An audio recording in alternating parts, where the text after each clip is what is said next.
you know I'm home.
Experience the world's most legendary racing events with iRacing. iRacing special events allow any member to compete in full-length multiplayer races based on some of the biggest events in motorsports all year round. Compete in virtual endurance races, such as the Daytona 24, Spa 24, and the Nürburgring 24 Hours. Take on some of the toughest races on the NASCAR schedule, such as the Daytona 500. We have events from disciplines all across the racing world, from the Indianapolis 500 to the Chili Bowl, from the Bathurst 1000 to the Crandon Championship. Our endurance special events utilize iRacing's team feature, where members can sign up and race together on their own team, swapping drivers throughout the race. Other events utilize iRacing Super Sessions, where you're not only racing against those on track, but against every driver taking part. And as every race progresses, watch and feel the track change with progressive time of day, dynamic weather and rain, and dynamic track debris and surface changes. Take on your favorite discipline or try a brand new racing challenge with our biggest races of the year, the iRacing Special Events. Learn more at iracing.com/special-events.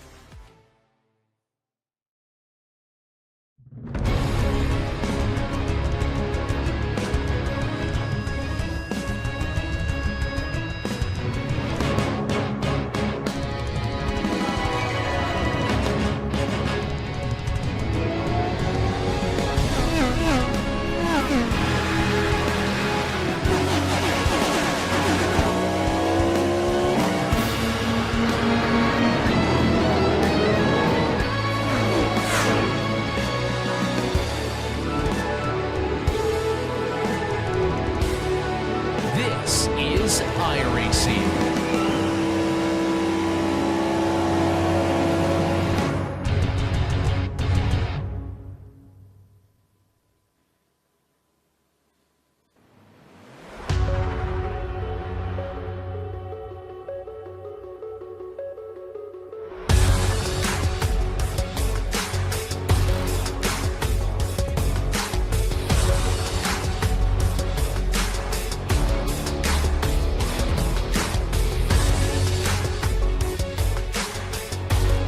Jake, take it away.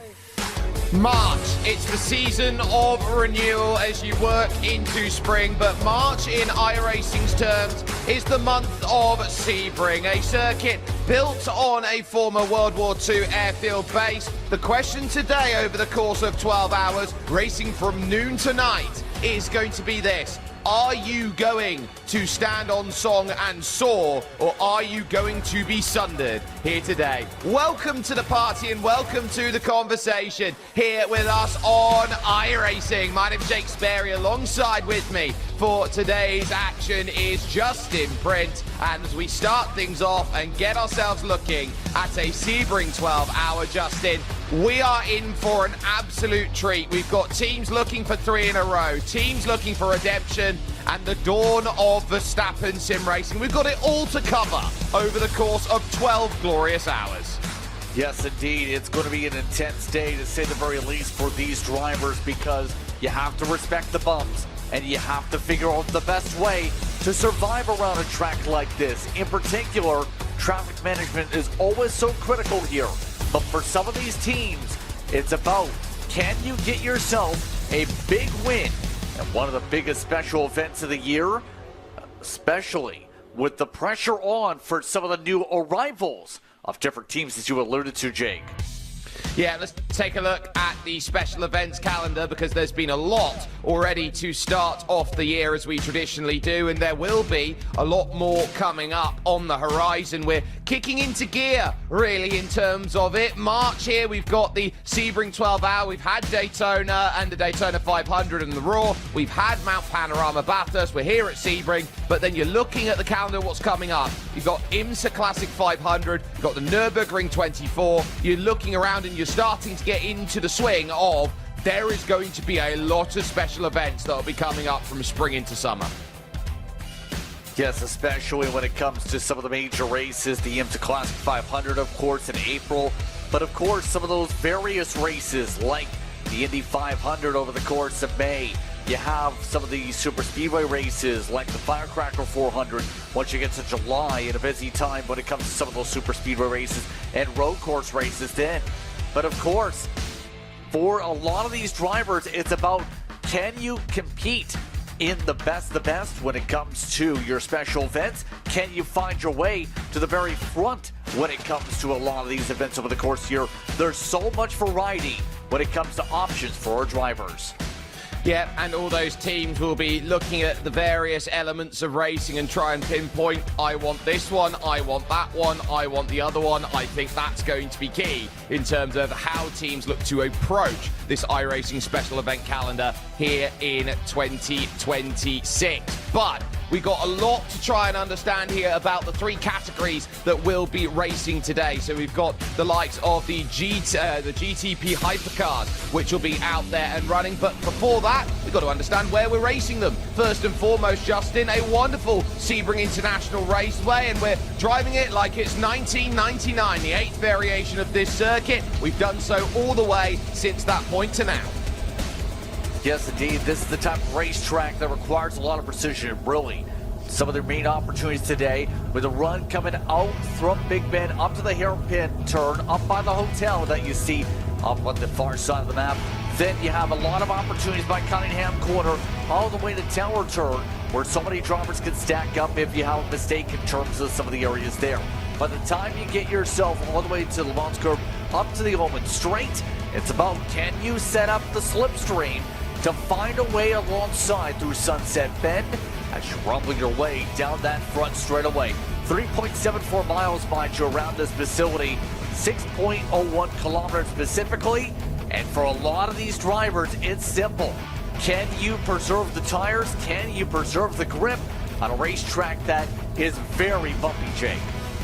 Yeah, so let's go and have a little bit more of a look of what sort of cars they're dealing with to go over the bumps. And so we'll start with GTP Hypercar here. This is a wonderful 700 brake horsepower engine car. Yes, it is 1,000 to 1,200 kilograms, but you're turning around and you're trying to get as much as you can out of machinery that will absolutely fly by before you've even had a chance to blink. There's 5 different manufacturers available to them. They can go to the Acura ARX, the BMW M Hybrid V8, the Cadillac V-Series R, the Ferrari 499P, or on screen, this beautiful Porsche 963.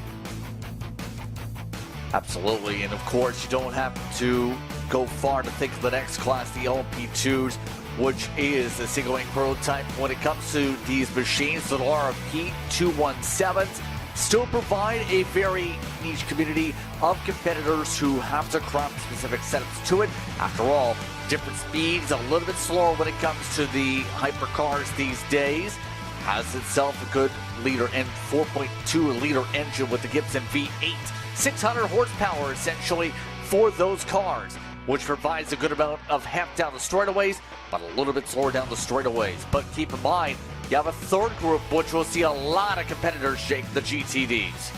We absolutely do. It's the most populous class, and GTD racing is pretty much in its golden era at the moment. 10 different manufacturers to go and choose from the likes of Porsche, McLaren, Lamborghini, Ford and Ferrari, and even the likes of the BMWs and the Aston Martins you can go to over the course of this challenge as they've gone on through. A little bit less horsepower, so they're down 100 to 200 horsepower to what we see at the top level.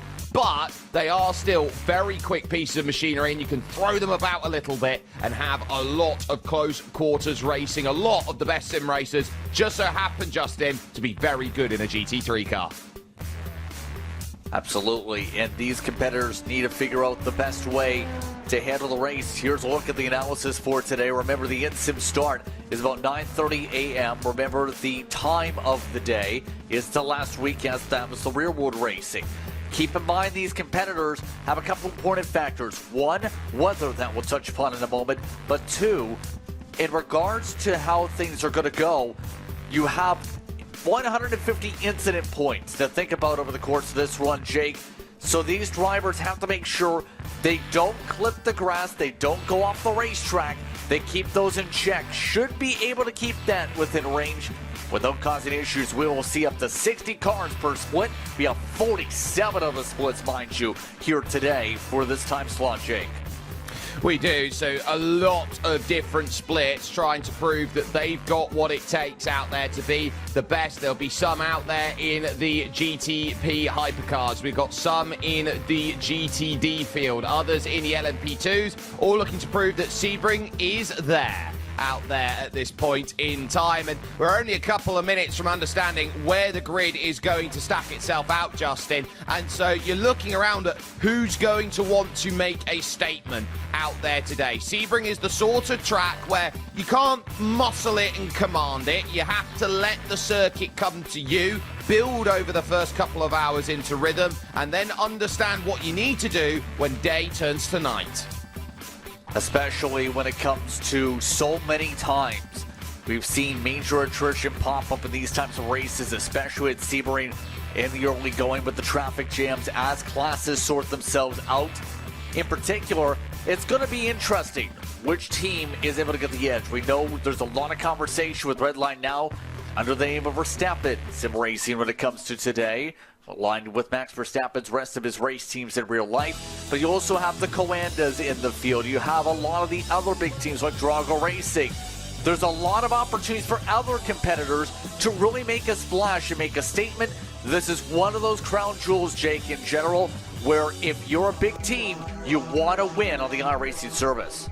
If you couldn't get it done at Daytona, you turn around to Sebring and go, this is my next best chance to go and set my statement running over into April and to May. So I think it's really important to understand that for teams, Sebring is a huge event on the calendar. It's often the one race that we see out there, like Daytona, that brings the massive participation. A win at Sebring is as good as a win anywhere. Exactly, and for these drivers, one of the major things when it comes to Sebring is always finding your options, in particular, to make sure you have speed. Because for a lot of these competitors, it's not just about, like Daytona, where it's about the draft, it's about how much you're able to get the slipstream to work, it's about how well you're able to maximize the straight line speed in general. This is the type of track where you have to be very technical with it in general, in terms of your balance, in terms of how you get the downforce prepared for these cars, in terms of making sure you're able to stabilize in the very technical parts of the racetrack to make sure you're able to stay up at the front and are able to capitalize on track position as the day progresses, Jake. Absolutely, and we've just ticked ourselves over into race server proper. So 12 hours will have one formation lap to get themselves up to speed and ready then for the racing that we've got coming up. There's your track temperature and conditions out there. It's a partly cloudy sky, so I would say ideal day to race here at 10:30 in the morning in sim time. 89 degrees Fahrenheit track temperature in a dog walking to egg frying ratio, as my good friend David Haynes would say. We are in the sweet spot right now, but more on the dog walking side of things in terms of what temperature we'll have to deal with today. So we're in for a very nice, easy run to start things off then on this one, with no rain scheduled for at least the first hour and a half's worth of running here in the panhandle of America in Florida. As far as gridding though has gone through qualifying, that has been an interesting story to go and get sorted, because it's a dawn of a new era, and it is the era of Verstappen sim racing. They've got 4 cars here in the GTP hypercars. It's the only category they're running today. They are 1 and 2 out there, with the 5 car and the 3 car then running in first and second. Porsche Coanda and Coanda Esports find themselves on row 2, with Verstappen Sim Racing number 4, critically the only Verstappen Sim Racing car in a Porsche 963. They'll be going from 5th, with gridandgo.com Esports 001 in 6th. You've then got Verstappen Sim Racing number 6 in 7th. Porsche Coanda's 3rd car, then the 092. They will be going from 8th, with BMW M-Team Buildup Plus Competition. They're 9th, and Drago Racing 96 10th. And they are only 3.5 tenths off the pace at the moment. The last 3 in category is Buildup Plus Competition number 9, Blue Mercure Esport number 32, and then Drago Racing number 69. So Drago a little bit behind the 8 ball here in qualifying. They are going for their 3rd straight victory over. Justin, why don't you take a look at what LMP2 did in qualifying? Yeah, the his eSport machine, the 190, up at the top of the board. An interesting split amongst these drivers by a little bit in terms of sessions. Simplify Esports and WSR Esports amongst your top three. Then you have the 126 for his eSport amongst your top four. Go Esports in the 003 will start in the top five. Williams F1 Team Gaming 5 will start off in 6th position. Effect Simulations and simcoach.co.uk starts 7th. Diltraz Automotive by PC Design starts off in 8th. Lumicure Esport down to the 9th spot with Auto Moves Racing Team in 10th position. Lumicure's 34 car will start 11th. Moradness and Team Bedick, known for its karting abilities, amongst the 13 entries. The LMP2 is how they qualified here today. Now, for our last group of cars, the GTDs, how are things looking for them, Jake? Well, Williams F1 Team Gaming, fastest out there with their effort. Drago Racing, who has Alex Dunn behind the wheel, will be second with Coanda Esports and Falcon Sim Racing Team Teal there in 4th. You look around, you see WSR Esports, Blue Mercure 11, and the number 1 car, Williams F1 Team Gaming 2, they're 7th. GridandGo.com 005 are 8th with Fiercely Forward Pink and Simmerfly Esports Black. They will round out your top 10 with Dirt Esports by SX 11th. You've got then EMM Esports 12th. There's the 4th of the Williams F1 Team Gaming cars with SDR, Drago, Buildup plus Turner, Marla, and EMM 777 car in 18th. You've then got the 004 and the 006 Grid and Go cars. They're 19th and 20th in their class. Thibaut Courtois Esports then are in 21st with Fiercely Forward Gold and Drago Racing. Manatee there are 24th with another one of the Grid and Go cars, 007. Dur then see behind them Buildup plus Competition, Coanda Esports, and a bunch of Sesha cars there in 29th and 30th, leading to Falcon Sim Racing Team Blue, WSR Esports, Stint 1 Motorsport, and quote-unquote the mean team of today, Low Cortisol Racing. They're the number 16, are going to be going from the back. There's always one we seem to find in races like these, and it is the spirit of endurance racing that team names can be however you want it, but already running through Jean de Bienne and over towards the Le Mans corners are your leaders. Justin, in terms of this first hour, how are you expecting these drivers to tackle this approach? Well, it's quite simple. Try and set up well for your strategy, especially in the prototypes. You'll have a couple different pit stops. Make sure you stay out of trouble. Be careful when it comes to attrition here, because we know for a lot of circumstances we'll see a fair amount of stack-ups in the first little bit here as drivers then start to separate. It's going to be about, can you situate yourself amongst the lead pack? If you want an opportunity, the best way to do so is simple. Can you find your way to keep a nice and smooth race as we get ready for the start? It's all about a brand new era for various teams, for various drivers. They understand what today will mean. This is about setting up for your spring and summer here in iRacing. Barney awaits with the green flag. It drops, and we are underway for racing here at the Sebring 12 Hour. Florian Lebigre leads them off immediately. Aggressive battling there through 3rd and 4th as Elvis Rankin having to go side by side with the likes then of Luke McEwen, who's trying to work his way through, but he's sandwiched by the Porsche Coanda Esports cars. Picture in picture in picture. LMP2s are off, and there goes the likes then of your GTD field. Cesar Machine already off and away with Bellas Pella leading that pack, while the GTDs have Parker White in the Williams Machine holding off the pack with Dunn and company trying to march their way on through. A few off tracks here and there, but so far for the most part, no major stack-ups, no major issues, and the opening lap so far, no contacts yet. No worries, no dramas. There's a look from the Grid and Go 001. Jake Dennehan, the Irishman, looking to jump down the inside. Can't get it done there as they run through Collier corner, and so they'll have to stay in line and focus with what they've got. Massive trading back down in the GTD field there for about 7th or 8th position back as they were working through. I think that was Fiercely Forward Pink with Nicholas Laubish there and Martin Kadlicik for WSR Esports Red, who were swapping about then, as already you can see the different areas of where these cars are all on track from where they started. You can see only running through the top side of the circuit now the GTDs. The LMP2s are running along the Flying Fortress Straight and already on the Ullman Straight here are your GTP hypercars, which have the clearance that they need, and they've settled down very simply into single file to start off their running at this point in time. We take the focus here along with Josh Rogers here for Porsche Coanda 092, looking to get by an Aussie compatriot in Cooper Webster, a driver he will know well. Yes, indeed, especially when it comes to where he's raced against him and with them over the years. Look at these drivers when it comes to your LMP2s, though. This is from Machine holding on in front, but Simufy getting blocked off heavily. Right now, Mark Perez looking for any way he can to make this move for the race lead. Already getting blocked at the inside, side by side for the lead as here comes the GTDs.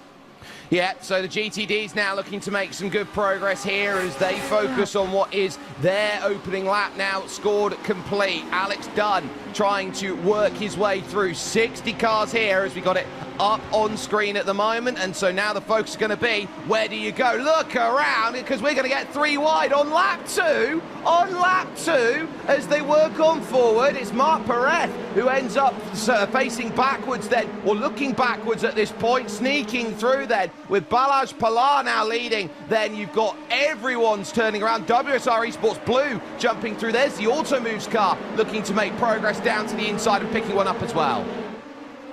Yeah, that Auto Moves machine, really good in the league scene, and some of the races have worked with them so far. Not a surprise to see them carving the way up, but already one of their staffing machines looking to pull away a Team 1-2 in the top box. Lower box still has your battle with the LMP2s. GTDs so far shaping up in the lead group. That lead group has no major separations yet. Parker White doing a solid job in that lower third to keep solid speed after 2:28.5 on the opening laps. Dunn, Tristan Gracias, yeah, Prevost also in the group, staying pretty close amongst these drivers, amongst your top 4.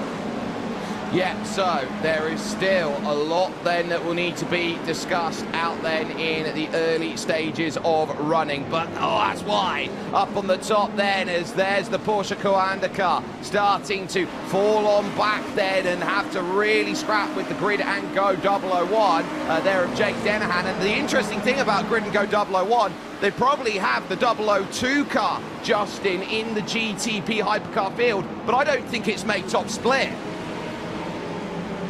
That kind of shows how strong of a SOF we got today for top split. Your SOF is a staggering 9,622 I rating today out of all the cars. That is stunning to say the very least, Jake, but it also shows how difficult it is just to make it in as a team, because that in terms of the expectations for a lot of the top drivers, the higher you get in the iRacing, in the iRating, the harder it is when it comes to making your way into an event such as this. Yeah, it's a really tough field. When I say 9,500 iRating is the average, it is a very tough battle to go and get into. Williams F1 Team Gaming leading, Drago Racing find themselves second, Coanda Esports in third. Now this is a Coanda Esports team that at Bathurst had the lead with 45 minutes to go, found traffic spun around over the top of the mountain, crashed out of the race lead, and the win went to Drago for their second consecutive special event. So Coanda will look around at this in the 08 car and go, good position early. We want to challenge here at Sebring. We want to get at least one victory in the respective categories, especially in GT3 spec. And we know Drago all throughout the year so far has been a contender in all the races so far, and argued Daytona was also very strong when it came to Drago Racing. But so far, as we've seen, the main thing's been considered, can you keep yourself in the pole of the draft? And right now, Drago Racing Machine's doing well. Remember, they've done well, in particular, all year with special event wins. It's about adding to that list, keeping the competitiveness you've had all throughout the year with what they've been able to do so far here on the platform. For the lead, Alex Dunn looking to get the move done on Parker White. And that's high up over the curb there on the exit from Parker White. Lamborghini versus Lamborghini. The menacing jokerish smile there on the Drago Racing red and white that is there, goes through into the race lead and now looks to try and build margin here at the front of the pack. So they are going to look to try and say, look, this is where we're going to be getting as much as we can out of a race like today, but we also need to focus on what's going on in the LMP2s. The Hungarian-based Sesha Esports team leading, Grid and Go 003 second, WSR happy to sit there in third in the early stages, but these LMP2s, imagine having all of the power there that is available that you see in the GTD hypercar, but none of the in-car tools to help you keep it on terra firma. Yeah, exactly. That makes it so difficult in terms of this racetrack to hold the grip, and why you'll see the speed differences. Remember, in terms of qualifying differences between the classes, you're talking about 4 seconds in speed. But these cars be a little bit tough in terms of the overlap for those GTPs once we come into play. Look at this per second. Danny inside and on a tightrope trying to get by is WSR Esports, the 23, moving up then to second place, getting one over on gridandgo.com Esports 003. Lucas Prada is a very, very accomplished sim racer, is the Czechian driver, and he makes sure to get by. And look at that, a little light flash then from the 003 saying, I see what you did there. I'm not too happy you went for a gap that risky this early. Especially with how door-to-door it got in that circumstance with the contact. Things are right now shaping up pretty well amongst your top 4. GT3P, the top 3 have pulled away a bit. But Verstappen, Sebring, one of mid-centuries with Luke McEwen trying to hold on in front. Right now, though, Elvis Rankin doing a really good job matching line for line, pace for pace. They were near identical on lap times last time by. But as you can see, right now Rankin getting a little bit tight, trying to fall behind the Verstappen entry. You can see lights flashing, trying to do every trick in the book here to get through and to gain position over to the corner of 1004 lines over at Sunset Bend, looking to try and navigate through very shallow lines being taken. It's not this wide arcing entry to attack off the exit. They're trying to cover moves off on the inside at the moment, and that's where you really need the help of the suspension to get you through at Sunset Bend, because the inside then as you go onto the concrete is very, very difficult to work with. We go back then here to the LMP2 category and to Lucas Prada here, who is trying to eye up your leaders here for Sesha Esports in the 190 into Sunset Bend and taking this big arcing line, looking now for an exit line here to go and get through. Now you can run as far as that. That's a little glance against the wall. You can't have too many of those, Justin. Yeah, especially since any tighter, you potentially can destroy the entire left side of your car, and we've seen plenty of times with hits to this machine. You hit the door even, you can completely destroy the suspension and potentially destroy your entire chances for the race win early on in this one. But right now the tough thing is we make our way through Big Bend. Prada just amongst those not able to get things going as we continue to look around at these battles. Some of these trains just trying to make sure one thing, Jake. Keep connected to the leader so you can have a chance before things start to splinter off as the race goes on. And most of these leaders have not lost touch to Drago Racing, who continues to lead the choo-choo train. Well, it's a huge train back here. They understand the ability and the need to try and stay in this slipstream in the early stages, build up their momentum, get into strategy game early over 12 hours. Wide goes Parker White, and now here comes the chance for, I believe, Charlie Collins to go and get a chance to move on through and say, hey, look, I'm a part of this one. I'm going to go for everything I possibly can. And so that, I think, is going to be really important in terms of how they set out their stalls. So at least for the moment, for sorry, I'll correct myself, Tristan Iglesias there in the 08, he's going to be looking at, okay, how am I going to manage my way through, gain these places, gain the time, gain the ability out there to put on a wonderful scenario like this, Justin, a chance to get through early. Now, you don't always want to lead early, you just want to be in position. It's all about finding out the first 3 hours, finding out what everyone's brought to the table. Absolutely, and interesting enough, some wiper blades going off for whatever reason. Right now, a little bit cloudy over top of the racetrack. But was about to say in terms of that regard, it's about trying to figure out where the balance is between you and your competitors, and also figure out, did you make the right choice for the BOP? Did you make the right choice on the car? Did you make the right choice for your setup levels when it comes to the balance of the race car to make sure you have speed? All those things going to be very tested over the course of this as we see how things go pretty soon for traffic. How about now?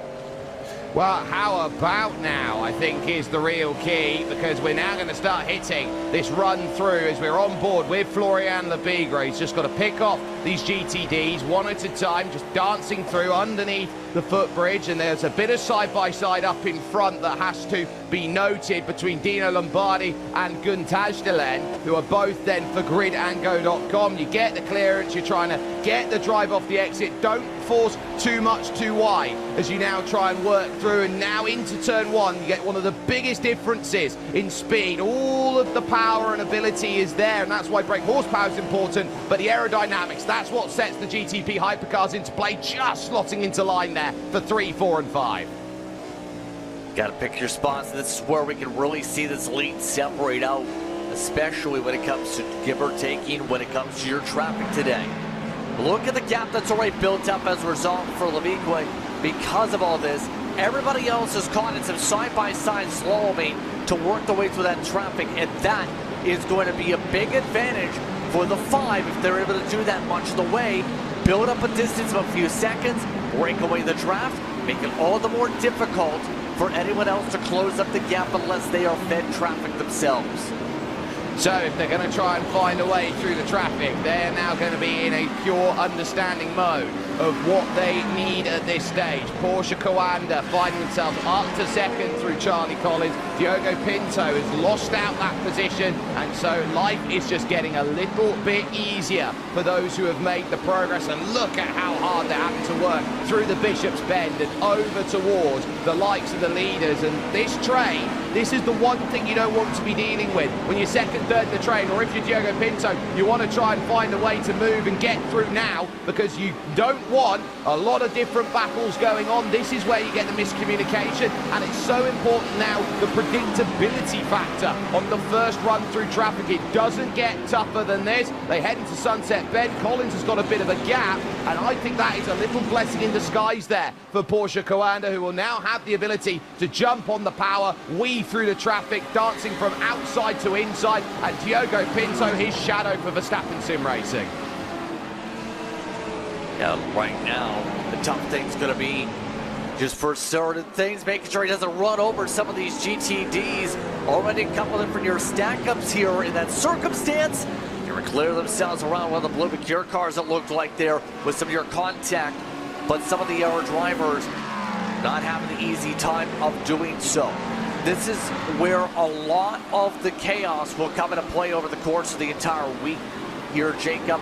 Now, Jake, when it comes to the various different classes in general, for whatever time slot you're in, when it comes to the 12 hours of Sebring, you better figure out a way to cleanly get around into a faster car here in a prototype, because the GTDs make it clear they would not appreciate if you punt them off trying to pass them.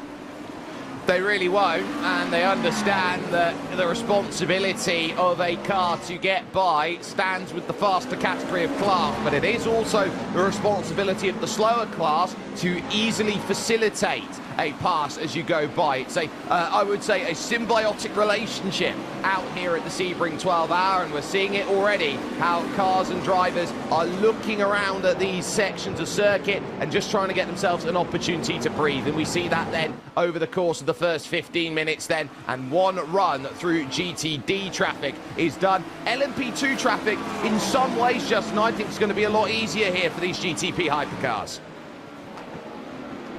I think it definitely will be, in particular. And remember, you're talking about the balance when it comes to not just the speed and having to work your way through traffic, but also it's the hybrid when it comes to that platform, making sure you balance those energy levels as a result to make sure you're going to fuel. But the LMP2s in particular are staying close. The Sebring machine continues to hold on to the 190. WSR Esports has continuously been their shadow in regards to this, and pretty soon they're going to have the GTDs to deal with. So you sit down, Balázs Pilar for Sesha Esports, Lucas Prada at WSR Esports Blue, Johan Ruier, Marc Perez, Mikhail Zayac then is in for Automove's racing team. He is there in 5th. I think we're going to get word of the first replay of the day. Looking like that's going to be coming up to us shortly. So there's a lot that's had to be try and cover. So there's one of the Falcon sim racing cars then that's been in the middle of this. Just about avoids there one of the Drago racing cars. And then here comes Blue Mercure to the party. And that's just overcooking it into the corner, just getting a little bit too aggressive out there on the brakes, and suddenly that Ferrari is ending up pointing the wrong place at the wrong time. So that is going to be tough. That is the Falcon Sim Racing Team blue car, and that was Lewis Woods getting a little bit too eager on the brakes.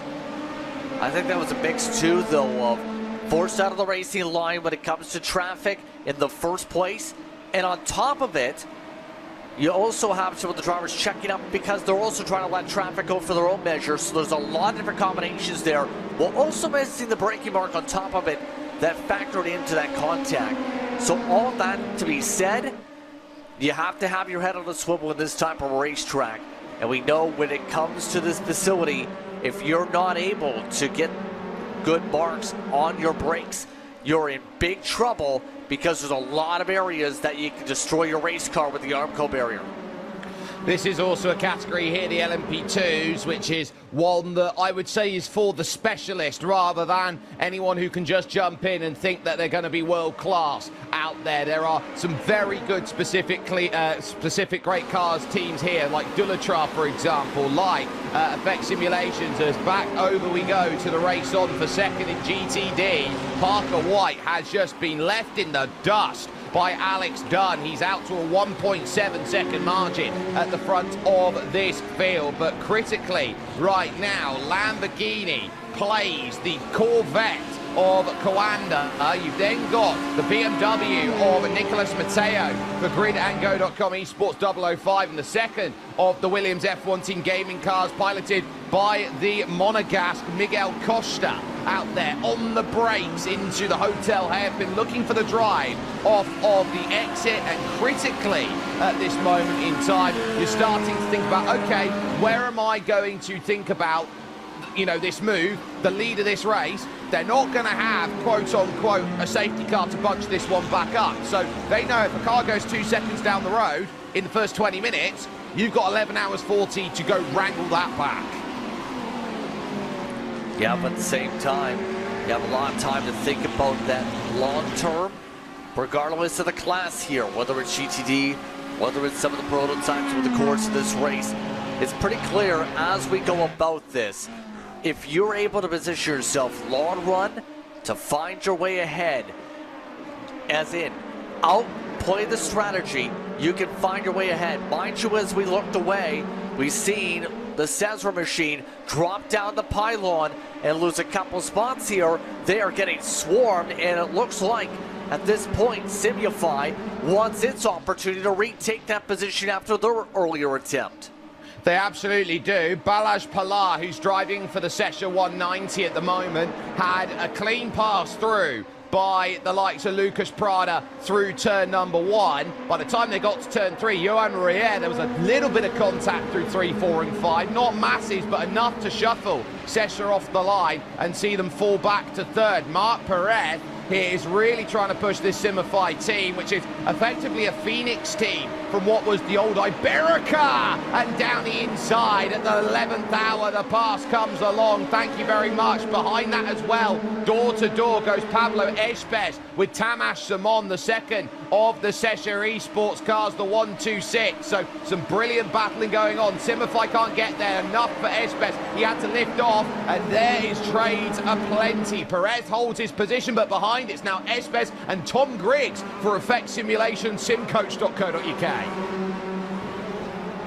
Yeah, you can tell right now the sensor machine just struggling a little bit in terms of the pace all of a sudden here. I think starting to see a little bit of the effects of the tire wear, maybe a little bit difference on the balance. And remember, in this type of a field, any major, minor, or even minor little bits of fall off are going to be capitalized upon. A bit of a send on the effect machine will send them side by side.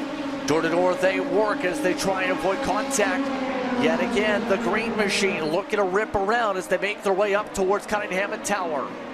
And just behind them sits Henry Moore, the FIA F4 Esports Global Champion. He is also the FIA F4 UK Champion, a wonderful karter from Wiltshire. He is, as he looks to sit on the line. Sixth also on play on top of your screen here in GTP Hypercar, as there is the likes of Verstappen Sim Racing's fourth car, the number 6. There, Cooper Webster still under the threat of Josh Rogers in the early goings then of this race. On the left-hand side, you can see positions gained or lost over the start, and we haven't had, quote-unquote, a car that has run into trouble over the first 23 minutes. So really, it's just been minor gains. The +2s, the +3s, auto moves in LMP2, +5. Mikael Zajac has had a really good start to this race for auto moves.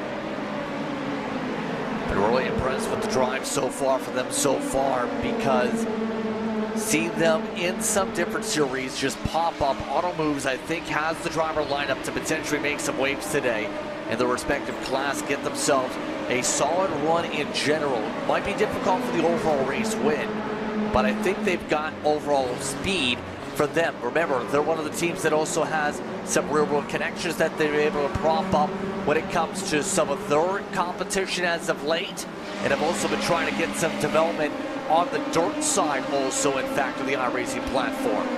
But with the top screen here, you see how things are playing out for a lot of these battles going on in your GTPs as they zip about. The Porsche Coanda of Joshua K. Rogers still trying to find a way to get some offense on the car. We've seen him have a very busy time, one of the biggest veterans in sim racing, battling as we continue to look as one of the Williams cars looks to play some defense now on some more of the Cesar cars. Yeah, this is Pablo Espez looking around here at the likes of Tamas Simon, and they've just hit GTD traffic themselves. So this is going to make life even tougher as they try and get by, say, Lewis Woods. They've got their Jonas Rutten for Dirty Sports by SX to clear, and as we go over to Johan Rouillet, he's already gone by those drivers, and then starting to think about that next group where you have Michael Kaibach at Low Cortisol Racing. You've got Stint 1 Motorsport with Tristan Kistner, who is there trying to get his work sorted. So they are going to get a little bit of an easier time of things than the GTP hypercars were necessarily having. But critical to them is the fact that they don't have as much grunt on the straight to go and get through. They've got to be more patient to get the clearance, more decisive in terms of where they get by. Exactly, and that's going to require, for the most part, commitment to those moves pretty quickly, while also having the commitment to give space from the fellow other cars. Your contact going on for some of these drivers in the LMP2s to work their way through. It's a little bit of chaos right now. Grenico, it looks like having an easier time to make their way on through, but some of the others, in amongst this chaos, not having the easiest time. Cesar Machine nearly running over some Sibify, having to work hard through Big Bend to make the way through. What I'm trying to say here is, Jake, these competitors have to have a lot of racecraft to get this job done and get through each of these layers of traffic, because you show any sign of lax through this traffic, you're going to cause a pileup. Well, it's also the case as well, if you're anything short of aggressive trying to get through, it's a overtake or be overtaken in fields like this one, especially at the start. If you can get places to consolidate early, it's going to be massive, and you can see the jump by Mikael Zajac then as he had to lunge down the inside of Mark Calver on his first special event. Oh, trouble there at the forefront of your screen. It's Tristan Kistner for Stint 1 Motorsport, who finds himself in the barriers there. Turn with Henry Moore of Team Benick then as he went through, that's what we talk about. Drivers needing to be aggressive, lunging through, slightly misjudging it, and it was a tiny tap on the right rear quarter panel that caused it, and that's a car almost in the rear of the wall on the right-hand side. That's the level they are going to try and defend out there on track. Goodness gracious me. I was just trying to get an eye out on who that was going that far over. It was a block by Darius Andre on Tom Griggs. Yeah, a little bit of chaos, and now we have more spinners. There goes their spots.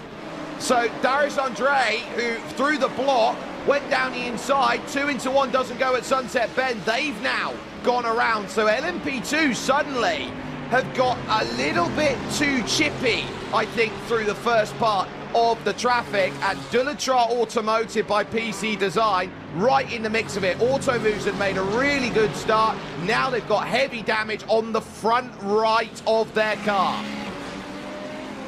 That's going to require potentially some time in the pit lane over the course of this race to make sure they're back up to speed. Look at the engine cover. Yeah, the engine cover's absolutely gone. They're going to absolutely have to spend some time, get repairs done. That car absolutely demolished from those hits, it looks like. As Mirandis also came down pit road in that craziness. So one of the GTPs, for whatever reason, also had to come down early too. Yeah, so you're looking around and you're just hoping that there is going to be something that plays ball, and if it doesn't, you know you've got 11 and a half hours to recover it. But the worst thing you can have is you're trying to do all of this preparation, Justin, for 12 hours worth of work, and you can see your race ended in the first half an hour. It's the biggest disaster, I think, that everyone will be hoping that they don't get themselves caught up with. So there's a lot to try and unpack. Then in the first stages, that's a very aggressive move there behind effect simulations. That's the 126 Sesha car, the second one that is there, as we'll take a look. So this was Henry Moore and also what happened with stint 1. So you can see they're just trying to go through. So it was contact initially, and they've tried to hold it tight, and just, you know, the LMP2s there, Justin, they've just motored on through, and you have to say, they got an idea of what they want to leave, and they just couldn't quite leave enough of what they needed. Exactly what I was talking about earlier, where you need give and take from both sides of the racecraft on top of some of the space needed. That was the Bennett machine that had forced its way on through in that circumstance, want to get through quickly. That's the problem. If you try and dive bomb, like right there, see effect simulations nearly did so on one of the Grid and Go cars, you could potentially cause absolute calamity there. Lucky that it caused a spin up through 2 and 3. Now they get the clean move. You take the time loss, Jake, but the counterpoint is you don't take the time loss, you can potentially take someone and destroy your race and their race too, which will lead to a lot of tempers. A little bit of a squeeze off of the Grid and Go car through the grass coming out of the hairpin.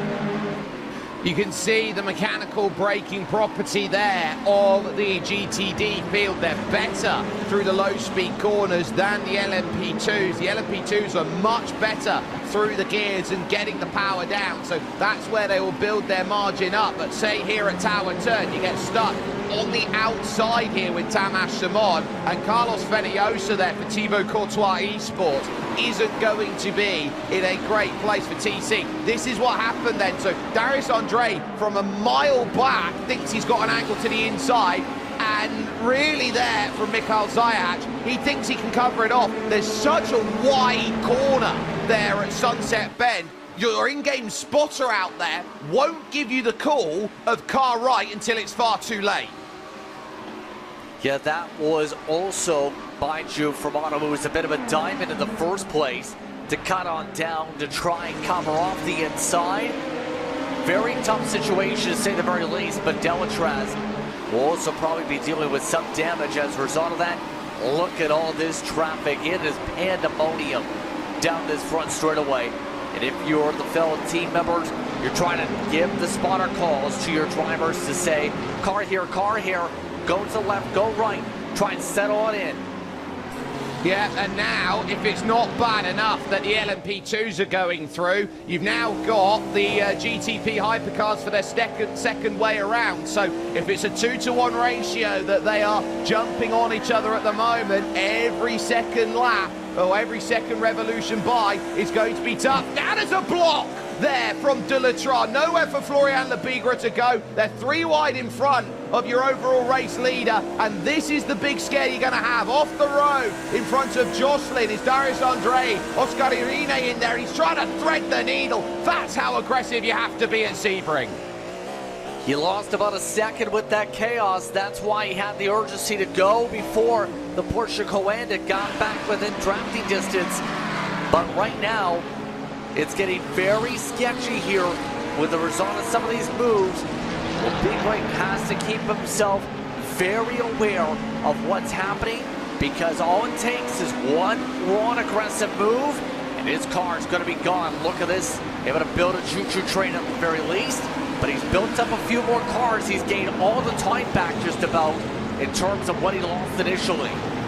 It's Charlie Collins who's trying to punt on back that time, and look at the way he's trying to squeeze through the battle between Martial Hubert and Henry Moore, which is the race on for 9th. The lead battle still continuing on as that continues on through, and in GTD, reeled back in through the traffic then has been Drago Racing. Coanda Esports through Tristan Iglesias is back into picture, and so there is a lot here in the opening hour of ebb and flow, of give and take that you are seeing here from all of these cars out there trying to give everything they can and a little bit more. It is Florian Lebigra who's holding the overall station at the moment, but you're looking at the gaps between the classes at the moment. 1 second, 1.1, 1.2 for Charlie Collins. Coanda aren't going to go away quietly.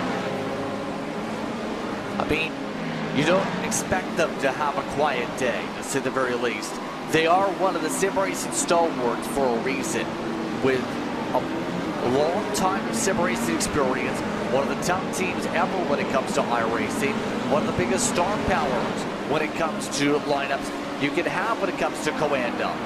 But it's going to be an interesting time with some of the newer teams like Drago, where we see the past few years really rocket their way as one of the top competitors, just trying to stay stable. Look at that, for the battle for second, Williams nearly made contact with Coanda there. Yeah, so there's a lot to try and uncover here through racing like this, and they've all been turning around and trying to say, are we going to be on top here as one of the first big races here after season 2 out here, or as we head into of 2026. A lot of updates that they have had to try and get put into the cars like this. Here's a little look at what's been going on from season 1 to season 2 in iRacing.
a lot to uncork then, and this is what they have to battle with here today at Sebring. The battles are hot all throughout the GTP hypercar field. Our focus goes to Drago, who are looking for 3 straight out there. They took the honours at Daytona, they took the honours at Bathurst, they now want Sebring, and in order to do that, they need the young starlet Dries van Longendonk here to start charging through. Focus as well will be on Alexander Spett, then the Swede who's looking to try and get on through and find some time. They've just jumped by the LMP2 from Blue Mercure of Marcia Hubert. Justin, critically here for Drago as they're trying to hunt through the LMP2s at this moment in time.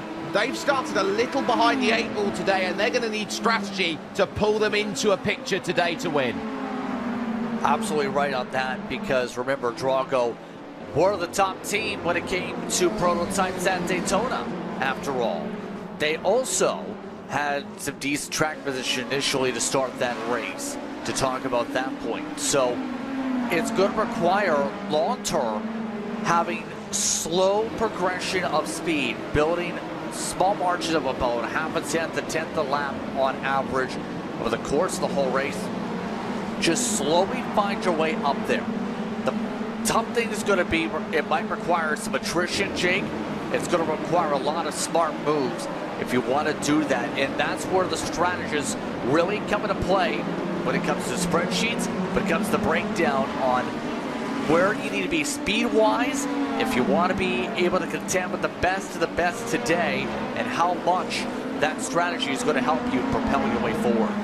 Well, we talk about countback, and we are very close to the likes of the LMP2s, for example, making their first pit stops of the day. You'd expect them in the next 7 minutes or so out there, and you're counting back. How much leeway do you have? How many pit stops are you going to make? If it goes wrong, how does our strategy switch? That's the key. On the bottom of your screen, the race for second, which is on between Marc Perez and Simify Esports Orange and Johan Royer there for GridAndGo.com Esports 003. They've seen Lucas Prada walk WSR off into the distance, but these two, they've held steady, doing well. Ninth still on, of course, in GTPs. They're expected to pit at around the 50-minute mark. It's going to be a busy pit road in the next couple minutes is what is the main thing to think about here. And keep in mind, came to the BOP adjustments when it came to this class. They did have small adjustments to their fuel numbers when it comes to GTP, where for the most part it's 99% for the Acuras and BMWs, 98 for the Cadillacs, 90-60 for Ferrari. You don't really see too many Ferraris still in the field today, but the Porsche is the only one with the max fuel tank based on that load here today on the balance. Of course, with the Polaris, they don't have a BOP2 adjust since it's a single manufacturer class.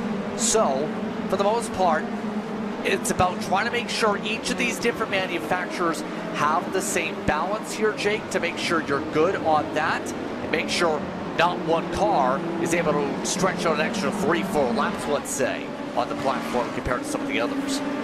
Yeah, and on top of that as well, you'll get certain teams that have confidence in one style of car and won't necessarily pivot to the others, and maybe that's where you're seeing Drago maybe a little bit behind the wheel in the BMWs, when today it's looking like it's Cadillacs and Porsches in the GTP field, or GTP hypercar field, that feel like they are the cars to be in at the moment with the way that they have understood the way that it needs to be run. So maybe they've chosen the car that they've got confidence and comfort in, but of course they're going to have to sacrifice a couple tenths of a second here and there in order to go with a car that they all know they can get it to the end of the race. First things first, and if you're playing some sim racing bingo, I think you're going to win this one on Endurance One. Buy a ticket to the end of the race.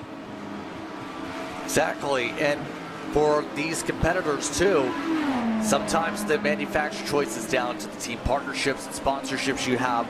Sometimes it's down to the driver preferences. Sometimes it's just wanting to see if you can try something different and not follow the meta and try and find something different. Remember a few years ago when it came to Spa with the McLaren, after the McLaren had been very little used for a long time, they have eventually, we've seen Coanda find something with that car and really capitalize on the BOP to make it where it's now a very popular car to race in. Again, when it comes to GTD racing. Pit stops are open, by the way. If you notice, the pylon, the LMP2s are getting through the window here, Jake. So the windows are up and away for our first pit stops. Pit road's going to become very active. And remember, you have to be very careful to enter that cone because the way to enter is essentially partially on the racing line in Sunset. Yep, so that was Henry Moore over at Team Bennett, only going 22 laps on that opening stint and diving down into pits. So that gives you a sense of what they're looking at here, how they're looking to count. I'd call that early in terms of the stop, and they might have to do an extra stop or potentially a stop and a half over the course of this race as they start eyeing up. The focus then over to Elvis Rankin, who's sort of found an island now in 5th position. Just going in front there, you can see is Mikhail Zayac, who has come out of the pits then with a fresh engine clip that is there for the Automoves team. So obviously they've come in, they've had service, and they've managed through it already. In comes your leader in LMP2, WSR Esports. They could only manage 22 full laps to get to lap 23, as here comes a handful more coming in behind. It's the first time we take a look at pit lane. Very active in terms of these stops here. Should be pretty quick, around, I'd say around 40 seconds or so should be the expectation. Keep in mind for these pit stops, some of the drivers were having a decent clip on the fall off. Noticing, by the way, in terms of that, as we keep an eye on some of the prototypes here, fall for the hypercars, for reference so far, Jake, is upwards of near a second for some of the drivers, usually about half a second in clean space. So it's not like in past years where you minimize fall off as the fuel burn hits the cars. But the way the tire model now works, of course, as we've seen especially with Daytona, you better find a way to preserve the rubber, because this is the type of racetrack that will chew up your tires. Yeah, it will do, because you've got different surface properties to work with, and so the one surface that you find doesn't run out there very much is the case of looking over at concrete. So understand that then for me, the difference then here, Justin, between running out there on asphalt compared to concrete. It's a lot of conversation when it comes to that. The concrete going to be a lot more of the rumble strips. We'll touch upon that more, because there is a throwback in the field today. For those who are keen eye on the Porsche Coandas, that is a throwback to the Porsche 911 GT1 for the 1990s. Porsche Penske ran those schemes in the rear world 12 hours of Sebring last week. It's a very distinct paint scheme. Notice that in the corner of my eye, the small differences, it really pops here on the modern day car. It looks absolutely beautiful. It is old school as far as old school goes, as now the last of those pitting in your field right now for the LMP2s go to 23 full laps worth of running. So you're looking around at it, two session cars, grid and go. You turn around, you eye it up as we focus there with Blue Mercure. They've got a lap at the moment on the rest of the field. Now the question's going to be, Justin, do you have the ability to keep compounding the extra lap or not with the way you're driving around this track? That's a hard question, because we've talked about that previously at Daytona, where drivers were able to stretch an extra couple laps to start off. And then in the long run, once you actually got a full green stint in, a lot of the drivers still ended up hitting the same number anyway. So I think for some of the drivers, it's simple.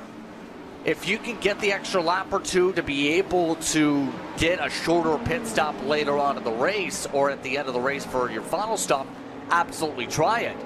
But I think most of the field, as this race goes on, when you go to a normal pace and don't have a drafting partner, will start equalizing the same number.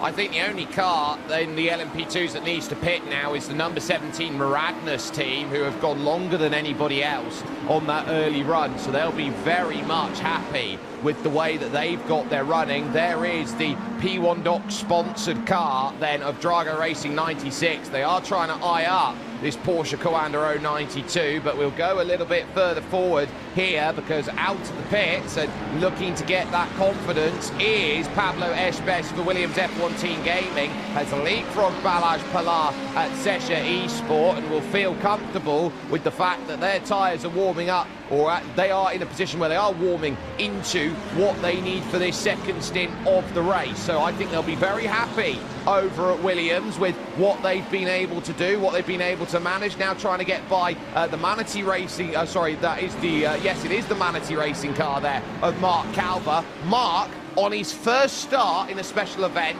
for Manatee Racing, he came over from Mag Performance. They're not running this year, so he's found a new team over at Manatee, and I think he's getting on with it quite nicely.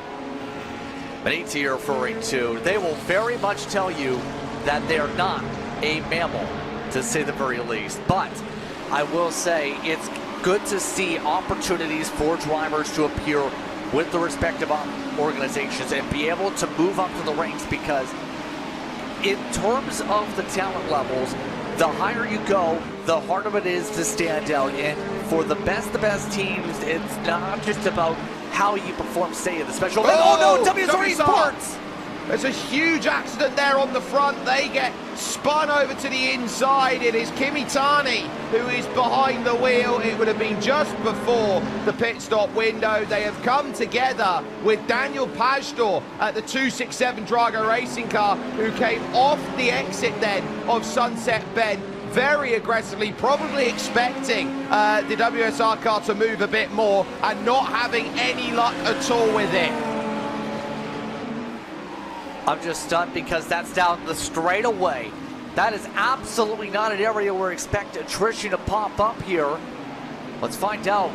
Looks like they're battling with one of the Drago cars initially. Looks pretty stable coming off the corner, but watch the blend out of Sunset Bend. Drago stays alongside and then clips them. Got hooked together and then finished the job into the wall.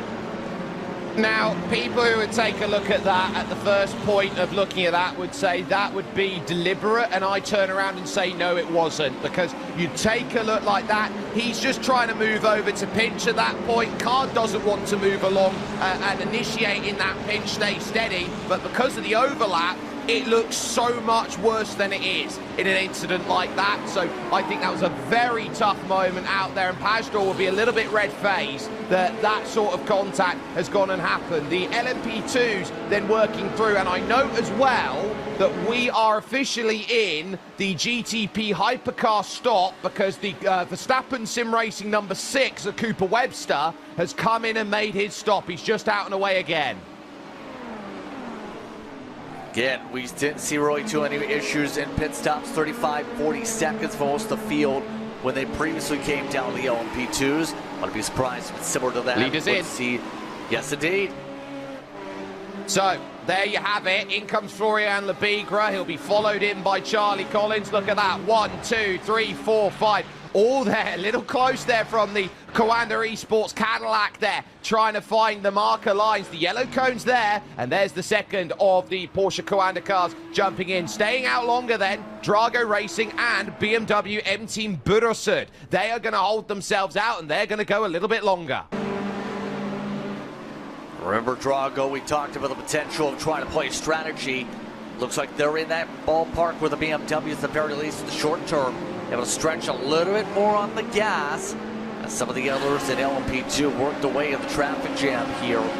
Just trying to figure out what's the best way forward when it comes to in particular. It says, remind you, with all things going on the track, Barandis actually has the lead in the class of the LMP2. Oh, they did it early. Very early, remember. I'm surprised they're up in front, but the thing is, they only had a 28-second pit stop, give or take. That's partly why they've gotten ahead of so many of these cars. I wonder if they're trying to reverse engineer this one here at Miranda's. They pitted on lap 14 of the race into lap 15. So I think they've taken a half stint. They've worked out it's half stint at the end of the race. So long as we can stay out of trouble for the next, 11 hours and 10 minutes, they can do long stop, long stop, long stop. They'll have a long stop at the end, but they have track position for the whole race. It's an interesting play as long as they have speed is the critical thing, because remember, they didn't have track position in the first place, and that's going to be a conversation point as this goes on. Powell, by the way, for reference, who was one of the lead cars early on, he's fallen all the way down to 7th. We've been keeping an eye on him on the racetrack, trying to chase down one of the Blue Mercure machines. This has been the opposite way, where you start off with the qualifying speed and it's crossover. Here's the rest of GTP's in.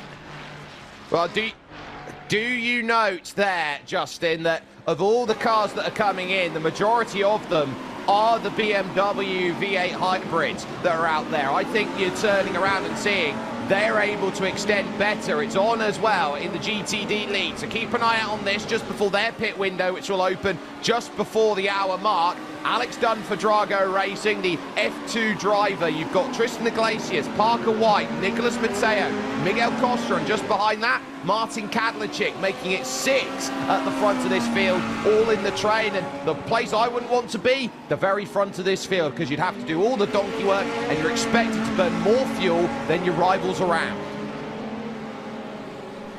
Indeed, and right now, that's exactly why I think some of these drivers are really trying to play this out.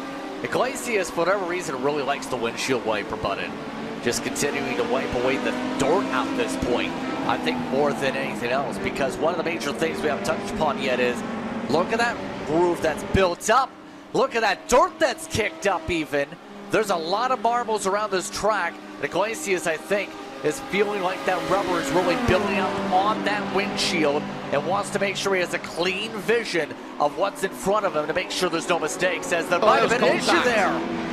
Look, the bumper's gone for the Drago Racing number 2 after the contact with the Grid and Go GTP, the LMP2 of Johan Royer that went by, and so that contact is enough to unsettle, and suddenly Drago are going to be on the back foot. There wasn't very much in it, but now they're going to be loose on the rear, working through towards their first pit stop, and they're going to need to get as much flex tape or other racing tape out there to stick it back on together again at the next stop.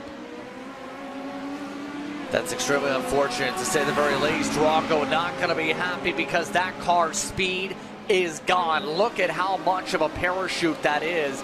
If I'm Williams and everybody else, I make my way by as quickly as possible. That's going to really kill the speed by at least about a second or so for Drago, and that is not an easy fix. That will be putting them at least to the midfield on back the rest of the way when they come down for the pit stop and get the bumper put back on. Well, the issue they've got is how much time are they going to lose right now, still being in the train. They want to stay in this train. The moment they drop to the back of this group right now here for Drago, that would be the moment I would say you've got to pull the pin, whether it's early, late, or otherwise. They will need to look at that first pit stop, and basically here today, they will fight from behind the 8 ball and try and tempt their fate to go and get back. Alex Dunn will be a little upset that he's been involved in something like that, because he hadn't done anything wrong in that stint. He drove wonderfully to build the gap, but then couldn't really do much to get away with it. But now it's just focus forward. For now, it's Coanda Esports who have the lead here in GTD, and they're looking right now in the perfect position to exercise the demons of February over at Bathurst. And right now, I think the demons are really haunting them. Now today are saying, well, today's your bad luck day for the season. You can't be perfect everywhere. But right now, it's an absolute plummet. The lap time just coming on through. This is a good measure of what's going on when it comes to Drago's situation. 2-minute 5 leaders are running in the 1:59 threes. That's massive difference side by side for 10th and LMP2 door-to-door. Darius Andre is there, and there's going to be a little bit of a nibble in from Henry Moore at Team Bennick. trying to go and get the pass, but unable to really manage the overtake, so has to stay into line. For third right now, here in your GTP Hypercar class, on the top of your screen is Jake Dennehan versus Diogo Pinto at the moment. So that's what they sit with. A lot of traffic down on the bottom for the LMP2s to try and get themselves through. They look at Kadlachik and Tamas Simon in front. Alex Dunn has seen Miguel Costa go on through. So you're really understanding now that there is patience that is needed, that you've got to try and work out, okay, where do I get a couple cars here and a couple cars there? Through Collier, this is probably the toughest corner on the circuit, and it's just a transfer corner, Collier corner, because you've got to try and work out whether you can carry the speed through it to get to the inside then for the tower turn. And just like that, Henry Moore's half a second down the road because he couldn't follow what Darius Andre was doing. Yeah, and that's going to be something where you have to figure out what your opponent may do to you in this circumstance. Here's Henry Moore. Bennick, we talked about big in the karting scene. One of the chassis makers when it comes to racing, their American counterparts. One of the top young programs for drivers making their way up through cadet cars all the way up towards the juniors. Moore right now, for his sake though, really trying to find a way to chip this down. I'm surprised Delatraz has done as well as they have so far, because for Delatraz, they've had an absolute amount of chaos in the course of their race so far. They're right now actually pulling the gap, even without the traffic factoring in here, to run away and keep the pressure away from them. Yep, so they're just looking to try and get as much as they can out of it. I am also going to note we have a car down in pit lane. It's Simify Esports Black from the GTD field. They had a massive accident with Blue Mercure Esports number 34. And so when they were going into Sunset Bend, they went all the way to the barriers, picked up damage, and have a long ways worth of recovery. But we are now firmly in the GTD pit stop window. Going to be very active. Daniel Fuente amongst those that are now peeled down into the lane. Ken Kashube. A lot of big names who have been extremely quiet in that field today with how many entries there are.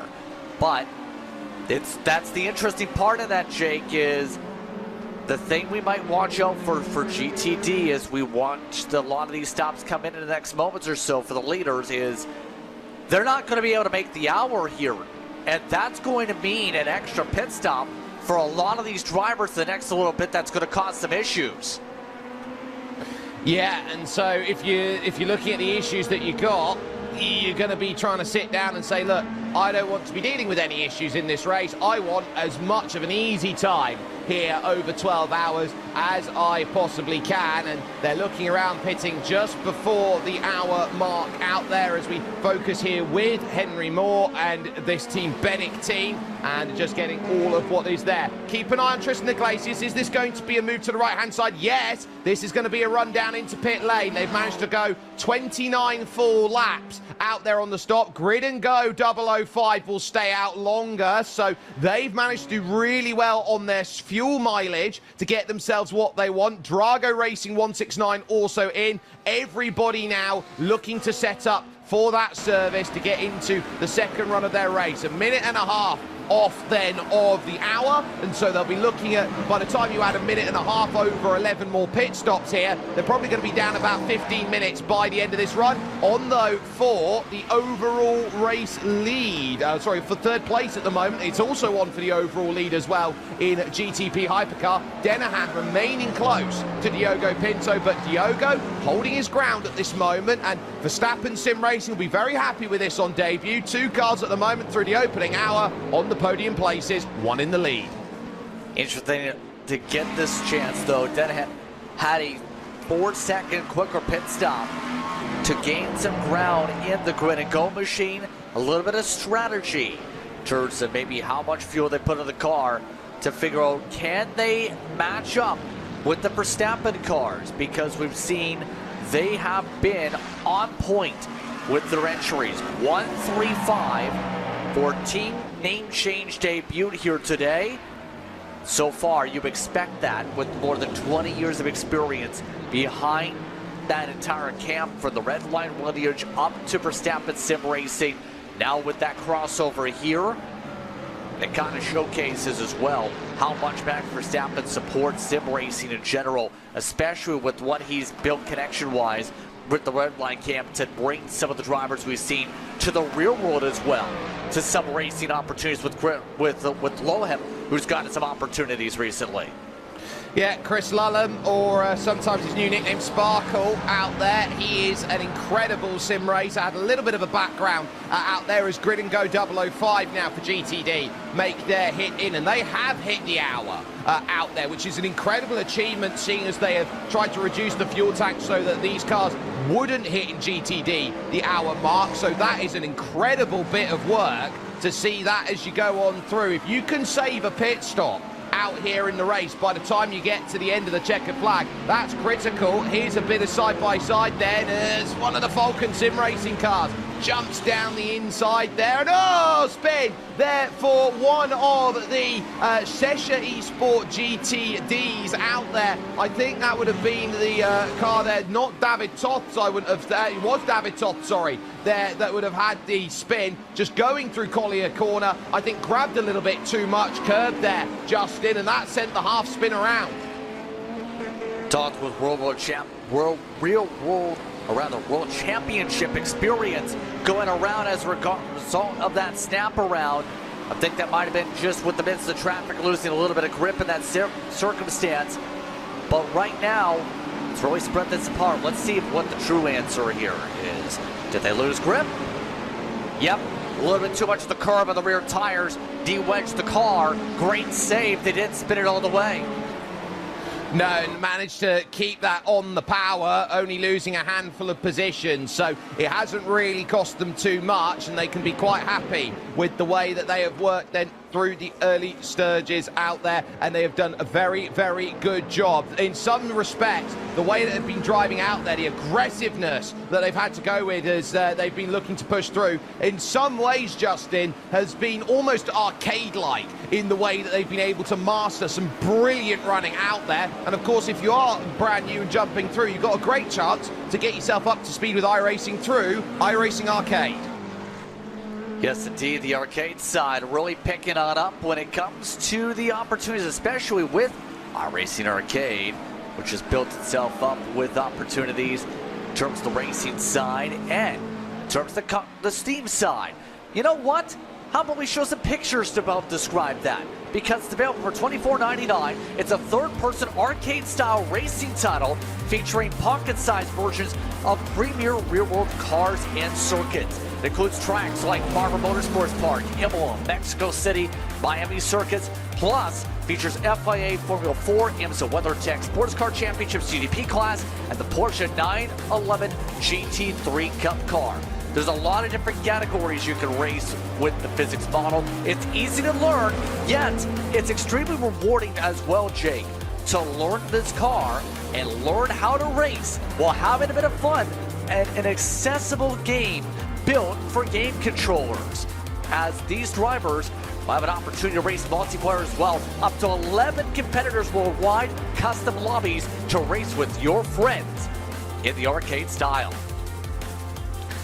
Isn't that just a wonderful bit of racing that you can get yourself into? And it's one of those things where you can just jump on, get yourself into play and say, look, this is a really wonderful way of understanding racing at a base level before jumping in, getting your iRacing subscription, and then looking to try and tackle all of this. Because at this moment in time, Florian Lebigra, 1.3 seconds clear of that Porsche Coanda car of Charlie Collins that sits there in the second position right now. And they found a little bit of calm out there on circuit, a bit of time to go and get the laps in that they want, ticking on over towards the midday sun. By the time you get to about hour 3, hour 4, you're getting the height then of the temperature of the circuit. From that point onwards, as you head towards sunset, as you head towards the evening, track gets darker, track, you know, cools right down, and it creates a lot of trouble out there for the various drivers out there to try and navigate through.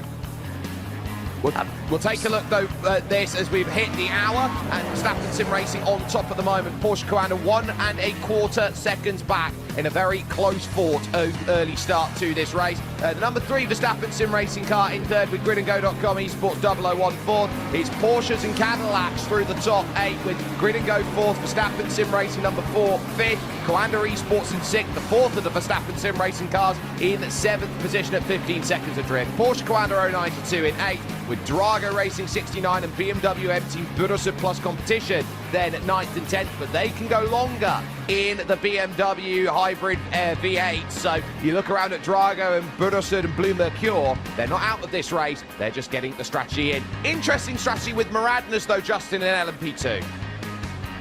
Yes, they're still holding on to a near 5-second advantage over WSR Esports. You'll see those intervals update as they cross the line. GridandGo Esports 003 is still inside the top 3 with Simufy Esports in 4th.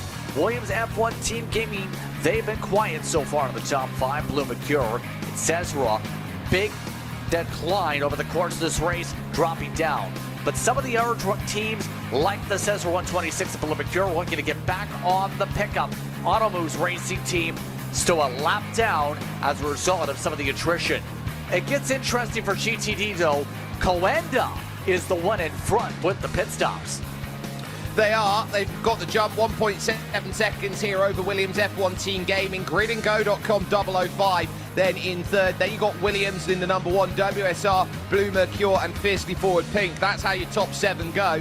EMM Esports, the 77, they are in 8th position with Vulcan Sim Racing Team Teal in 9th and Drago Racing's 169. They are rounding out your top 10. Buildup Plus Turner and Marla Racing Team are 11th and 12th. You've got then EMM's 777 in 13th and then Coanda Esports 14th. Williams F1 Team Gaming lead 3 GridandGo.com Esports cars, the 6, the 006, 004 and the Spy car 007 with the Buildup number 7 in 19th and Fiercely Forward Gold rounding out the top 20 in GTD. Durr find themselves then in 21st. Vulcan and a couple Sesha cars then behind. Maniti are there in 25th with Durr by SX and SDR Racing. TC Esports, the last car then that is in play because you've got cars a lap down. The likes, of course, the big one over just before the pit stop window. Drago Racing, who will not be very happy because they've got 2 cars at this moment in time. Multiple laps down in the category. It is what we would call disaster for them in GTD. But this is Sebring, and sometimes you're on the right side of the coin. Sometimes, Justin, you're just on the wrong side of it.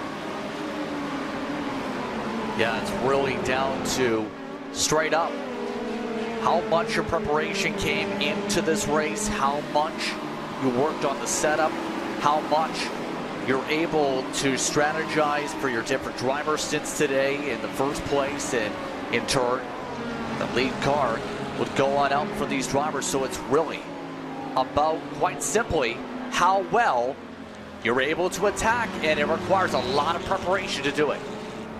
Yeah, you need as much preparation as possible out here in a race like this, and you're trying to get everything that you can. And because I'm here for all 12 hours of today's running, we're keeping an eye out on how many bottles of water I'm going through out there through this 12 hours here out there. My hydration meter currently sits here, Justin, on 2. I'm sure it's going to be a lot more than 2 by the time we get to the end of running here tonight.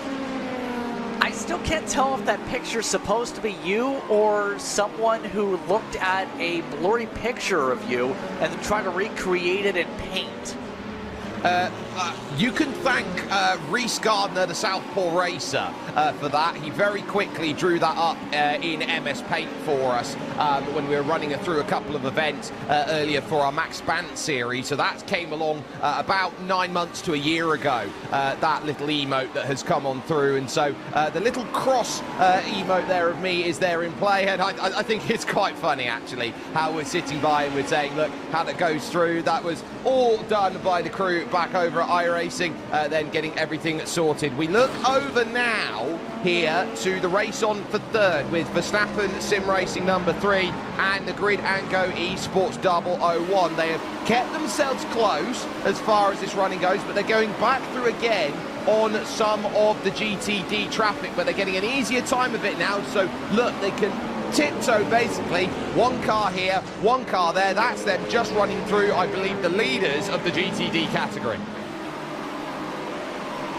And doing a swift job to do that as well as Go continues to hold firm in terms of the placement here. Keep in mind, Go had a lot of different teams they had to manage for this event today. They had 2 original GTPs that entered the respective races. They had 1 LMP2, but also 5 other rotations in GTD to manage. 3 car lineups, 3 driver lineups for GTP, 2 driver lineups was the approach for a majority of your GTDs for them. That's a lot of drivers. We're talking here. Here we go. 10, 15 to go, and there's the move. Great little bit of tenacity there. Jake Dennehan saw the opportunity. Diogo Pinto never went anywhere and now has to squeeze through the gap. Not getting any luck through Daniel Lafuente. There at Marla will still get to the outside here of Cunningham Corner, and they're still going to be side by side. Now how are they going to go? By Johan Hart's Drago racing car. Martial Hubez Blue Mercure. It's going to be into line again out of Collier then for Diogo Pinto, shuffling to try and get out of line, but again, the drive off the exit, the deploy of the hybrid energy then is going to be perfect for Jake Dennehan as he looks back into Jean de Bienne, and he has to try and figure out a way to go and make the move. Yeah, and he kind of had to try and attempt at the very least. Now it's a terrible time to be able to do so because they're working away side by side with some LMP2s. Also a part of the overlay, as we see how much things play out. LMP2 lead has changed, by the way. Miranda's has ducked out. Here comes the Sin again. Well, this is going to be the other car from the Verstappen team. This is Luke McEwen, that's the Porsche out there, the sole Porsche. Everyone else is on a Cadillac, as we note that in the pits is Maradnas making their first or their second stop of the day with 10:48 remaining on the clock in terms of hours and minutes. But now you're really getting a sense here in this gridandgo.com esports sandwich on Verstappen Sim Racing bread. You are looking around and seeing that you can't sit back and be patient, because the moment you do, well, there's just another Verstappen Sim Racing car that's going to want to be aggressive. And this is a team that prides itself on being the best in all facets of racing. Clearance made there on Tamash Simon there from Sesha. Yeah, that kind of broke up that pressure from behind for the time being. But right now, the pressure is on to get this done because they took a gamble with strategy to have an opportunity to battle for the podium in the first place. The thing is, to really capitalize on it, you have to take away one of these spots for the Verstappen machine, get yourself in the top 3 podium spots, be able to settle on it that way, sort yourself out. Look at the both different classes over length, though. This is going to be where a lot of chaos will reign. It might come down to taking advantage of a checkup in the first place, Jake, to make sure you zip around and get the pass done.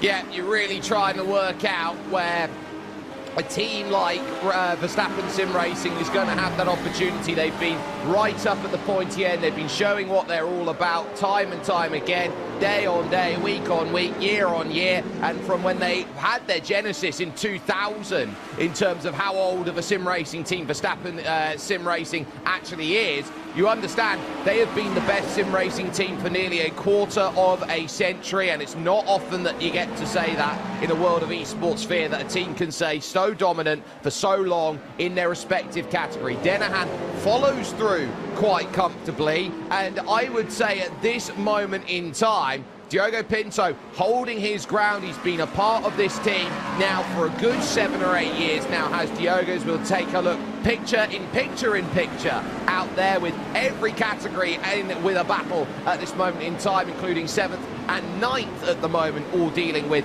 what they need to at this point in time. I think it's great when you see teams looking to prove what they've got, and it's one thing to be at the top of the mountain, it's another thing to stay there for so long.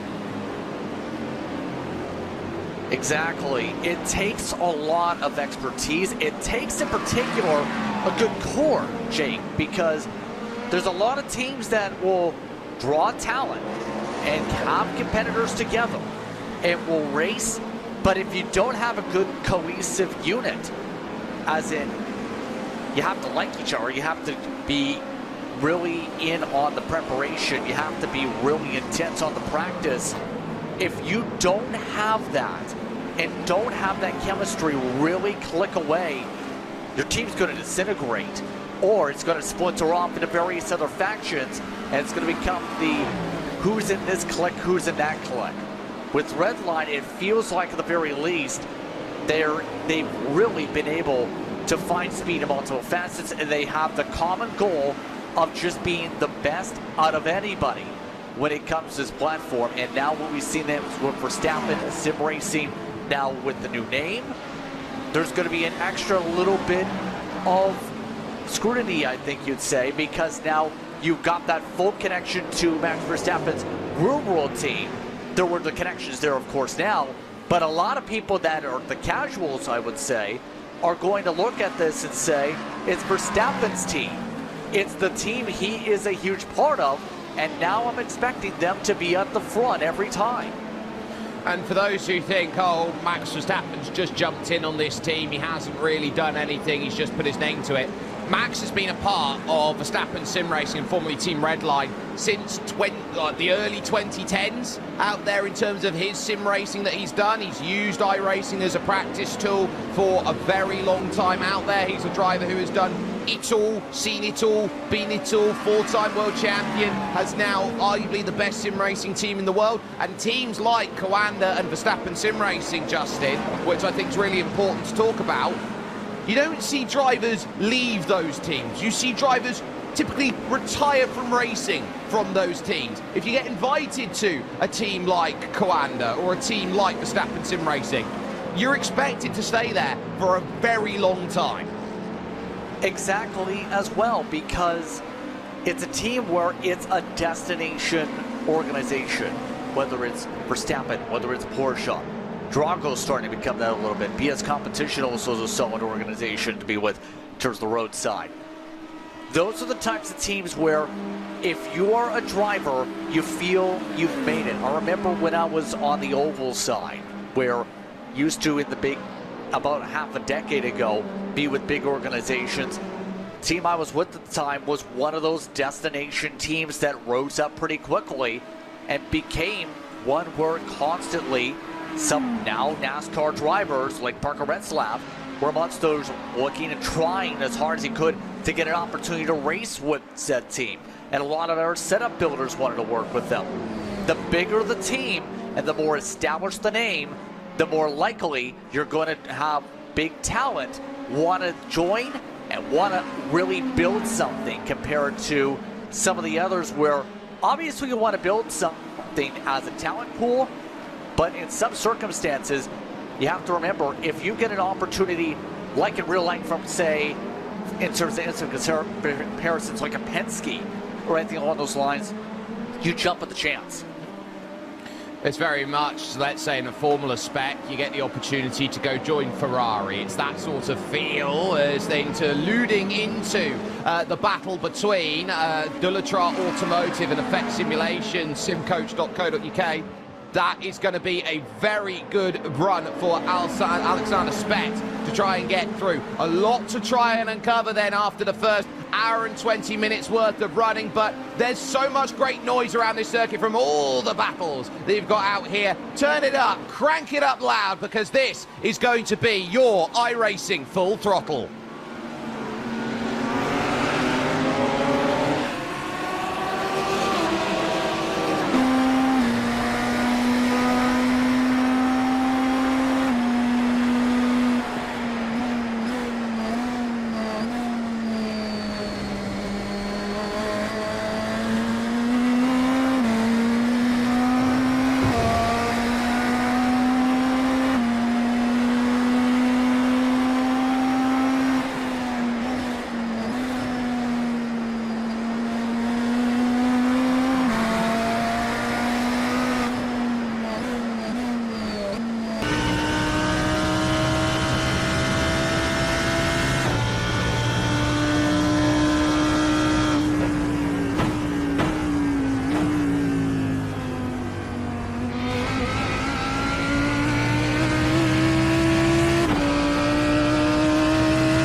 What a fantastic roar we have just heard then from our iRacing Full Throttle as we get the likes of LMP2s now starting to make their second stops of the race. WSI Esports jumping in a big wiggle over the curb there from the Coanda Esports, or the Porsche Coanda 092 of Joshua Rogers there going through turn one.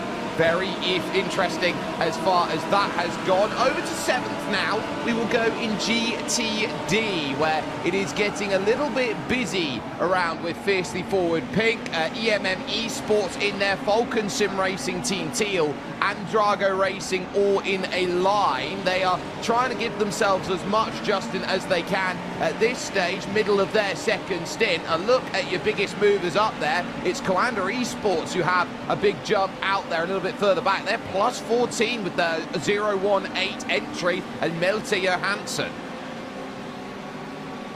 Yeah, some good battling here in particular. I've noticed some of these teams, you talked about opportunities for newer teams to really make a splash.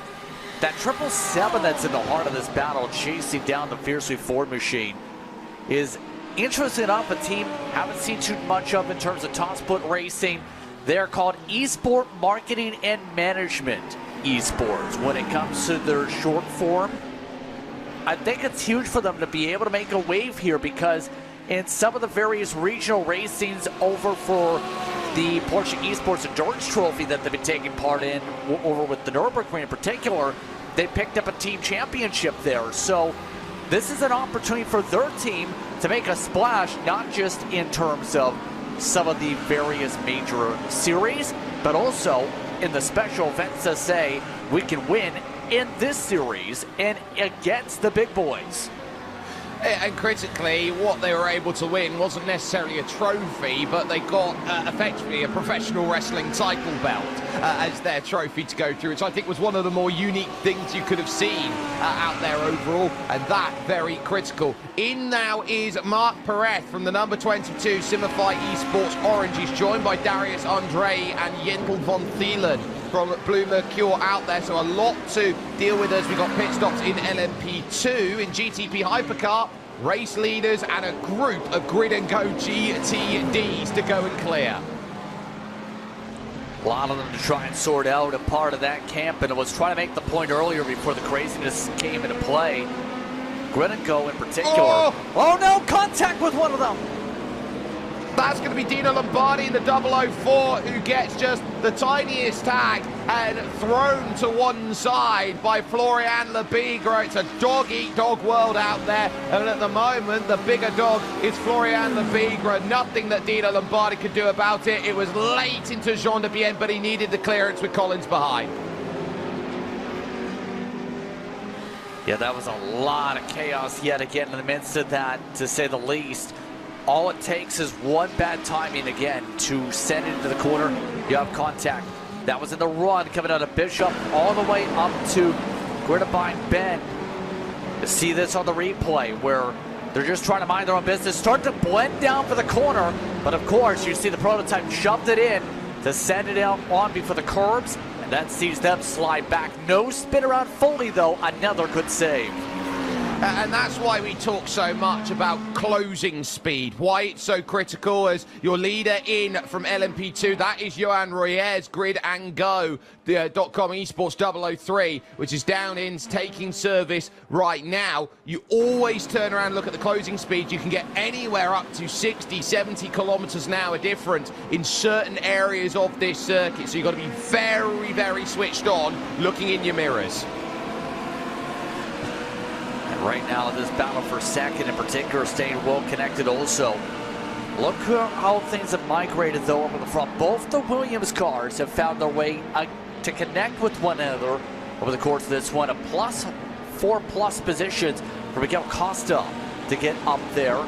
Remember, Parker White had the track position, lost it early on, has been able to recover those spots to hold on to the podium, but now has a teammate at least to coordinate on strategy and help a little bit for their fuel burn. Make sure both of them stay well connected in terms of their lap delta. Remember, 29-31 is the lap total. We're about halfway through the fuel run, so it helps you long term to save a little bit of extra time maybe to have a teammate with you on the same page. It does, and you can effectively create strategy a little easier in that regard. If you got the two Williams F1 Team Gaming cars together on, they know that they've got the likes of Grid and Go Esports 005 behind with Nicholas Matteo, who can always try and implement something a little bit easier. As now to the inside, here comes the chance then, straight on through. Coanda having their battle out there at this moment. Elvis Rankin trying to get by Luke McEwen for position. Not going to work there into turn 3, and then through 4 and 5 they are going to be stopped a bit by Gabby Montoro, who's got back out there for Simplified Esports Black. So Rankin starting to show that Coanda are going to put two cars up there and give each other pace, because at this moment in time Verstappen, Sim Racing, Porsche, Coanda have a lock on the top 5. Especially with the gap that's built up. Drago's gone the wrong way over the course of this long run, but I should correct myself. That's actually pretty much the right way, is it not? Because remember the small progression I talked about? They're 11th prior to the previous pit stop. So at the very least, some of the Drago cars are making their way forward in the BMWs based on their strategy. Same for VS Competition, able to get to 8th. But the point being said when it comes to this battle for position here in the midst of this is, right now, we're seeing how much Rankin's willing to charge and how much he's willing to die pretty bravely here. He is one of those young drivers on the sim racing platform that won a Skip Barber Championship a couple years ago in 2022. And was one of those who rose up to the ranks with the Ryan Race team that's really solidified himself with Coanda as one of its top ringers. And Luke McEwen, a two-time winner now of the IndyCar Championship here on iRacing. No love as there's contact, and round they're going to go. That's James Boumet, then from Falcon Sim Racing Team Teal, who finds the half spin, and that disastrous there in that regard. We go up further forward to the Porsche Coanda 091. You talk about young drivers who are doing a great job. Charlie Collins, here's someone who can absolutely go out there and challenge with the very best in the world. Florian Lebigra hasn't necessarily had the chance to get away. Now, Florian will look around at his teammate here for today. It's Gustavo Ariel that he can jump in the car with, and so it'll be interesting to see when the Brazilian will decide to get into the car. For Charlie Collins, who's down in the 091, he goes to the firecracker of a Spaniard driving, and that is Alejandro Sanchez, who will be getting in the car after Charlie Collins is done with his stint. And we'll have to eventually see how well some of the driver swaps come into play, as you were referring to there, because that's going to be important, is how the pace difference is going to be when you make the swap in particular, Jake, and how well your fellow teammates are going to be able to elevate or maintain your pace.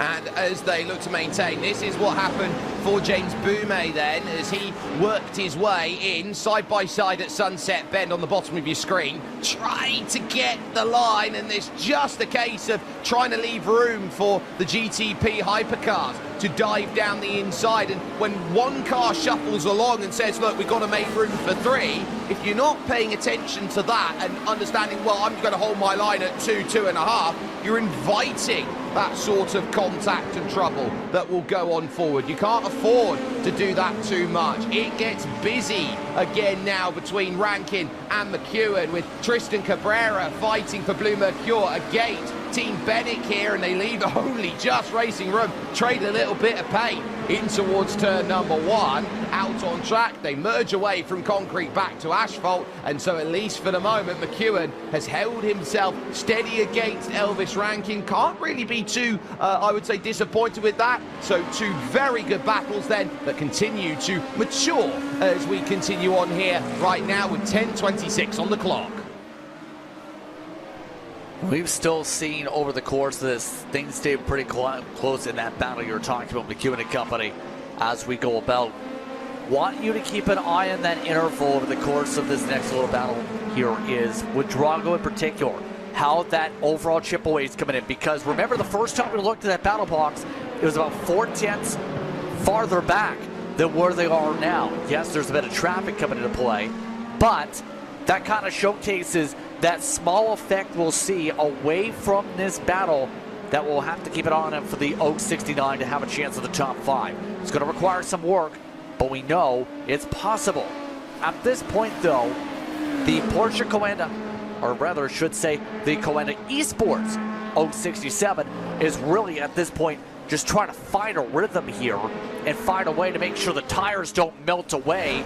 We know at this point some of the drivers, fall-off wise, are already seeing times almost 2 seconds slower with the way the track temperature's picked up.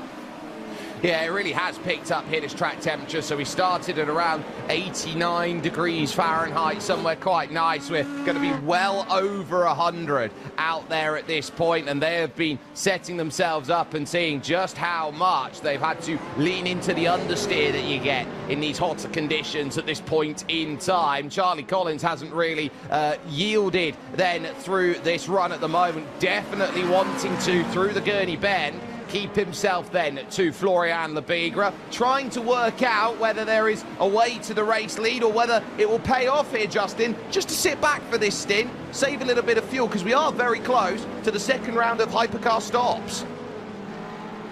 Why not? Exactly. Let the car ahead of you pull you around the racetrack, sip fuel, lift and coast a little bit.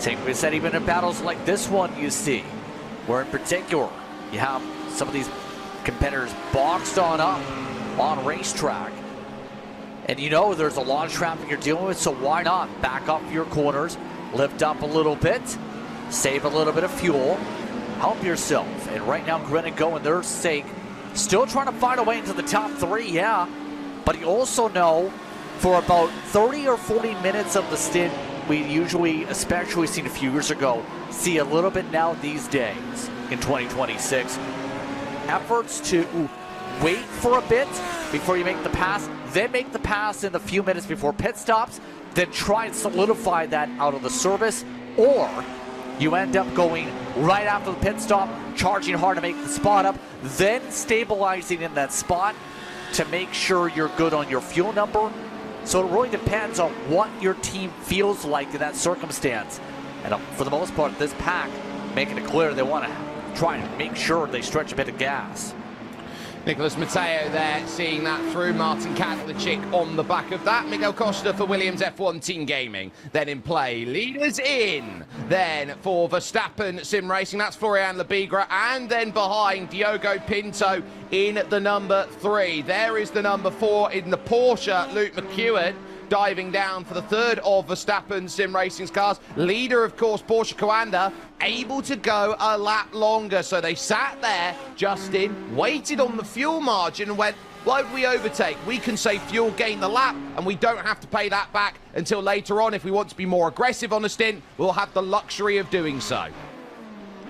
Going to definitely be helpful. And remember, BOP had a big hit when it came to the fuel mileage originally for the Porsches, but Roy saw jump, stretching, LMP2 contact, Blue Mercure hitting the back of Bennett, trying to slam the brakes. It's not great when you head on down, going into the hotel hairpin. It was very much a case of, can I slow it up for Tristan Cabrera? He just managed it. It was a tiny tag into the back there of Henry Moore. It's nothing that's really affected either car by the looks of things. So that's just a warning shot out there, and you need the concentration levels over 12 hours because you don't know how long it's going to be there. Look at the way that is ragged coming out there of the tower turn from Tristan Cabrera. It's clear he's pushing. Very clear, but the thing is he pushing too hard to the point where he's chewing up his equipment? Remember, the Blue Mercure machines in most of their classes today didn't get the track position, as more pit stops now for the Porsche Coandas. Carlin's amongst those coming down pit road for their respective service. Some of these drivers have been very hard on their equipment, and we've been seeing that over the course of the run. Elvis Rankin also coming in, so both the Porsches up at the front are in. Yeah, making the call, but I wouldn't be surprised to see, the BMW V8 Hybrid staying out longer. So again, Alexander Spett getting himself what he needs. Dominic Hoffmann then is going to be staying out for BMW M-Team Burasud Plus competition. They're looking to play the long game today in order to get the results that they desire out there. We focus with Henry Moore in the LMP2, still with Blue Mercure 34 back then behind, trying to work through, and understanding right now is the key for Blue Mercure. Debut season for them in terms of being a sim racing team, already up playing with the strongest teams in the world, but a team that's definitely looking to gain as much experience out there in comparison to others for a series such as, for example, the IMSA Esports Global Championship. Exactly, and that's something to keep an eye on later in the year. Of course, a lot can happen when it comes to the format side of things for that series, but there's a lot of distinction to make sure you can get some good races built up to lead into that and have some wins added to your names list for when that team selection comes through, and making sure you have momentum for it, because I know Arjuna Kankipati, one of our crew members, when it comes to in real life now for IMSA, that was one of these sim to reality commentators that made that crossover forward, put in a ton of effort to get that series off the ground in part with those officials.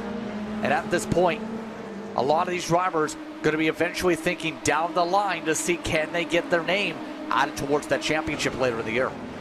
Yeah, it's going to be really strong to see all of that racing action. Bit of side-by-side in GTD as they work over to the tower turn, just there with the likes of Charlie Collins. That would have been EMM's 777, Jerome Fisher, and Marla Racing Team, Daniel Lafuente, going out with that. Collins then giving himself some room after getting out then with Diogo Pinto directly behind. So I'm just looking around here to try and see where the number 5 is by comparison. Florian Lebigra is a long way down the road, so that looks like a shorter fill on the stop then for car number 5, as they have built a pretty sizable margin coming out of that second round of stops. Yeah, they went a 37-second pit stop. Jake Dennehan, though, also short-fueled, and that's why they're nearly there up to them. I'm curious what the 001 has figured out on the gas mileage in the Cadillac there. That's one of your higher running Cadillacs to march your way up to the Verstappen machine on the strategy. So it's getting interesting on what some of these drivers may have figured out on that and how they're using some of the hybrid controls to save a little bit more gas maybe, to make sure they still hit the estimated number, about 25, 26 laps, but also try and find a way to have it where you have the shorter delta for how much fuel you're burning while maximizing the pace. Well, I'm just looking around at stint length. It was 26 to 28 laps that we were seeing from the GTP hypercars through the opening stint of the race. So the LMP2s, they did 21 to 24. These GTDs, anywhere between 29 and 31 laps. There is the defense, EMM, then trying to get their little look around, as through will go Elvis Rankin, I believe, for the Porsche Coanda 067. Moving on through, James Boumet and Jerome Fisher, then the two who are going at it, as now in come the rest of the field in the GTP hypercars, with the exception, I believe, of the Budosud Plus competition number 9, with Owen Carroll behind the wheel. So that was close battling the GTD, but critically, Budosud for overall are the longest on the fuel. Now that's going to be worth talking about. Yeah, 28 laps on the stint for Owen Carroll. He's absolutely done a masterclass, to say the very least. You're talking at least 3 laps more mileage to the race leader. If he's able to add that up over the course of the race and take, say, a 15-20 second pit stop for fuel later, which would be risky with the tires, but that might be a long-term play we'll watch for by hour 10 or 11 in particular, because if he keeps hitting numbers like that in case of Carroll, it's definitely going to be very, very interesting where he's going to match up, especially if he stays within 20-30 seconds of the race leader. That's what his goal is. He's currently got 33 seconds last time they crossed the line over Florian Lebigre and the Verstappen Sim Racing number 5, which is out there and leads the field net at this point in time in second position. So this is some wonderful work right now. Budosud effectively, let them cook, is going to be the philosophy of their race. Let them cook and make sure it's a good meal too. In particular, the better the fuel mileage, the better in terms of their situation later on for how much time they can save in the pit lane. But Carroll is in. This will close out the window. It's going to be important where they line up delta-wise after this.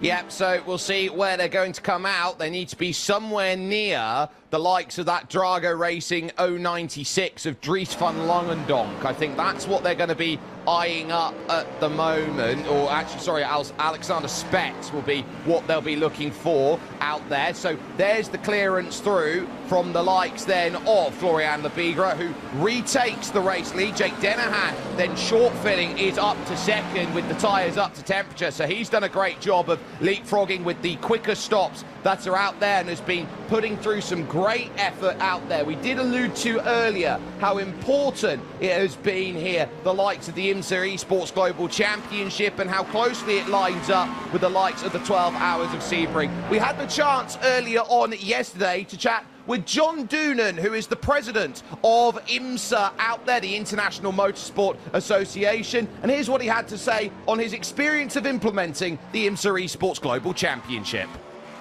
Well, it's funny, when I knew that I had the opportunity to come here to Daytona Beach and be part of the IMSA family, I, thought I was, this trendsetter, and talk to the team about how we needed to really push and get ourselves involved in esports.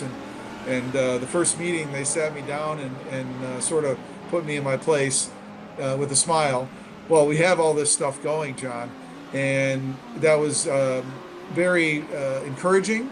And also, really, for me, one of the other things that I was so keen on doing, and we've had such a terrific run lately of audience growth, and we're not done yet. But what I think the IMSA and iRacing partnership has done is exactly that. It's helped us grow fans, our fan base, and candidly, a very loyal fan base. Your customers have a passion for racing. They have a passion for driving. They probably certainly have a passion for the iconic circuits that you all have in the platform. So for me, it's been a huge victory across so many different fronts. And I'm really proud of it. And I think the Esports Championship itself has now evolved into world class, where you bring the best esports teams in the world, the members of your database that are at that very sharp end of the performance and the talent level to compete in really an IMSA formatted event. So while we go racing in 16 of the top 20 markets in the real world all season, the fact that we can put on the Esports Championship and you all can give your customers and your members the opportunity to do even more racing around the IMSA Michelin Endurance Cup events, that makes me smile for lots of reasons, and was right at why I wanted audience growth and I wanted us to be engaged with our next generation fan and participant. And that next generation, I think you really are seeing out there at this moment in time just how good this field has been. And if this is where the next generation of talent is going to be looked at, scouted from, experienced with, these are some of the best in the world, and you are on a pretty even playing field to try and get there. The battle on at this moment in time is for 4th position on screen in your GTD category. Nicolas Matteo, who will be looking at 3rd in front of Miguel Costa for Williams F1 Team Gaming, the #1 car out there, and just behind Martin Kadlachik. WSI Esports are by no means out of this race, looking to get as much as they can from it, Justin. Yeah, really trying to find a way to capitalize on this traffic here to make a move. But keep in mind, we've already seen some big hits for some of the drivers today when trying to make up and set up some of these positions. In the case of WSR in terms of chase, they're just looking to keep it calm. Keep in mind the LP2s. Marc Perez started things off pretty loud. The Spaniard started off trying to battle for the lead, got shuffled back, gained up most of the time. So far today, Simulify Esports Orange having one of the best performances, I'd argue, in the past couple of years in a special event, being one of the front cars in this class so far. And what has been a busy day for them, looking to try and get the podium positions back. Yeah, and they will also note that Maradnas aren't necessarily keeping the pace, the leaders, at this point in time. The number 17 in 2nd position, they're off kilter with Nathan Olsen on their strategy, so I think they're going to be starting to go back a bit further as far as this goes. So I'd put this in about 3 or 4 hours time for a net second battle. They will have to clear some GT traffic then and scything through, and now around the outside will go, yeah, doesn't get much clearance there with Luca Vunch for the Dur Esports by SX number 20 out there. Clearance through the corners for Marc Perez. He doesn't get a good time with Dino Lombardi. Was a little bit stuck up there with the Grid and Go GTD effort there. That BMW, they're just holding things steady behind. And so this is what you get when you're up against a Grid and Go car. You're not up against one, you're up against 7, whether they're going to be flying past you, whether you're needing to fly past them. I mean, we talked about this during the Bathurst coverage, where they've already got a card game. They've had so many different drivers where you can collect them all like Pokemon to find out who's your top competitor and make sure which games you can play. But in all seriousness, though, it just showcases how much talent Grid and Go has been able to attract to their team, especially with the waves they made when they first made their debut in 2024. And so forth. All this is to say, when you have that traffic, sometimes you'll get that assistance from a Grid and Go car, a fellow teammate that will understand the situation, and they aren't going to make it easy for other cars, we'll say. You don't want it to where they become an absolute blocker, but they will try and help as much as they can to give space to their teammates. It's a case of you'll help where you can, when you can. It's not a case of you've got to give everything up to help. It's a case of if there is a tiny little benefit, every team will understand, hey, can you help me out? Can you do me a solid out there? And it's a case where teams will turn around and say, yes, we will. We'll go and help you, because basically, whatever the... Oh, in the background there, that's a big accident then on the main straight then that has caught a bunch up then as they've gone through. I think it's Dino Lombardi again who's been caught up in the 004, and that was trouble with the Williams F1 Team Gaming LMP2, the number 19, and they just left each other no room coming out of Sunset Bend. Pablo Espes driving the 19 car, absolutely demolishes, already had to immediately tow the race car. So pure calamity has sparked up as a result. It seems as though we're a lot of the calamity today, I was expecting it off 2 or 3. It's been off Sunset Bend to the front stretch all day. Yeah, that was a squeeze by the Grid and Go car coming off the corner. And you'd argue at Grid and Go, I was taking my natural line. It would be Pablo Espes' responsibility to get around me safely. Pablo Espes will say, well, I was doing that. You just left me no room on the outside of the circuit. And I think Pablo's got a much better argument in that regard for the incident that he's been dealt up with. We've only had 3 retirees out then from the 60-car field over the opening 2 hours. We may have just had a couple more just from that incident there. So it's a case of, even at this stage, you'd normally expect to be down to about 50 drivers at this point, 50 teams still circulating. It goes to show you, everyone's been very well behaved to start this race. Extremely well behaved. Hopefully we didn't just jinx that right there, but it was similar to that. It felt like at Bathurst initially, and then the attrition hit by the midway point. Felt like that at Daytona, the attrition hit by the midway point.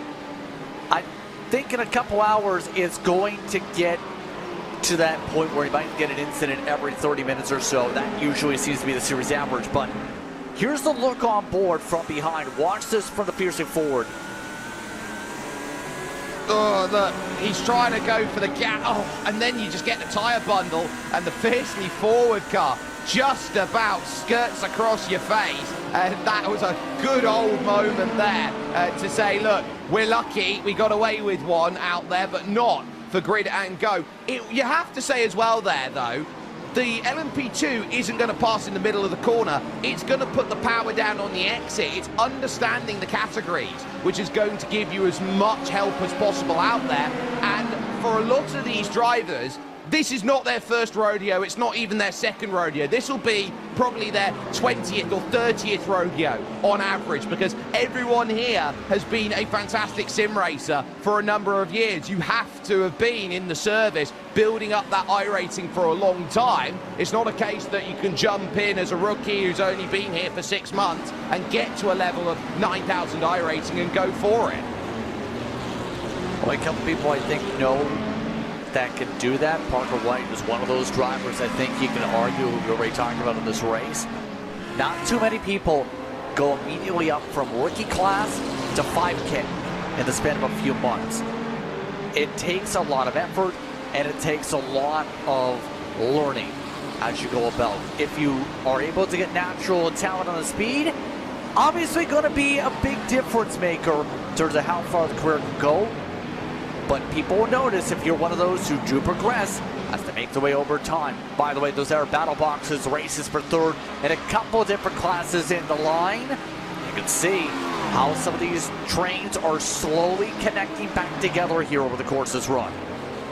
Yeah, so you see a lot of opening out and closing back again, and you find a couple friends. Some people will have a lap that doesn't quite work, others will do. GTD pit stop starting then, as we see likes of fiercely forward Gold down then on the lane. So it's going to get a little bit busy as we near the hour, and of course we're keeping note of those who make the hour in GTD and those who don't, those who will look at pit stops and those who won't late on in the race, because it's a counting game even from as far back as here. A change then in LMP2 in the bottom left corner of your screen, because that was a good pass by Marc Perret trying to get through on Johan Royer for second, and they've done so right before a glut of traffic. So perfect time to get it done, and one in between there, the EMM car of Raphael Renhofer.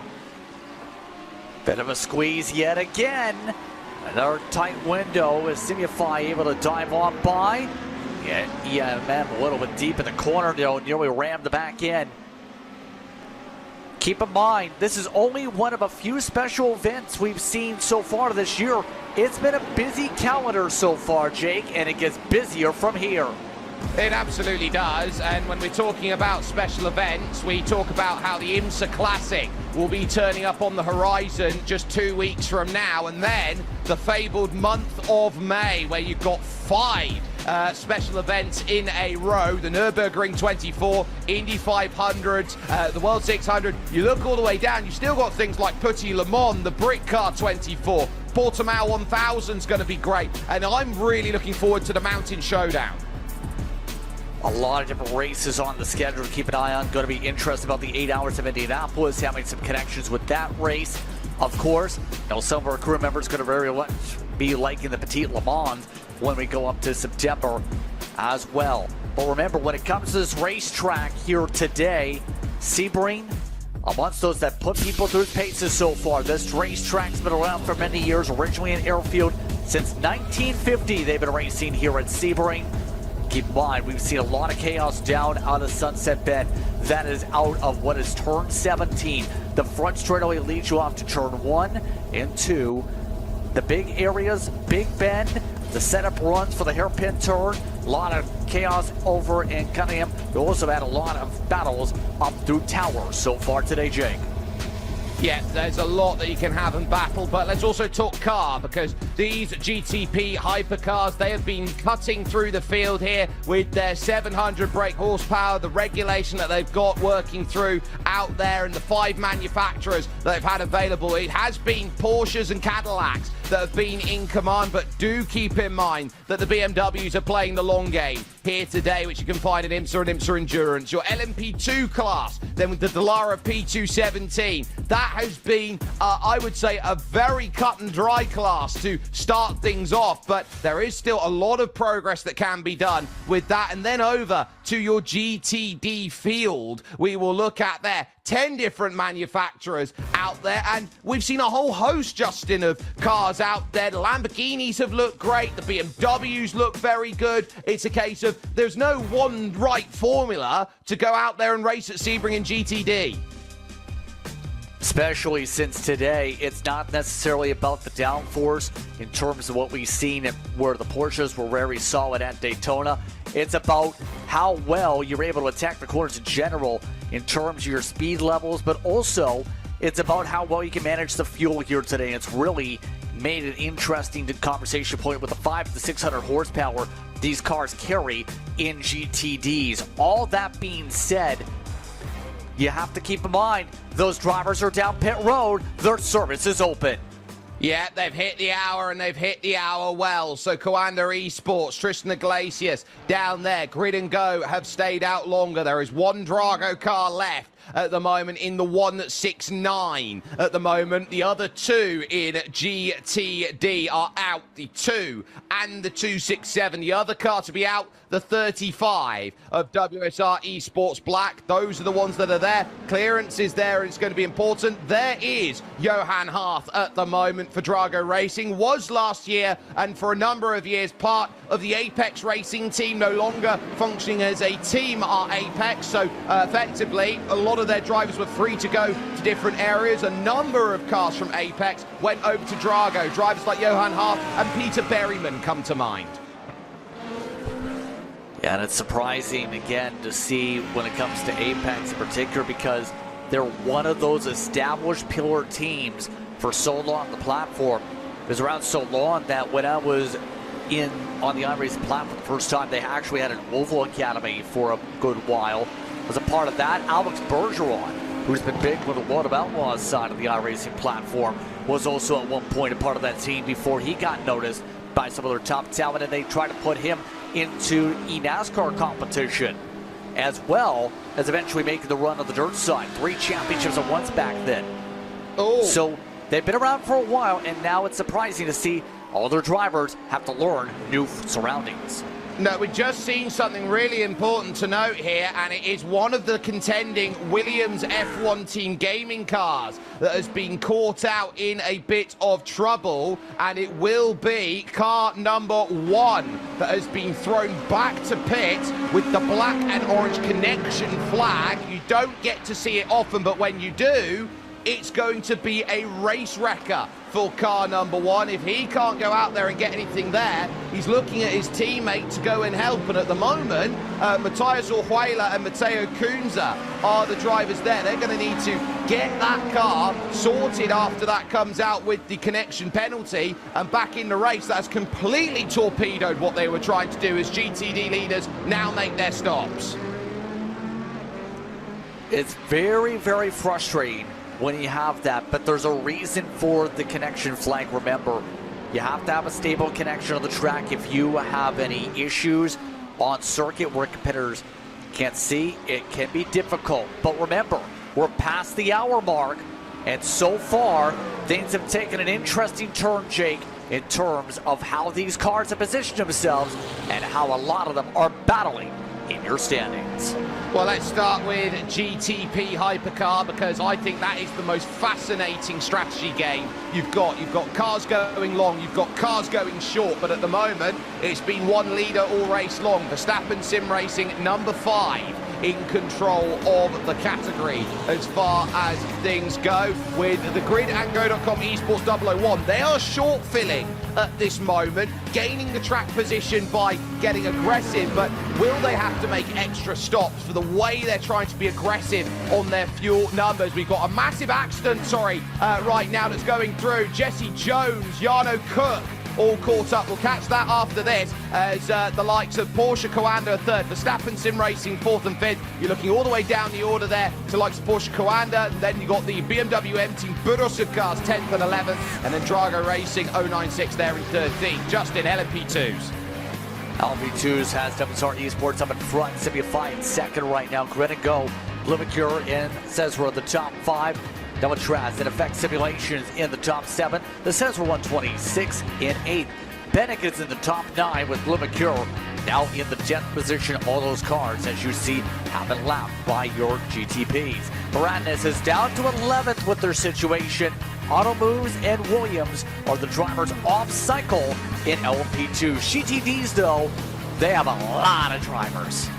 They have a lot of drivers, and they've had a lot of strategy as we've caught them right in the end trails of their pit stop for Grid and Go Esports 005, Dirt by SX, and Coanda Esports as they will now start cycling through. You've got the likes of EMM who are there in and around that top 10. Williams F1 Team Gaming number 4 down there in 15th. Burrusud plus Turner, it's always nice to see them doing decently. They're 13th at the moment. The Coanda Esports Team Yo18, they're 17th in the Corvette. You've got Falcon Sim Racing Team Blue in the Ferrari. You're looking down and you're seeing the likes of an AMG Mercedes, for example, for low quarter zone racing. Stint 1, then 4 laps down, the first real car that has run into jeopardy along with the number 1 that we've just noted about at this moment. And then on top of that, you talk about the 2 Drago racing cars, the 2 and the 267. The 2 led the early hour of racing running. WSR Esports number 35, the first retiree out then of this race, a full 38 laps off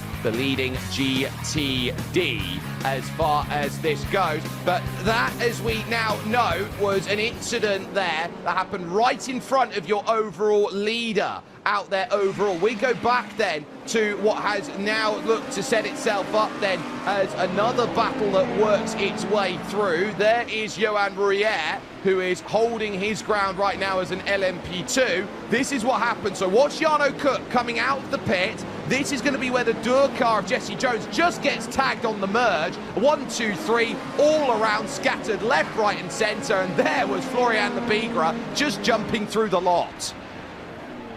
That's where you really have to be careful. Remember, you talked about the spotter calls at corners like Sunset Bend might come up, obviously, when someone's coming straight on a pit road like that with the wide ankle.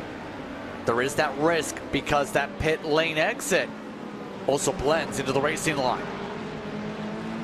It does, and so you're really having to be very cautious about who's coming out of the pits, who is where. Any form of contact is going to be just pretty much a no-no out there as they go. Focus here with Diogo Pinto, now in the number 3 Verstappen sim racing car. This is going to be for 3rd position at this point, trying to chase down Porsche Coanda. They are 9/10 of a second back off of the 091, understanding that they do have backup in the Porsche Verstappen sim racing car behind, which is currently piloted by Luke McEwen. So there is a lot that you can do, and now all of the stops starting to merge because we've got LMP2 stops again. Your leader from LMP2, WSR Esports, they're back down in on the lane.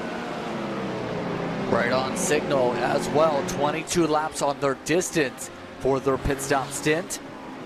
So we're going to see a few of these drivers really start to cycle on in the next couple laps or so. Some of the other drivers offset by up to 3 laps.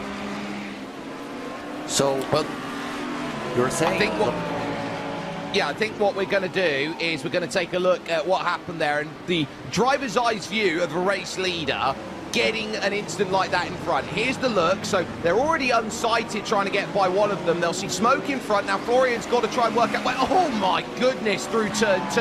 That is split-second decision making. That car was hidden behind the haze of smoke that was put up by the tyres and had to avoid at the latest available opportunity. See how well WSR is attacking the pit exit here.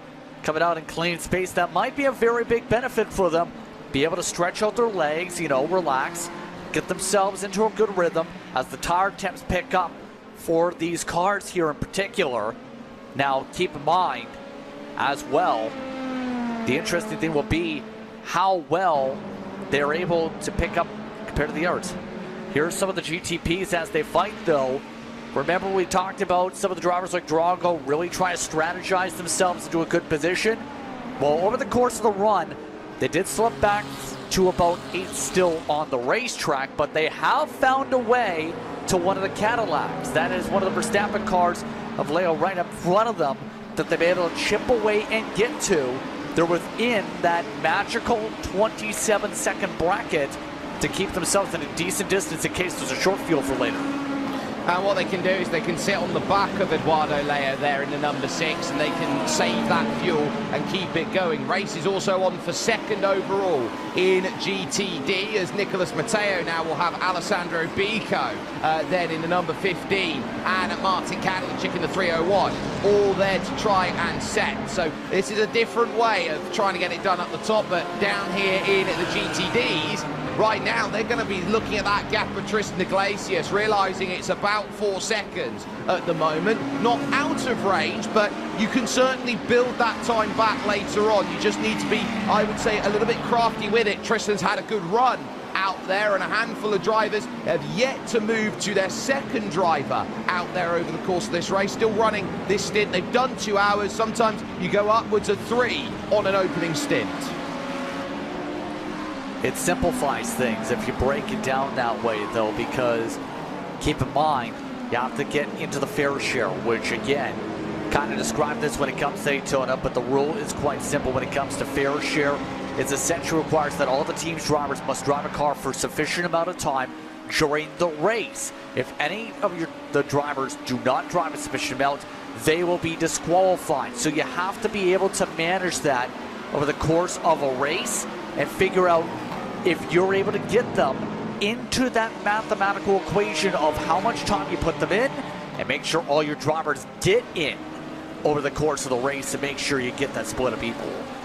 Yeah, we see there one of the Grid and Go cars running down into pit lane. I believe that would be Jake Dennehan then from the GTP Hypercar field. They're going aggressive, remember, and so they're looking at this, trying to use the laps that they have of overcut to build their margin, get on top. But they know they're having to pay back extra pit stops later on. So they've got to try and get to the lead and go forward. And in fact, they've just made a driver change. Justin, they've now put Sean Campbell in the car as we focus now on Williams F1 Team Gaming and Alessandro Bico trying to get that Lamborghini somewhat close to the BMW of Nicolas Matteo, but happy to sit in range for the moment at around that 4/10 of a second back. I think they're in a decent spot with the small distance right now on the racetrack, but you're going to start seeing a lot of these big names try and figure out just where they're going to be able to slot in. Biko in particular has been an interesting name who we've seen appearing a lot of these races for Williams Esports over the years, especially the past couple, and has really developed into a solid competitor. He is in particular done well as an engineer. I know he's also done to help with various different setup groups, trying to provide some knowledge to competitors, help drivers learn. Seems to be the mindset that he's really trying to pick up on the platform, trying to help people be able to develop. Yeah, you really get the sense that this is a community. Some drivers do need help when they're down in the lower iRacing brackets to get themselves up, to get an understanding of what they do. It won't be exact, so to speak, of what you'll see these setups curated for, but they'll be close, and so it's a case of you take that as a baseline, really, when you go to all these setup creators out there, be it the likes of a virtual racing school or a Dave's Coaching or anything that is in that realm, as that's a little bit of tire temperature trying to get into there for the moment for one of the Coanda Esports Porsche Coanda cars out there at the moment. That's Josh Rogers there just behind Dominic Hoffman. Then at this moment, he's just lost the place on this lap. So Rogers then looking the wrong way at this point in time, as here comes Blue Mercure into the pits. But what you get to say in terms of how you're building a setup and using a setup shop, it will help you, it will get quicker, but you also need to do a tiny bit of experimenting to get even more out of it. Yeah, to me, it's not just about the setup at this point, because yes, a good setup will absolutely put you into the right ballpark, especially if you find the right group. But you can throw a 2000 iRacing driver with some of these setups and they would immediately probably wreck the race car for some of those on the circuit right now.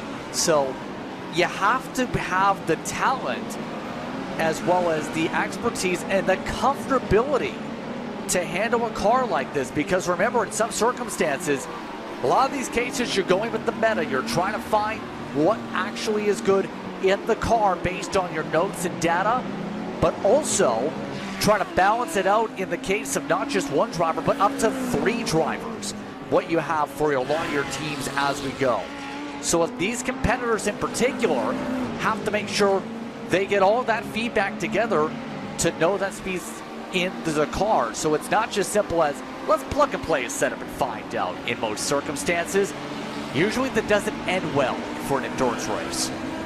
No, normally it doesn't, and so you just have to make sure you're putting the time, you're getting the practice in, that you're not too concerned with Ricardo Rico and the Drago Racing 169 getting too close to the back of Josh Rogers there through the Le Mans corner and over towards Sunset Bend. You're looking at every factor out there to try and hold your race together, to give yourself the time, to give yourself the opportunities, the understandings that you can go and get what you want. In from the lead of LMP2 now is Johan Royer, who is pitting then on lap 70. This should hand Balazs Pilar then control of the lead, and that is for Sesha, one of the cars that's going a little bit longer, as for the moment this is good running. There is Royer in the pit, so he's getting service done. Driver change then. Petr Zhuba, the Hungarian, now is going to get in for the 003 team. Able to get the swap down, and this is where we're expecting a lot of these competitors to really start thinking about their next rotation. But all that being said here, as we look around at some of these air battles pop over the racetrack, is some of that feedback those competitors will get into the car to figure out what can you do a little bit differently to make up time. Is there anything you would change? Racing line? Some of the things you might get feedback-wise, especially since this track has built up a lot of rubber, and at this point, it's very line sensitive. You can tell out of these racing groups, the marble buildup is very thick. Remember at Daytona, people spun out if they touched anything outside the racing line. Yeah, you'll see a lot of that as well here, especially around Sunset Bend. It will definitely put drivers onto the grippier surface, and I don't think there's much threat of rain today when you consider that the track temperature has ballooned and skyrocketed out there to a Celsius of 46. So that is, we're talking what, 110s out there in Fahrenheit at the moment, as gridandgo.com esports continue to hold their ground. you almost have to set a car up in two different ways out there. There you look at it, 115 Fahrenheit, right on the nose as they sit and look. It's almost like you have to set the car up two ways. Do you want a car that's good in the first half when it's really, really hot, or do you want a good car in the second half when it's really, really cold, Justin? That's a great question, because I know for 24-hour races, you're setting up for the cold part in particular. I know in terms of the situation. But for this, it's going to be the inverse, because the majority of your race is in the daytime. So you absolutely are in that plan of thinking of that big picture. Here's Cesar, by the way, they were able to stretch the fuel run a pretty decent amount of the LP2s as they take their service. Yeah, so they're going to be jumping in, and they know that they've got to get that sorted. Sesha going longer than some of their rivals on lap 70, end of 71, start of 72. They have jumped on in, so at least for the next 2 hours, there's no chance of rain that is going to be coming along then for these drivers, so they'll be very happy in the spring sunshine here at Sebring to be doing what they need to. And those are the last of the cars to come in and make their stops in LMP2. So that cycles that field out as they will continue on, but they're looking to get basically half a stop by the end of the race back out there is Balazs Pilar. That's the end goal behind the likes of Blue Mercure 33 they've come out with, as the focus still sits here on what has been effectively a calming down right now. You've given the business card out, now you've got to settle in, do the hard yards at this point, and I think Williams F1 Team Gaming with Alessandro Bico will probably look at this and go, yeah, pace is good from the cars in front, nothing really to worry about. We're keeping Coanda Esports honest in the race lead in this group second, third and fourth. I think really you take from this, you have a good car, you know you have a strong organization, there's a lot of things you can build upon. If you get some luck, if Coanda makes a mistake, you're there to capitalize. Part of the key is absolutely to make sure. And we know Williams, one of those teams that's been around in terms of investment. Blue Mercure also getting a little bit edgy there. Nearly hit the wall as Drongo Racing closing up for the 7th spot. Blue Mercure, one of the newest kids of the block, remember. Kind of on the back foot this race, Jay, for the entire group, was referring to a bit earlier, before things get intense every time we bring up that point. But for them, that French-based organization came into the scene pretty quickly right before Daytona, made waves in the Daytona 24, did well over in Bathurst. Today, though, it's almost been hit or miss in terms of how their cars have done.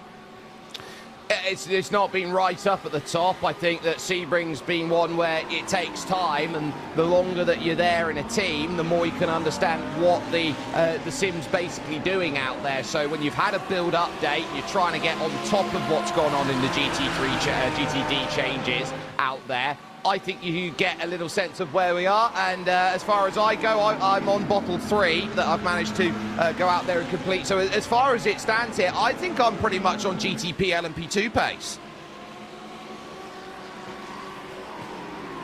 Absolutely. We'll say in terms of the stop process here, it's trying to find and develop that playbook, I think, is the main thing. Because remember, some of the drivers may not have worked together as much. Some of the drivers from that team obviously had relationships with one another in terms of being on other groups. But it's a whole new different core. It's a whole different playbook and potentially different philosophies compared to, say, some of their old teams that they were racing for. So it's a lot of thinking on how you're going to take what you know, establish that with the new group, and not give away all your speed secrets.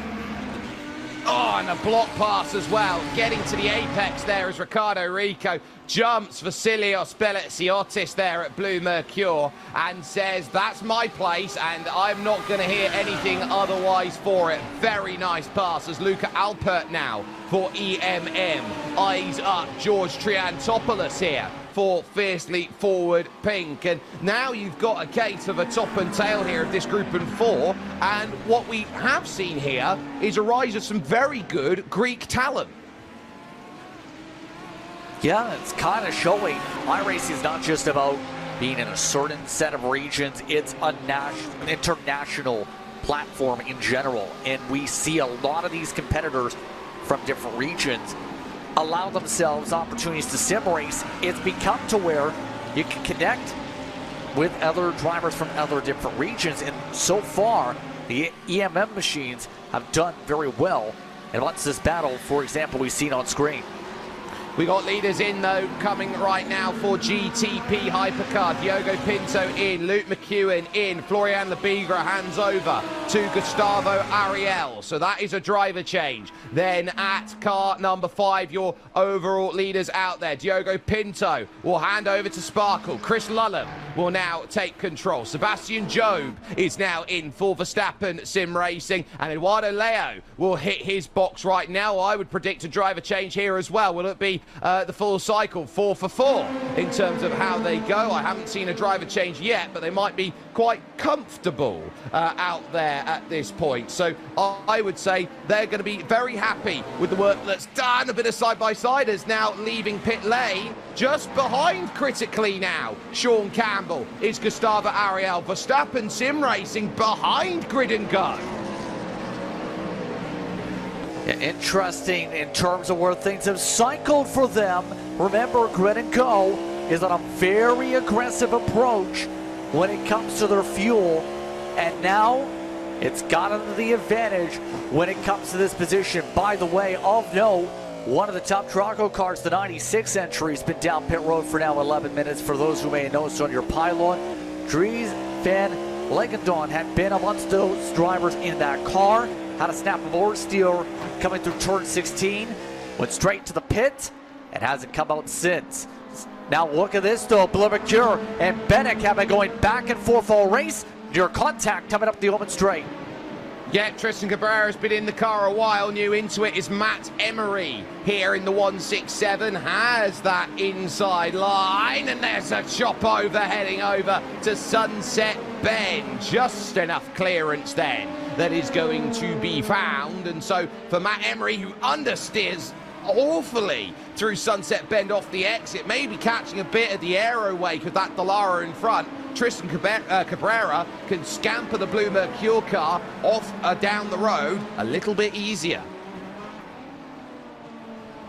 Finally able to get some breathing room, I think, is what they're probably thinking. And because for so long they've been hooked up with the betting machine, just trying to find a way to get the top 10.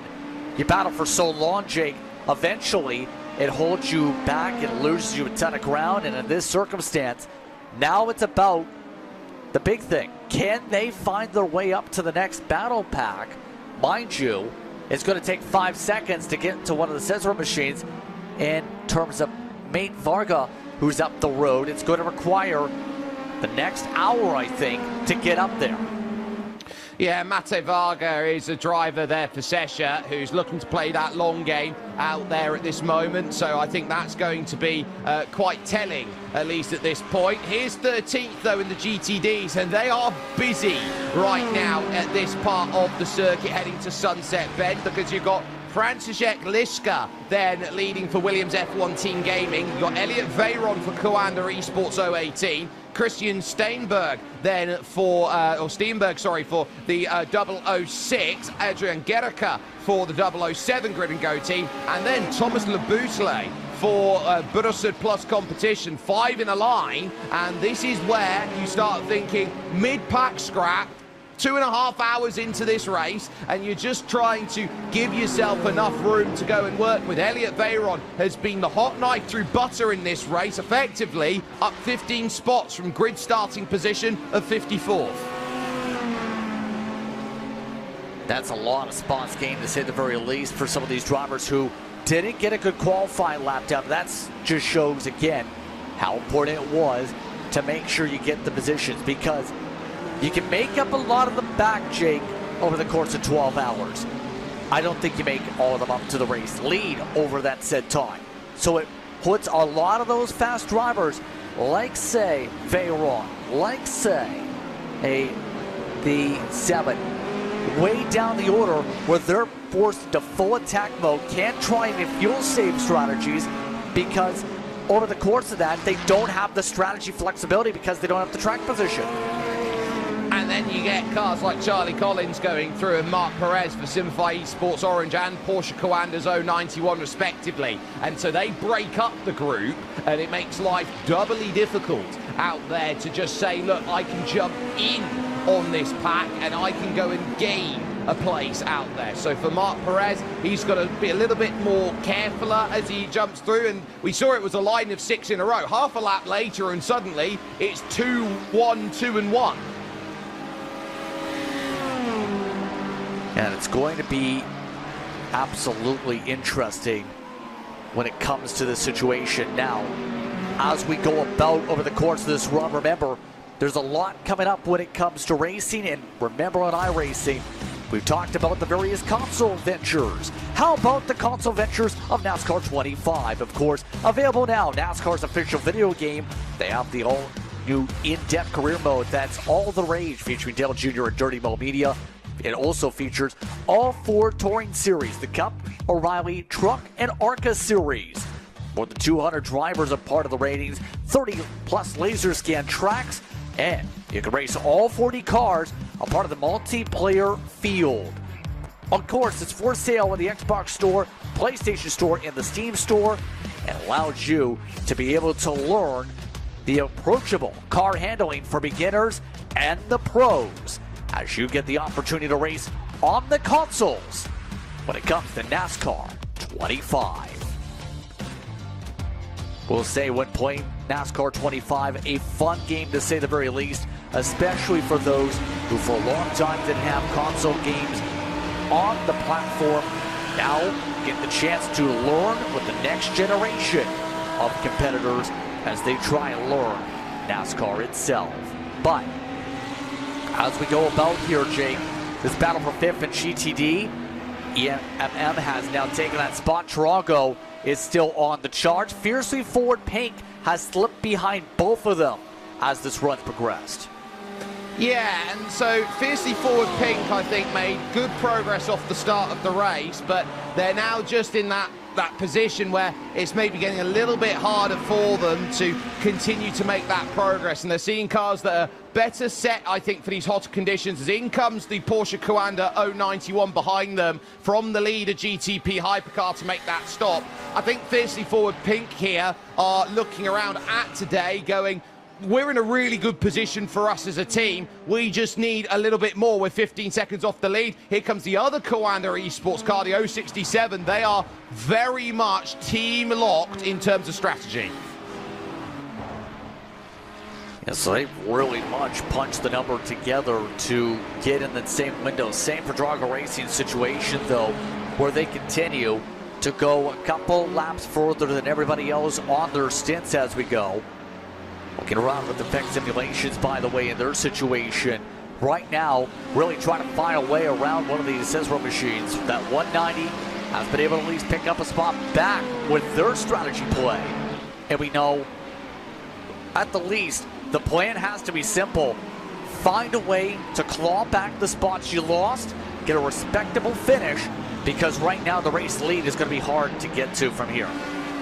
It will, excuse me there, it will do. You've got Andrew Dawson, who is just behind them. Balazs Pilar here, he's just trying to run through the group right now, not really do anything of too much concern at the moment, but at least you would say at this point that, you know, you're just trying to keep yourself steady and consistent. Top and bottom of your screen, because you've got the race for second in GTD here, still with Grid and Go, and they've been very stable here with this and working well together as a team. No need to get close enough to go make moves. No need to dive down the inside and shake the apple cart. This has just been respectable racing there in GTDs, as the LMP2s, they basically get the worst of both worlds, Justin. They have battles where they get overtaken and then they have to overtake others, so they're always constantly in a state of flux. That's kind of the common thing when it comes to racing in general, though, is over the course of the race, you have a lot of back and forth in terms of positions, in terms of strategy plays, but in many of these cases, you find a pivoted mean? As in, you have a pin of where you're exactly battling, or you're exactly going to likely run much of the way. So as this field goes on, it's can you find a way to leapfrog to the next pack of cars? And that's the tough part of this entire event, is getting into that situation and getting into an opportunity to move ahead, which in many cases requires so much effort just to get the next battle.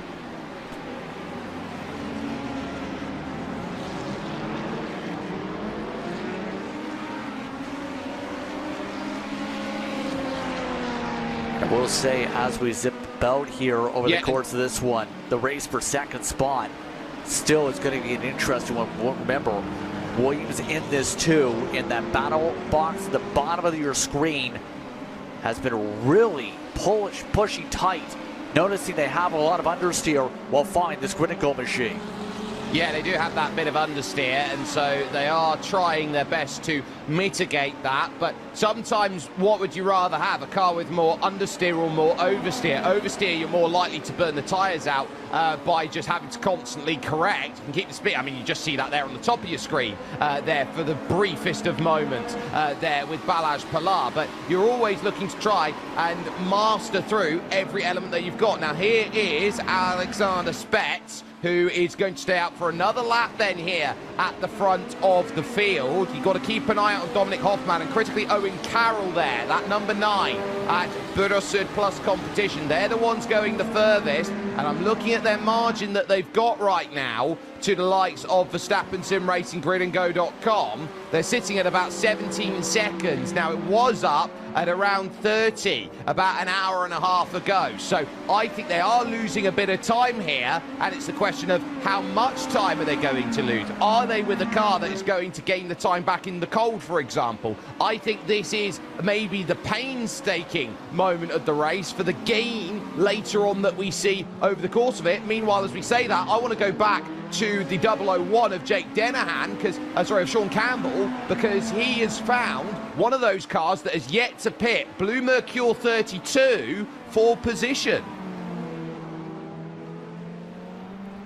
Interesting in terms of that spot in particular, because Blue Mercure has been one of the teams we haven't really touched upon really too much in terms of the GTP traffic, because they've been so quiet. But all of this is going to be where things steady on out with, of course, the run. By the way, may have just gotten the exact answer for the spin-off for the 096 we referred to for their teammates for Drago Racing.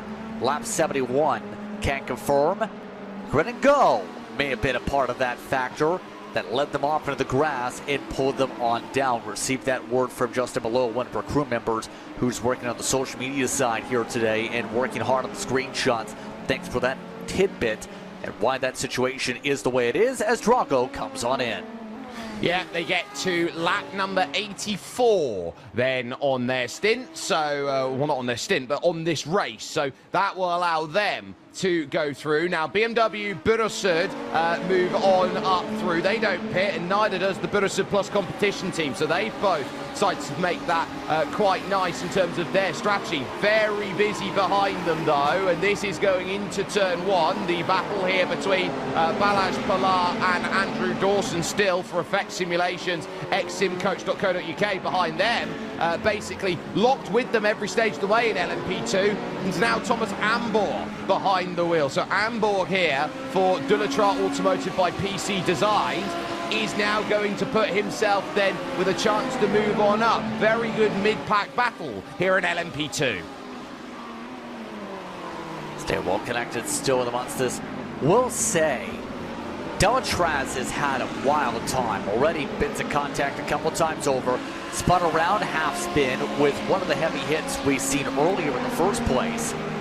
I'm surprised that Delatraz is still running the way they are with basically no damage, if anything at all still, and have really stayed in the hunt of things. So that's a huge amount of effort that they've done, and it takes a lot of focus just to have a chance to race that we're seeing right now for that 8 machine, to be in the conversation in amongst this heavy traffic here and have a chance for 6.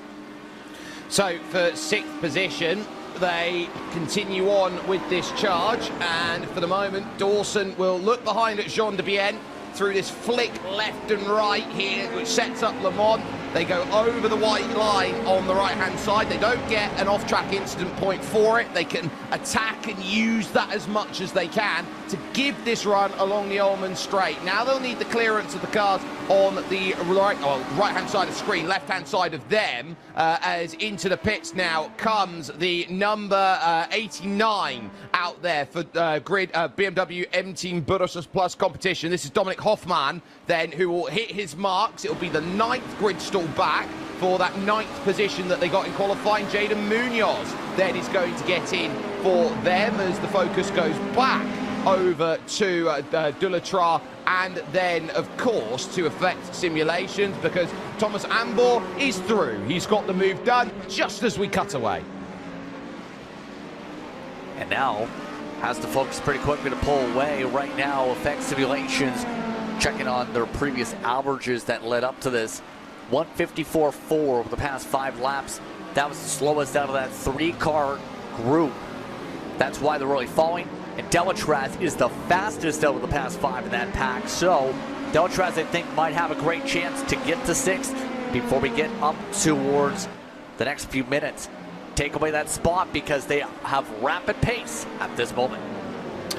Yeah, that pace, I think they're trying to use this as a push stint for the next few laps or so. Just build a margin, try and get to the next car up in the line. They know it's only a couple seconds down the road. Balázs Pilar for Sesha Esports, the Hungarian-based team at the moment, who have the very beautiful, almost Hungarian pottery understanding run as they go through. Live and streaming right now is Owen Carroll at this moment in time here, leading the race outright and doing a very, very good job of things, it has to be said. Managing the fuel and the stint and the strategy, and on cue, diving down into pit lane and looking to get service done. So that's another really nice run. 86 laps through 3 stints worth of driving. They are really trying to pull as much as they can out of this as they can. You see right now, comment section pretty active, and I don't think Owen's too happy about that in terms of how the stint went. That was a big grimace to that face in terms of response to how the stint went.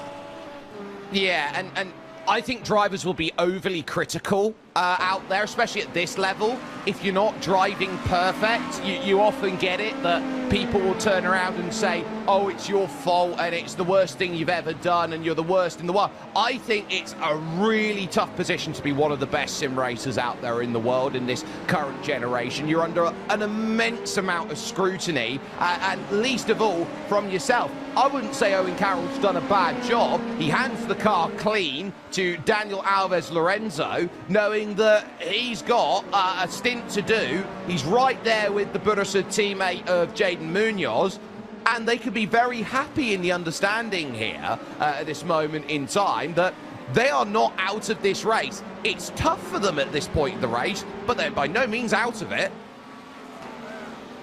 Definitely not. You don't want to say, oh, it's hour 3, we're just here for the fun.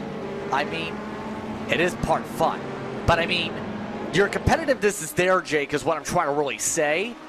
And you want to absolutely keep that hope and keep that drive to get up there. Because, yes, we're here for bragging rights. Yes, it's about having fun, especially for those that are splits over the race. But also, it's about, can you get your team a big win that helps establish the program and establish momentum for the rest of the year?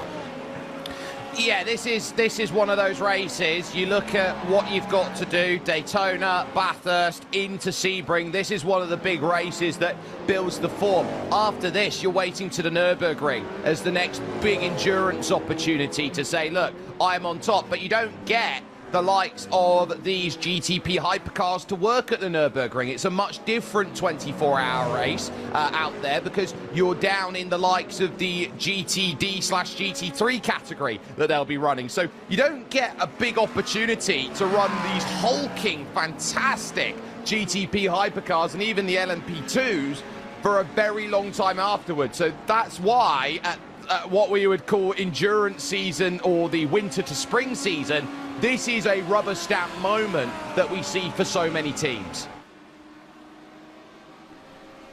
And right now, for a lot of the teams, the thought is keeping your drivers also very active, especially with challenging racetracks. And the best way to be able to keep up with speed is quite simple. You compete against the best of the best. If you're racing against, I don't know, 3,000 iRating even for some of these drivers, yes, it's about fun, getting reps, but to know where your speed's at, you have to compete against these drivers here, and it really proves how you need to work as a team to get to that next step to contend for the top step of the podium. You really do, and that is the understanding as EMM at this point in time, staying with Drago, who have quietly worked their way forward, picking up momentum. They'll have to lap one of their own class just in front there. That's Dennis Mensa for Stint 1 Motorsport, who are involved in the opening 15 minutes with the first incident of the race. So that was something that has kept them in mind as they have set themselves up. So at least for the moment, this has been a very tough run out there for many out there, and they've been roaring, trying to find as much success as they can. But we'll take this time here, ladies and gentlemen, to get a little understanding of the sounds and sights around this beautiful Sebring circuit as we listen on in one more time as we get a little hear of what is Full Throttle.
Well, 9 hours, 11 minutes and 15 seconds remaining here in the iRacing Sebring 12-hour here in 2026. A lot that has been looking to set itself up as far as the opening 2 and 3/4 hours have now set itself off into rotation. So a lot to try and cover on in, and now everyone looking to try and set themselves up. Justin Prince has walked away just for a little bit. Joining me now in the commentary box then is a fantastic commentator along with me, the voice of eNASCAR, Evan Pasoko, here along for this one. Evan, it's been, I think, quite a nice jump into what is a 12-hour race. It's not been, you know, crash happy of what we've seen. Everyone's been very respectful as we hit LMP2 pit stops, almost on the same cycle as the GTD stops. Yeah, a lot of drivers obviously were really concerned, right, going into the opening stint, really the first lap or two with the rolling starts and everybody on top of each other. But once we got through that, I think that was a good sign of things to come, right? We've had a couple of dust-ups. We've seen mainly when you've got those faster hybrid cars and the GTPs getting through some of the slower traffic. It's led to some moments. We've seen some incidents with cars cycling back off of the pit lane. But I'm with you. Listen, for a 12-hour race, for the number of cars that are represented in this field, I think it's been pretty good. And we've seen obviously the LMP2s start to spread out a little bit more, but I'll give a shout out to the GTDs. Every time we check back in there's a 3-4 car battle somewhere, and now we're getting to the point of the race, right? We're getting to the midway point. So drivers are going to have to start to pace themselves, much like you are going to have to with your water count that I've been keeping up on, right? And we'll see how does that change the complexion of this race. It hasn't been crazy, so can we maintain the pace that we've been sitting at, or do things take a notable step back as we get into the midway point? Well, we note as well that it has been for GridandGo.com Esports 001 a very aggressive strategy. They've once again made their call in for their stop, so they've now cycled themselves back out and have actually just fallen behind Jaden Munoz and the BMW M-Team Burusud Plus competition team out there at the moment. There on screen is one of the Sesha esports cars then looking to pilot through the middle of the circuit here and just try and keep that momentum going out there at this point in time, over through to the tower turn. This is Balazs Pilar, who are expecting with these longer stints that we're seeing here, Evan, in the LMP2s, to open up and get as much, and I mean as much as you possibly can, leaning on over in the fuel game to get that half a stop. Then back at the end, battle continues though over in the GTP hypercars, because Eduardo Leo looking behind at the new driver in. It is a Wiltshire driver in the form of Dana Moore. Yeah, that's the other thing you look for now, right? We started seeing it after the 2-hour mark, is some of the driver swaps coming into play, right? And how do these teams strategically pick their drivers, however many of them they have competing, and then who's going to take on which stints respectively. So if you're driver in number 2 into this middle portion of the race, I think the baton being passed to you is, keep the car clean, don't take risks, right? We've seen a couple of drivers have some issues, but for the most part, not a lot of attrition. Some drivers and teams, therefore, have picked up 3-4 spots here or there, but with the exception of maybe a handful of instances, we haven't seen any huge swings. So you're going to see that more so from the mistakes as we get through into this. And this battle for the number 5 spot's a great example. The Coendo 6-7 car, within a half a second of this happened, Sim Racing number 6 machine, but then you got that 9-second gap to the Drago Racing 069 machine. So if you're in that 7th place car, right, what are you going to do over the course of the next couple hours to try to inch that in? You're not going to get 9 seconds in the blink of an eye, but you just want to hold those gaps, just to maintain things. And it's also gotten, I think, a lot better for these GTP cars in the fact that they are no longer in a position where they're catching the GTDs and the LMP2s in bulk, right? That's where some of the biggest moments that you and Justin saw in that first 3-hour stint was when they were catching those cars in big groups. And the less frequent that those big battles are, I think it makes it a little bit better for these drivers to be able to compartmentalize things. As we take a look at this battle now inside with the LMP2s. Yeah, this is not Sebastian Job and Alejandro Sanchez, although that battle's going on quite nicely in GTP for Hypercar for third and fourth. This is second and third with Jenkel von Thielen, then the Belgian driver for Blue Mercure. He's moved over this season from Williams Esports, so that a big change for him. Up against Petr Zuba, then the Hungarian for GridandGo.com Esports 003. Blue Mercure, brand new team. Grid and Go, I think, have the largest roster out there, and what we've seen from teams in history, there are a lot of teams that have got very, very big and then realised that it's fragmented out. We saw it with Evolution Racing Team and Altus Esports back in the day. We saw it to an extent that has gone along with teams that have come up like Inex, for example, who couldn't quite manage the amount of drivers that they've got. The more you've got, the more personalities you have to manage. I wouldn't want to manage, 18 to 25 different personalities who are each 8K, 9K, 10K drivers. I think that is God's work. Well, I think that's kind of explains why you don't see that too in the real world side of things, right? Even the larger teams, you're going to see 3 or 4 represented in some of the IMSA ranks. But outside of that, I think you're right. And in the Sim 2, right, loosely, I would say a lot of these teams are somewhat geographically based. But of course, we've been talking about other drivers from all over the world in this, just logistically as well, right? Not only managing personalities, but just kind of dividing up roles, and then how you then take that talent roster and you split them into your different cars. Sometimes bigger is not always better, right? You want to strike that balance between having a good mix of talent, a good mix of experience, but not having too many cooks in the kitchen, right? As they say, as we take a look at the battle for the number 10 spot in GTD, where they're all chasing down the EMM Esports team, but 2 drivers right there in line, the 11 and the 98, not far off. Yeah, the train, I would argue, is for 9th with Damon Woods in there as well. So keep an eye out on everybody who is looking to get themselves involved in this group. So you go then and look from Damon Woods, you've got George Triantopoulos, you've got Daniel Lafuente at Marla, EMM have Jerome Fisher, Vasilios Belitsiotis at Blue Mercure in this, and there's going to be some contact down at the hairpin for Triantopoulos as there goes Marla Racing, jumping up the order. They pick one up then as they go through. This has opened the door for EMM now for 9th place. So Triantopoulos, across the beams, and now they're going to fight on the brakes, and there's contact. 1, 2 getting caught up. Triantopoulos dumped to the outside, and now it's going to create this massive bottleneck as it heads its way to tower turn. Fisher is going to be the one who ends up getting the big catch, as it were. Lafuente losing out, and now here comes Belitsiotis. And that was just head-to-head contact. You saw the move and obviously tried to show the nose early to establish the position of the lead car, and that ends up being the 12 machine who goes around, just doesn't yield. And listen, this is a very flat racetrack here in Sebring, so showing the nose, trying to establish position going into the braking zone, all of those are critical, but there's nothing else to blame on that, with a different car class. That's just straight up car-to-car contact, which we haven't seen a ton of, maybe outside of turn 17, where we're headed right now to the Sunset Bend. We've seen a little bit of door-to-door contact at this part of the racetrack, but outside of that, a lot of the troubles come from overtaking with some of the faster cars catching up. But this 5-car conglomerate, I guess we'll count it down to 4, now that the 12 machine caught up and dropped the back a little bit. They've been going at it for quite some time. Likely some new drivers subbing into this, but there's also a little bit of mental fatigue in there, right? It is a long race. Drivers will try to compartmentalize things.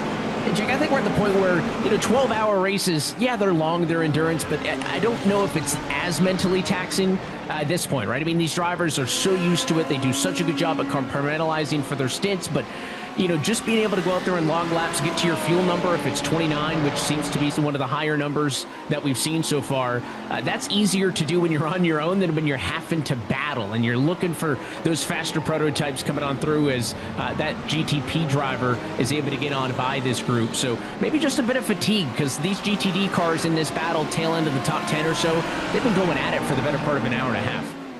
They very much have done. In terms of what you'd look at from the sim racing side, of course, the sprint series that will be there in terms of iRacing officials will be about an hour. In terms of what you're looking at, 40 minutes to an hour. So you're trying to add that up. You've effectively done, at this point, at 3 hours in the race, you've done about 3 to 3.5 of those. Oh, lots of wiggle there. Just catching a little bit of the dirt off the exit there was Daniel Lafuente. You can tell he's really trying here to keep himself in this group, and the difference between being near the front or not is going to be critical, because these GTDs, they're pretty much on the nose right now for the pit window. So how critical do you think, Evan, it's going to be right now if you're in a massive pack to go out there, be aggressive and gain the track position to dive in and have a clean pit lane?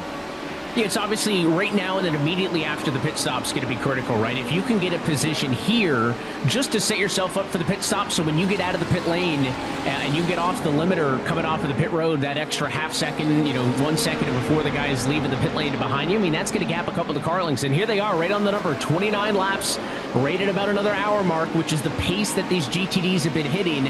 And all 3 of those cars in that battle going to come in as a group.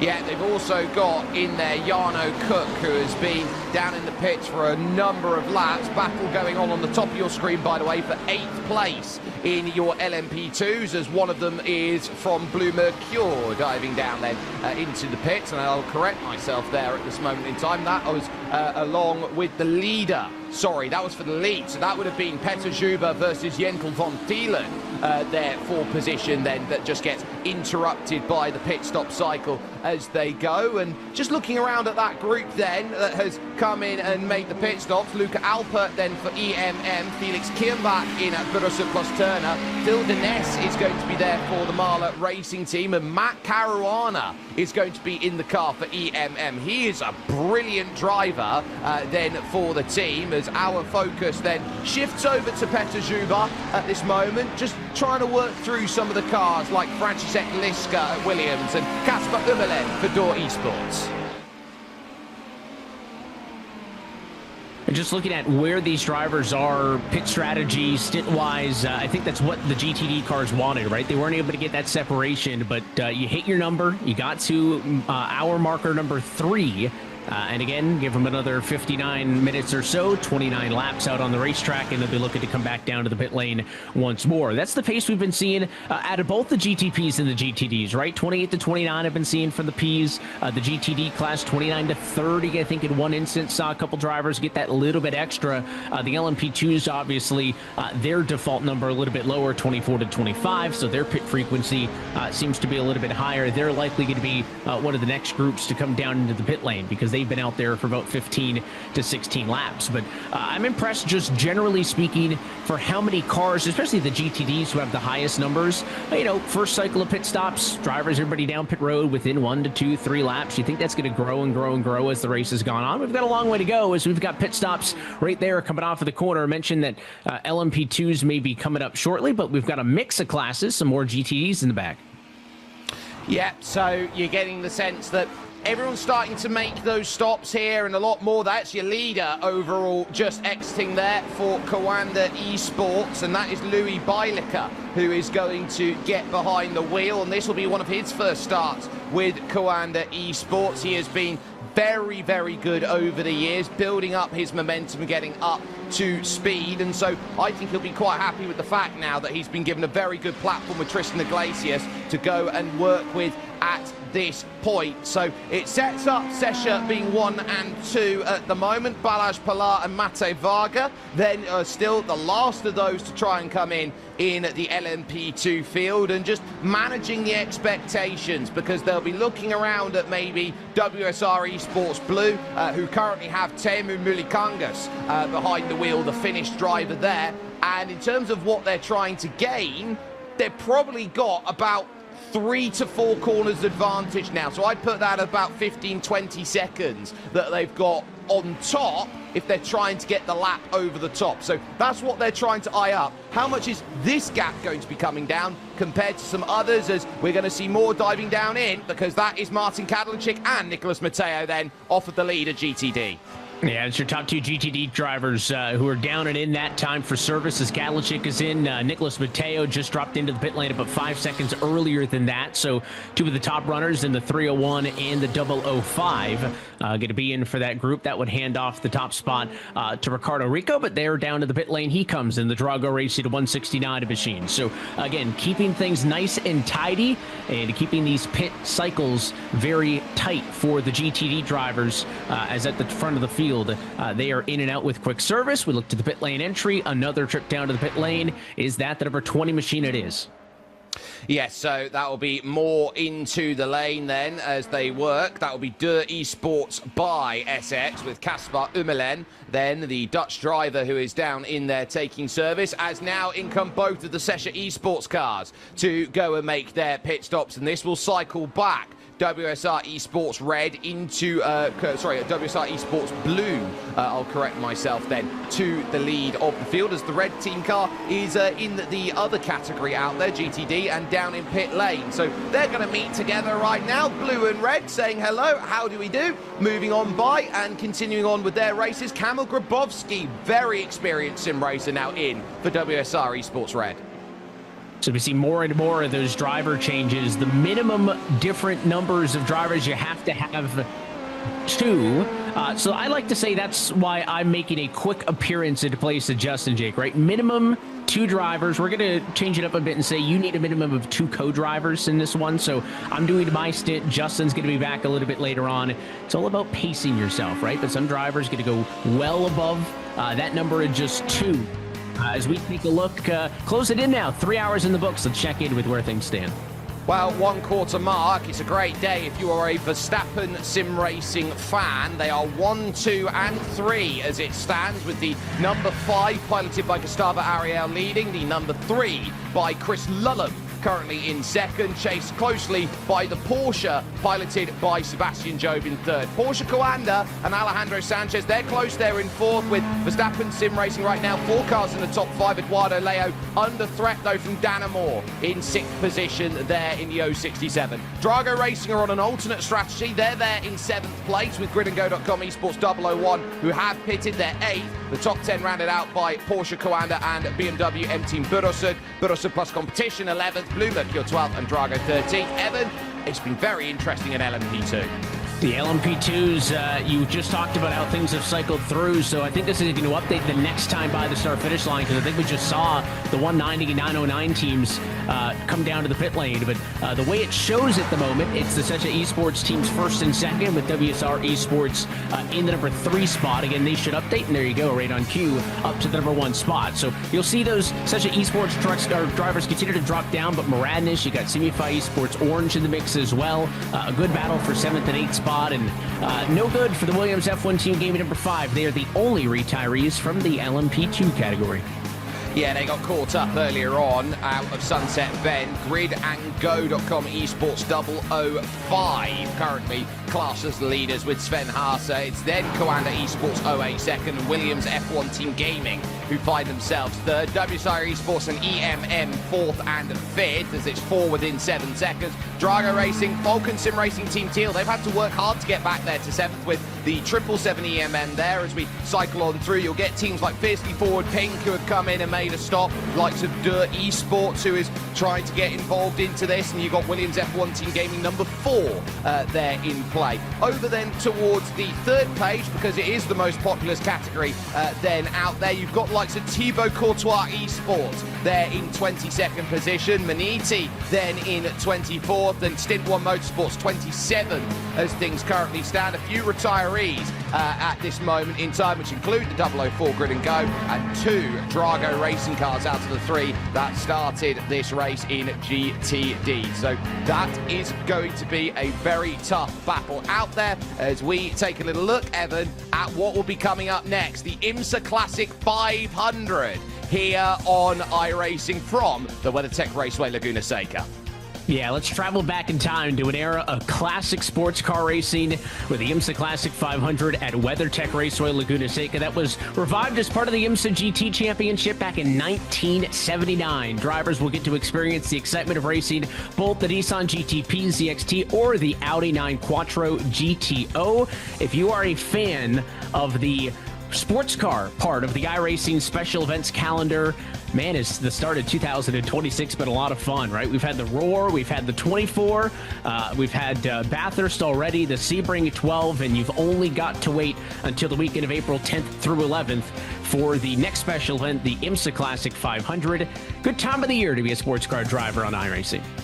It's a really good time to be a sports car driver, especially with the updates that they have done to the GTP and the GTO out there. It's created an IMSA Vintage series that has been really fun to see how all of those changes have gone into play. Battle currently on here in the GTD lead, though, and I think this has been a very nice run in terms of strategy that we have seen from Grid and Go and Coanda Esports. It does have an old school feel battle to it out there at this moment in time. And speaking of old school, we had a chance to talk old school with John Doonan, the president of IMSA, and we were asking him about the upcoming IMSA Classic 500 in 2 weeks' time.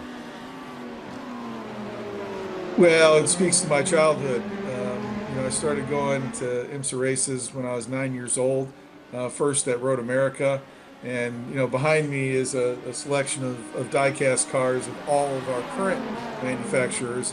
But on the next level on the shelf are a bunch of IMSA history, examples of different eras, examples of different platforms, and in the end, we celebrate our past as much as we possibly can, because the history books are very rich with so many different milestones of technology and performance and brands that have graced victory lane and participated at one point or another in our nearly 60 years. It's middle 50 years of history that means so much to me personally.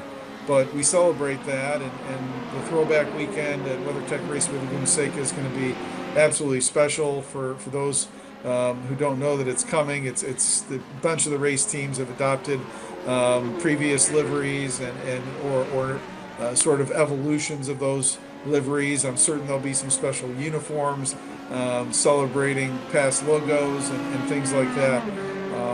We 6 weekends out of the year, IMSA's History Museum, HSR, rolls out. So when you all give the opportunity to your customers and your subscribers and your members to drive the current era cars or the cars from IMSA's history, that brings a smile to my face and remembers time, and makes me remember time on the hill at Road America or Mid-Ohio or Brainerd when I was 10, 11, 12 years old.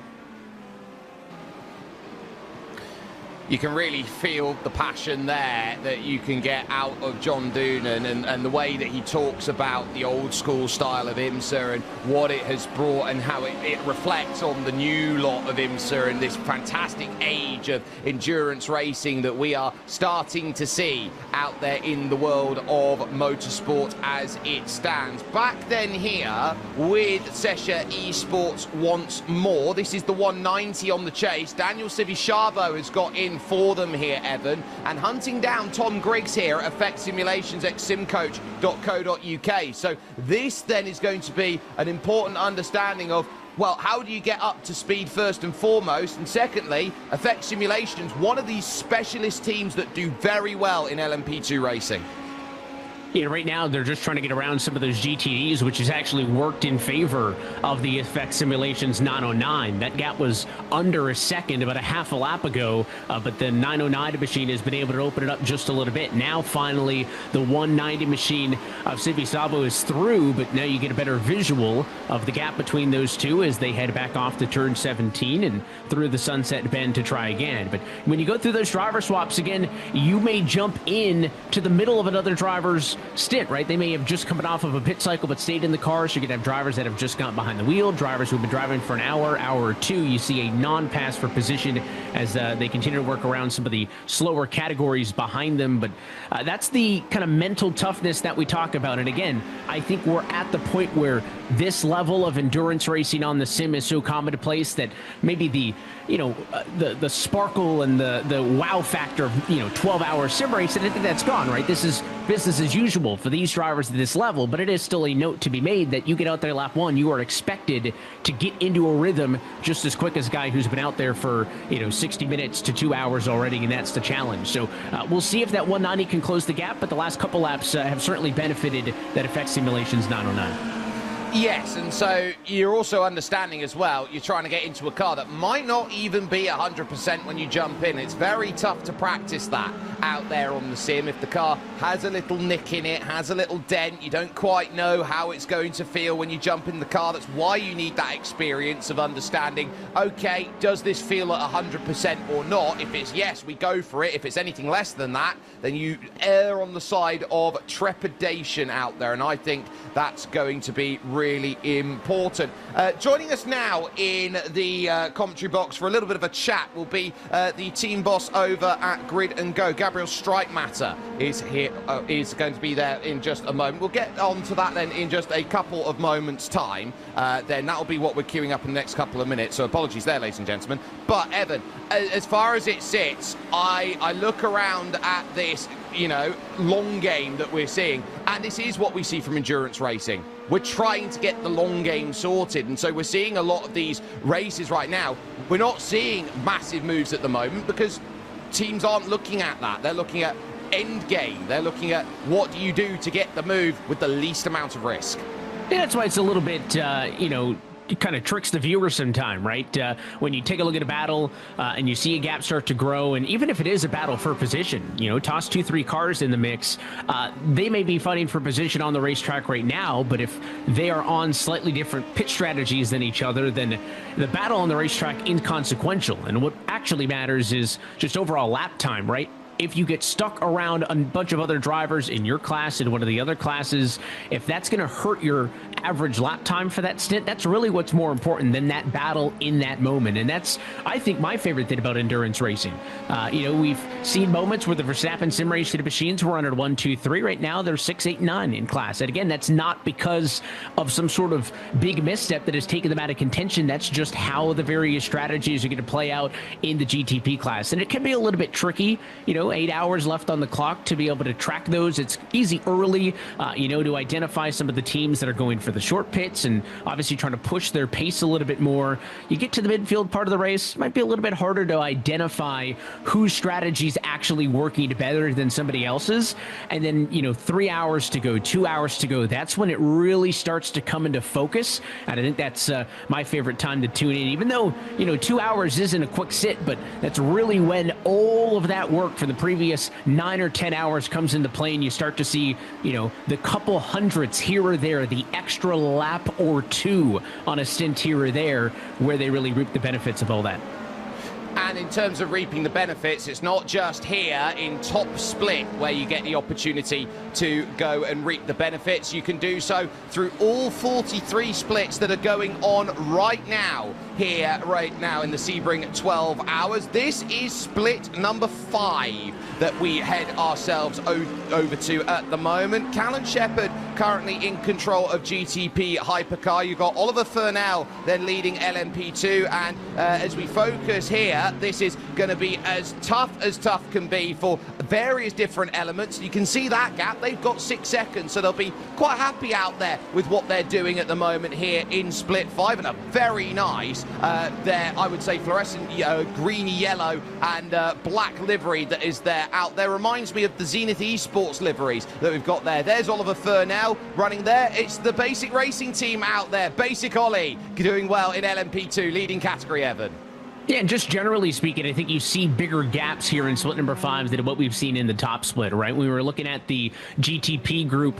Split number 1, you've got 11 drivers within a minute of each other. I think in this class, or in this split number 5, you're looking at, more so 7 or so drivers. And GTD, your current leader right now, is the Windward Esports machine. That's the 957. They are taking a benefit of a 2.5-second advantage over Marcel Kraus, who's behind the wheel of the number 7 in second spot. 6-second gap to Marcelo Castera in the number 3 position. That's the 299 team. So slightly bigger gaps, maybe an indication that maybe there was a little bit more chaos in the opening going here in split number 5. But you mentioned it off at the top. There are so many different splits happening across the service today. And the top split highlighted by a 9,500 average I rating. That's how the seeds are split. But if you're in a top 5 split for an iRacing Sebring 12, you are certainly in a very competitive state. I'll correct myself, not 43, but 47. Sorry to the bottom 4 splits that are out there at that point. But Callan Shepherd then leading Aurelien Bieri by 8 seconds out there in split 5, with Ono Bastings 3rd and Max Montagno in 4th position. A lot of different change here in GTP Hypercar. You look down the order, 12 they managed to get in there, and already out David Schilling and Sebastian Houtgraff then in a bit of trouble in the 2, 3, 4. We look over at the LMP2s, and Tony Asumanyemi there, one of the great drivers that we see out there from the world of Finnish sim racing. He's there in second and through. You've got the likes of Kevin Burrell, who's run into trouble. Zhao Race as well, hasn't really had a day that's needed. And then Evan, as far as GT3 or GTD looks, it's looking very close. You've got good teams here, even down in split 5, like Absolute Motorsport Acelift, for example, who are there in 3rd. And you see one thing I noticed too, you look at the car split as well compared to what we've been seeing, a lot of the AMGs, but a Ford Mustang team inside of the top 3. And also this is the most populous of the classes in split number 5 as well. 3 pages of GTDs, and most of them still in it. I'd maybe take those bottom 3 or 4 or so, say their day's probably done. Certainly 33 team is retired, the lone Chevrolet team in the GTD category, but all the way down, oh, there you go, all the way through 35. So they've had at least 7 or 8 drivers from the GTD class out of that race. Again, that outpaces the numbers we have seen in split number 1. So that's part of, top level endurance racing. Sometimes you get a lot of attrition in the opening 3 hours. It's tough to get out of the blocks, to use the track and field term. Other times it's not. Very different than what we've seen in split 1 so far today. Yeah, and we very much like this paint. Look at that snakeskin style livery there with all the hexagons over along from it from XBD. That is an absolutely beautiful AMG Mercedes that is piloting around Sebring right now, Evan. I think it looks best, too, on that Mercedes with the big front grille. I don't know if, the snakeskin's going to look good on anything, but I think if you had to pick one of the, nearly 10 different cars you've got as an option in the GTD class, I think that AMG machine makes that snakeskin design pop. And shout out to the iRacing team as well for maybe the first time they've created a lower third that says, we like this paint. Yeah, so that gives you an understanding of what's going on a little bit further down in the splits, but we'll go back to top split now for the moment and check back in on how this race is starting to go, because we've had pit stops in the GTP hypercar field, so it's now a little bit of a shake-up now. The Verstappen sim racing cars now 5th, 6th and 8th on the road as far as it currently goes. In fact, there has just been a change for 7th as David Adam has lost out the place then to Chris Lullum, who has been fresh out of the pits and now looking to try and charge forward. It gives Drago Racing back control of the field, but they're looking to try and build as much as they can out there, try and get as much of a result that is there and possible. Now, I just want to get your opinion on this, Evan, with Verstappen Sim Racing. It's their first race under their new team name, Max Verstappen taking that decision to move away from the name team Red Line, and they've made a very bold call and decision to sit down and say, look, we are going to concentrate on one car with all of our drivers. I think that's a deliberate choice rather than to try and put a lot of different, eggs in baskets. Well, I think that ties in with what you said, maybe 20, 30 minutes ago, when you talk about some teams, generally speaking, have found that if you have too many drivers, just number-wise, it's a little bit harder to focus and kind of reel everybody in and put together one concerted effort. I mean, they are not only putting all of the eggs in one basket by fielding 4 teams in the GTP category, but they've also all stayed on the same strategy, right?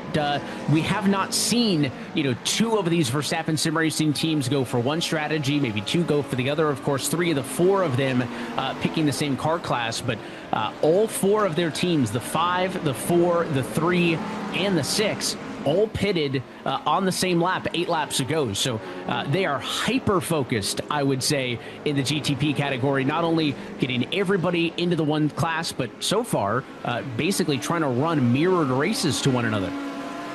They are, and so it's very much a case of this is the form book, we've got to run with it. I will note as well that we've got a car that's been down in the lane for a number of laps right now. It's Fiercely Forward Gold, the number 13, that look like they're going to be in trouble and potentially out of this race, along with the gridandgo.com esports 004, which has decided that it is day done at the moment. So that's how they're sitting as they go, but Verstappen Sim Racing, a very, very good start to their Sebring 12 hour, and long may it continue with the talent that they have available in their position right now. And on to bottle 4 for me, looking over at about 3.5 hours worth of running at this point. So hydration levels looking pretty good.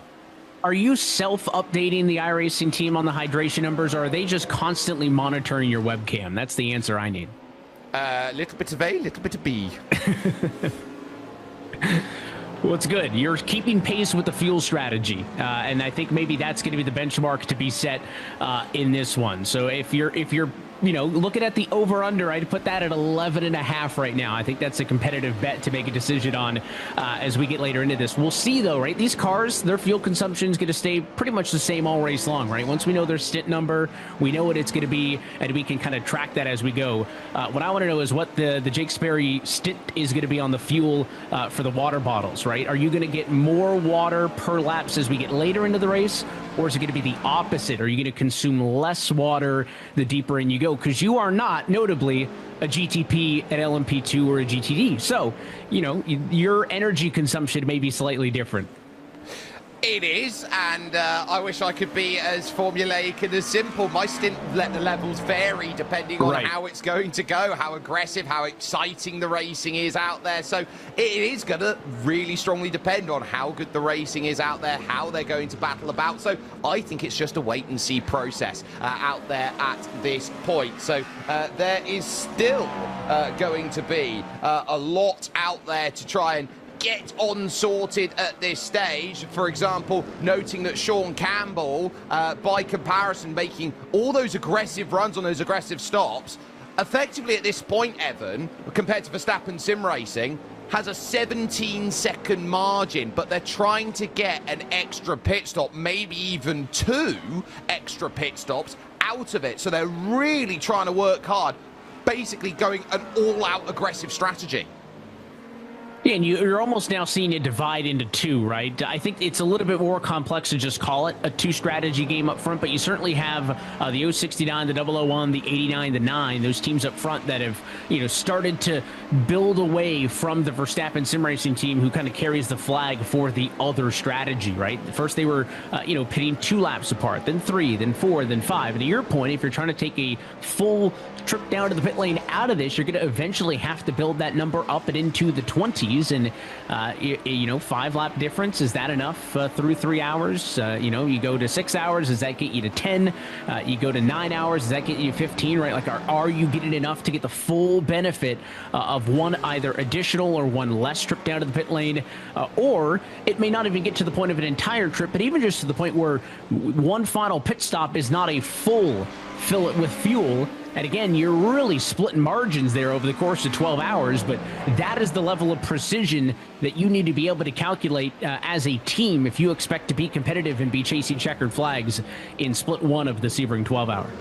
And it's tough enough for drivers and teams when they go out there and they race in all of the various endurance championships that are put on by the leagues in iRacing as well, when they're trying to work out how to do a 4-hour race, a 6-hour race, an 8-hour race. You put them on 12 and you then turn around and say, look, you can get a 12-hour strategy to work, but you can't really co-opt a 4-hour or a 6-hour stint and just go double it. You've got to make sure that you're playing the numbers game, you're counting back, you're understanding what you're doing on stints, on tyres, on all of that element, Evan.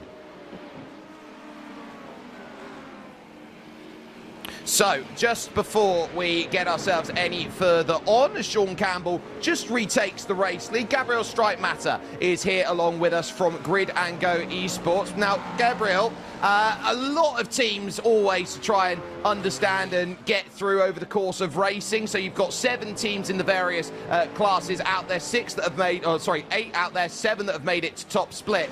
How difficult is it to manage all of those drivers' expectations and results every single time you go out and race in these special events?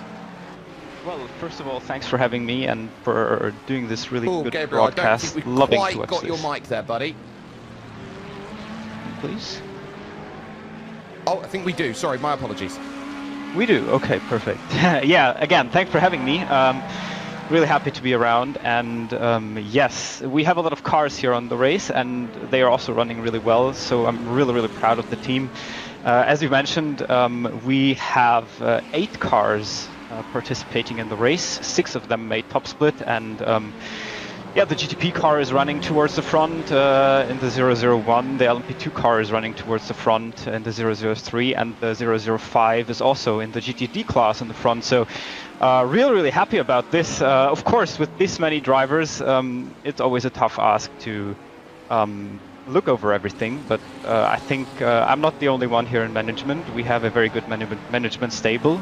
We do also have very good drivers that are able to do a lot of things alone, and yeah, all in all, I'm just really proud of this team. I don't have a lot of things to do. I'm basically sitting here doing a bit of strategy, talking to you guys, and just being proud of everyone on the team.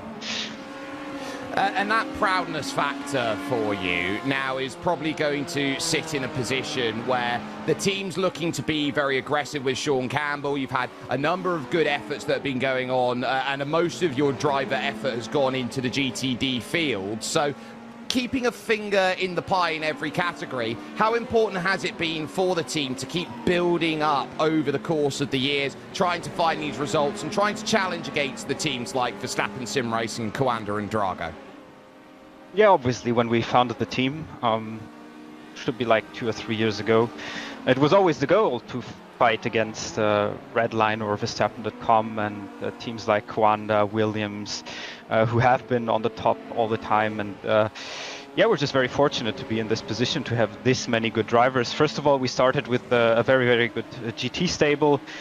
Built it up to add some incredibly good drivers like Peter Zuba and many more on the prototype side, and I think now we are really in a position where we can build very competitive cars in all the classes, and I think that also helps us to really develop the setup shop. That's also going with Grid and Go, to not be only good in the GT cars, but also trying to be on top in the prototype cars and building the best setups for our subscribers, as well as showing off here in these special events that we really enjoy to drive. And in terms of now what the team are looking at then from this point, you're almost at a third of the way through this race. Would you say that the team's working on schedule, slightly behind the 8 ball, or do you think you're ahead of where you want to be? Well, I would say in the GTP class, you guys already saw the strategy that we're looking into is a bit different from everyone else. It's a very risky strategy, but we've built this over the last couple of weeks. We really have an idea of what we'd like to do, and I think we're executing it to perfection at the moment. Let's see where we end up in the race. In the LMP2 class, yeah, we're also on a bit of a fuel-saving strategy there. Looks quite promising to me at the moment. We're looking on plan there. And in the GT class, the 005 car is absolutely there. we think we can fight for the win here. Also, we're really looking into the latter stages of this race, where we feel like the BMW will develop into a good direction with the higher track state and the lower track temperatures. So at the moment, we're just keeping the pace here. Sadly, we lost one or the other car in the GT class. It's always the same thing here. Multi-class racing will always be a bit dangerous. Communication is key, and sometimes we just are a bit unlucky, but that's also a good thing about having a higher car count in the race. If one car is out of the race, we still have a couple more to really fight for it, and it's a bit sad for the guys. They did really well at Bathurst, Dino and Jarno, and now they're out of the race, but still we have more cars into it, and yeah, we feel like we are in a good position to fight for podiums in every class here. Well, we hope, just like what's there behind you, that there'll be a couple trophies for you on the horizon. Thank you so much for joining us, Gabriel Streitmatter, there along Thanks a lot. with us. It was a joy, and yeah, thanks a lot. It was a joy. Have a good race here, everyone. Enjoy the beautiful race here, and see you again next time. Bye-bye.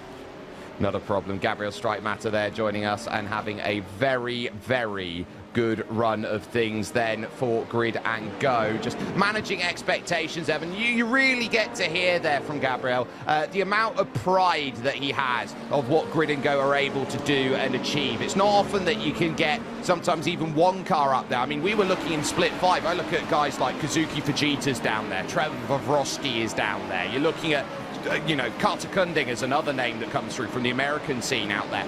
Great drivers who in their own right can hold their own, but they're down in Split 5. So to get 6 different teams up and 7 different teams up at this level is absolutely insane. It just goes to show all the work that goes in to get to this level, right? I mean, you talk about some of the official sprint stuff, some of the private league stuff. You know, you're not going to get to an iRating level to be in this 12-hour top split by just running the Sebring 12-hour top split, right? I mean, there's hours of practice that goes in, but it's also the official racing and the careers that these drivers have built for themselves on the service. And, you know, you could see the pride. You could see the smile the whole time we were talking to him there. Noticeably a different approach, though, from the Grid and Go team than what we've seen out of the aforementioned Verstappen Sim Racing group, right? We were just talking about how that VSR team kind of put all their eggs in one basket. They were all in the GTPs. Well, Grid and Go's got teams represented in all 3 of the classes. So that's fun to see 2 different approaches. We'll see which one comes out on top.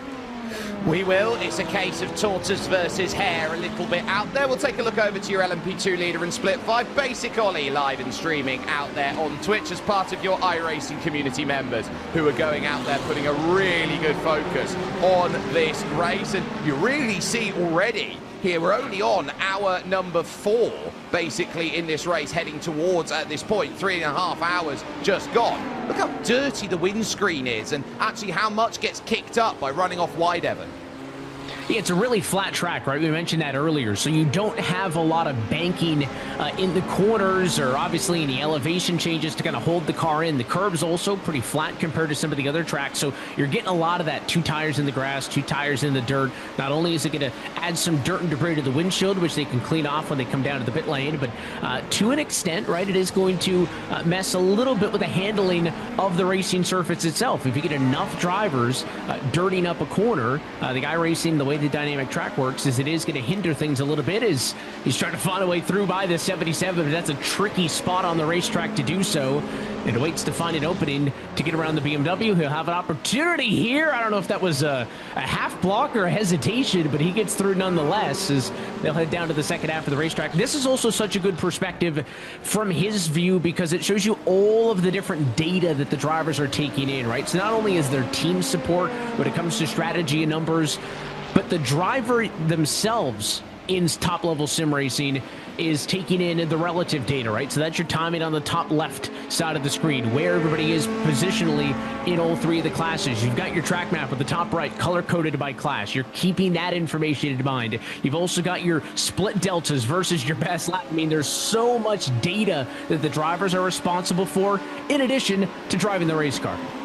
And in addition, lunging back on a GTP that was going straight down the inside there and having the clearance then out on circuit, making life tough out there at this point. More GTP cycling here. Verstappen Sim Racing back to the leading point at this moment and feeling quite comfortable with the way that they're running. Our focus, though, to the lead of GTD, where suddenly now gridandgo.com esports, who were leading, have fallen back a half step. They're now back to third position, and the race becomes Coanda versus Williams. Williams, of course, the winners of the GTD category at Daytona. They got a 1-2 at Daytona. They're looking to get their run forward, and Coanda Esports trying to get back to a victory for the first time this year in GTD after being so agonizingly close over at Mount Panorama Bathurst.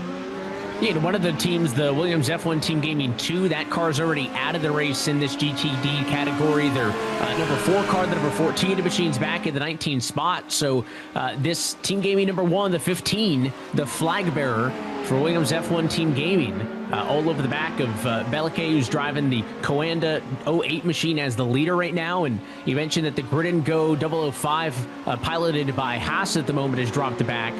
So maybe losing a little bit pace over the course of this run. But, you know, I take a quick peek at the leaderboard. There's one battle inside of the GTP class where there's drivers within a second of each other. There's 2 battles in the LMP2 class where there's drivers within a second of each other. There are 7 such battles in GTD. Now, yes, I know there's more of them. There's strength in numbers, but it just seems like, generally speaking, in these GTDs, even though there's 10 different cars to pick from, it's just harder to get away from each other, and you get groups of cars bunched up, and it's a treat for us that this one, the battle for the class lead, is one of them, because in the opening hour it was close, and then hours 2 and 3 it really started to spread out a touch. I'm happy to see that this top spot is closed back in. It gives us a good show. It really does, and Alessandro Bico has been around the scene for a very long time. He is a very experienced driver out there who will know what it is going to take in order to go and get the result as and where it is needed. And Williams F1 Team Gaming, I think, have had a really tough year actually over the off-season, because it's a team that has lost quite a fair few of its drivers. Jensel van Thielen's gone. Jaden Munoz, who's been a key part of that team, has gone. As we go over to EMM here a little bit further back, they're fighting with Marla in the number 10 at the moment, currently piloted by Phil Danez. Matt Caruana, they're just behind in the 777 trying to move through. But that Williams Esports team, this is a really important year for their program, because it's a case of a rebuild year effectively. And you're going to have plenty of opportunities, right? And it kind of like top-level pro sports also, right? You lose a driver or you lose a player in that analogy. Sometimes you're able to get other top-level talent from elsewhere, right, from other teams. And then there's also the homegrown talent, which is fun to see as these teams develop drivers internally in their programs. And if you field 3-4 cars, you know, do you make one of those cars some of that homegrown talent drivers that kind of you've sought out, you've trained, they've come up through your system, and can they compete at the top level against some of the teams that have those free agents, right? Those big names who occasionally jump around. It's a 3-way battle for the number 8 spot. That's because the BS Turner machine, piloted by Kornbach, behind them at the number 10 spot, try to be a part of this, but it is a BMW, Lamborghini, and then BMW sandwich right now with, again, those faster cars constantly cycling on through the field. Yeah, so Felix Kirnbach, and actually, perfect point. Here is Jensel van Thielen here, looking to try and move through for Blue Mercure, and just jumping through into Jean de Bienne. This is probably one of the more committed corners. Goodness me, there was no room for Matt Caruana, who takes everything to the level that he possibly can. Essex-based driver is Matt, and a lightning fast driver, because when he's out there in open wheel, he's almost unstoppable, Evan. He actually took the overall victory in the Skip Barber Formula iRacing series last year, which ultimately led to Ivan Machado, who got a top 3 finish in that championship, going on to winning the championship outright in the Skip Barber Formula series. If you can find success in the Skip Barbers, I think it sets you up for a successful career anywhere else, right? It is so difficult in those cars. The margins are so slim. The margin for error non-existent that when you get up into something a little bit bigger, much more powerful, like these cars, it allows those drivers who are, generational talent, you could argue, to get a little bit more, right? Hard to differentiate yourself at those lower levels. I think the higher up you get, it gives those drivers a little bit more in the equipment toolbox on what I can do to stand out for the rest of the field. But that was a gutsy spot to make that move right down in Le Mans. I think turns 15 and 16. That whole kind of second half of the racetrack there, you got a couple of S sections, the 15 and 16 complex, and then right here as well, as you got a couple of left then right-handers as you come off of turn number 7 with 8, 9, and then you'll get down to the whole back half of the racetrack down to the tower corner. Again, of course, it's a former airfield. That explains why it's so flat and why drivers are constantly getting off and into the grass and into the dirt, kicking things up. You're trying to find a little bit of pace anywhere you can. And in terms of racing like this, Sebring has become, over the last 10, 15 years, this marquee event that everyone wants to do well at, that everyone wants to be successful with. And that goes as well for the Mobile One Sebring 12-hour. And of course, with IMSA, we've had a couple chats over the course of running with John Doonan, the president of the International Motorsport Association. And we had a chance to chat with him yesterday and talk about the role of IMSA within iRacing special events after the Mobile One Sebring 12-hour. Yeah, it's really remarkable. Out the window of my office here in Daytona Beach is turn 3 and 4 of the oval. Obviously, to your point, we just got back from Sebring on Monday after a record-setting Mobile One 12-hour, and it dawned on me as I was in the Midway, where several of our auto manufacturer partners had simulators set up for fans to use on the ground. And the idea of, and I harken back to my childhood again, I was of the Atari and that level in television, I think, was a thing. And that was cutting edge, supposedly. I think there was a game called Pole Position or something like that. And we went to the arcade. We had to put quarters in there to play that game. And there was nothing realistic in the end when you compare it to what you and your team have created at iRacing. So I think the evolution is remarkable, and the fact that our fans can do that with you all immediately after being on site at an event really, again, makes me happy for the sport and makes me happy for our fan base. We appreciate John's time. We'll have more tidbits and snippets with him from our interview that we conducted a couple of days ago as we continue on in this race. But just now crossing inside of about 8 hours, 16 minutes to go in this one. We saw one of the LMP2 drivers down to the pit lane. That was the Blue Mercure Esports 34 team with Hubert behind the wheel. So that was the car you saw on the pit lane. Yep, so Marshall Hubert making a stop for Blue Mercure and keeping himself then nice and steady out there on this run. This is the number 18, holding the lead for the moment in the midst of an LMP2 cycle. And it's starting to stretch out actually here, Evan, in LMP2 so much that you can basically say now the entire race from this point onwards is going to be the LMP2 cycle.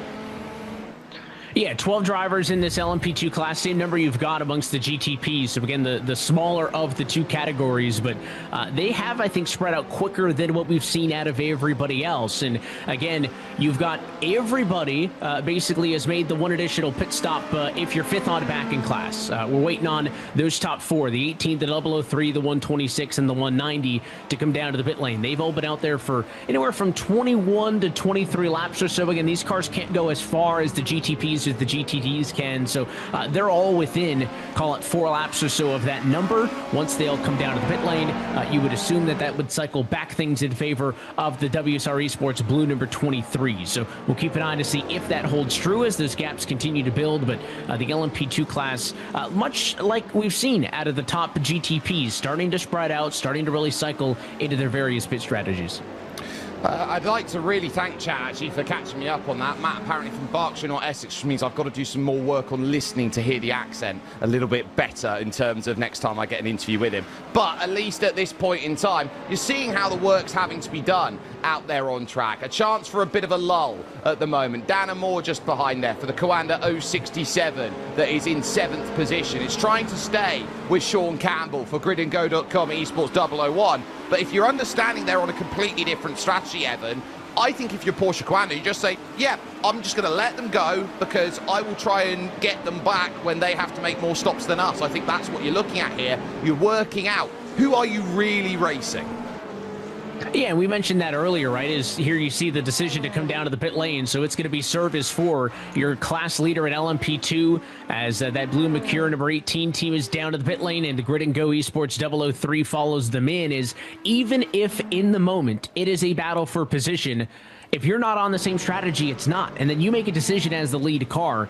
If defending, if driving more aggressive, right? If anything that I have to do to keep that car behind me is going to slow down my 5-lap, 10-lap average, let them go. It's not worth it. Now, if you feel like you're going to lose time letting them go, yeah, maybe you play ball. Maybe you fight for that spot. But again, if anything's going to hurt your lap average over the course of this stint, let that car go, even if it's for position at the moment. So with those drivers down to the pit lane, we jump back up to the GTP category, where it is the Verstappen Sim Racing number 5 team with the Gustavo Ariel behind the wheel, continuing to lead the way. They're in the middle of their pit cycle, so this team still about 20 laps away from another trip down to the pit lane.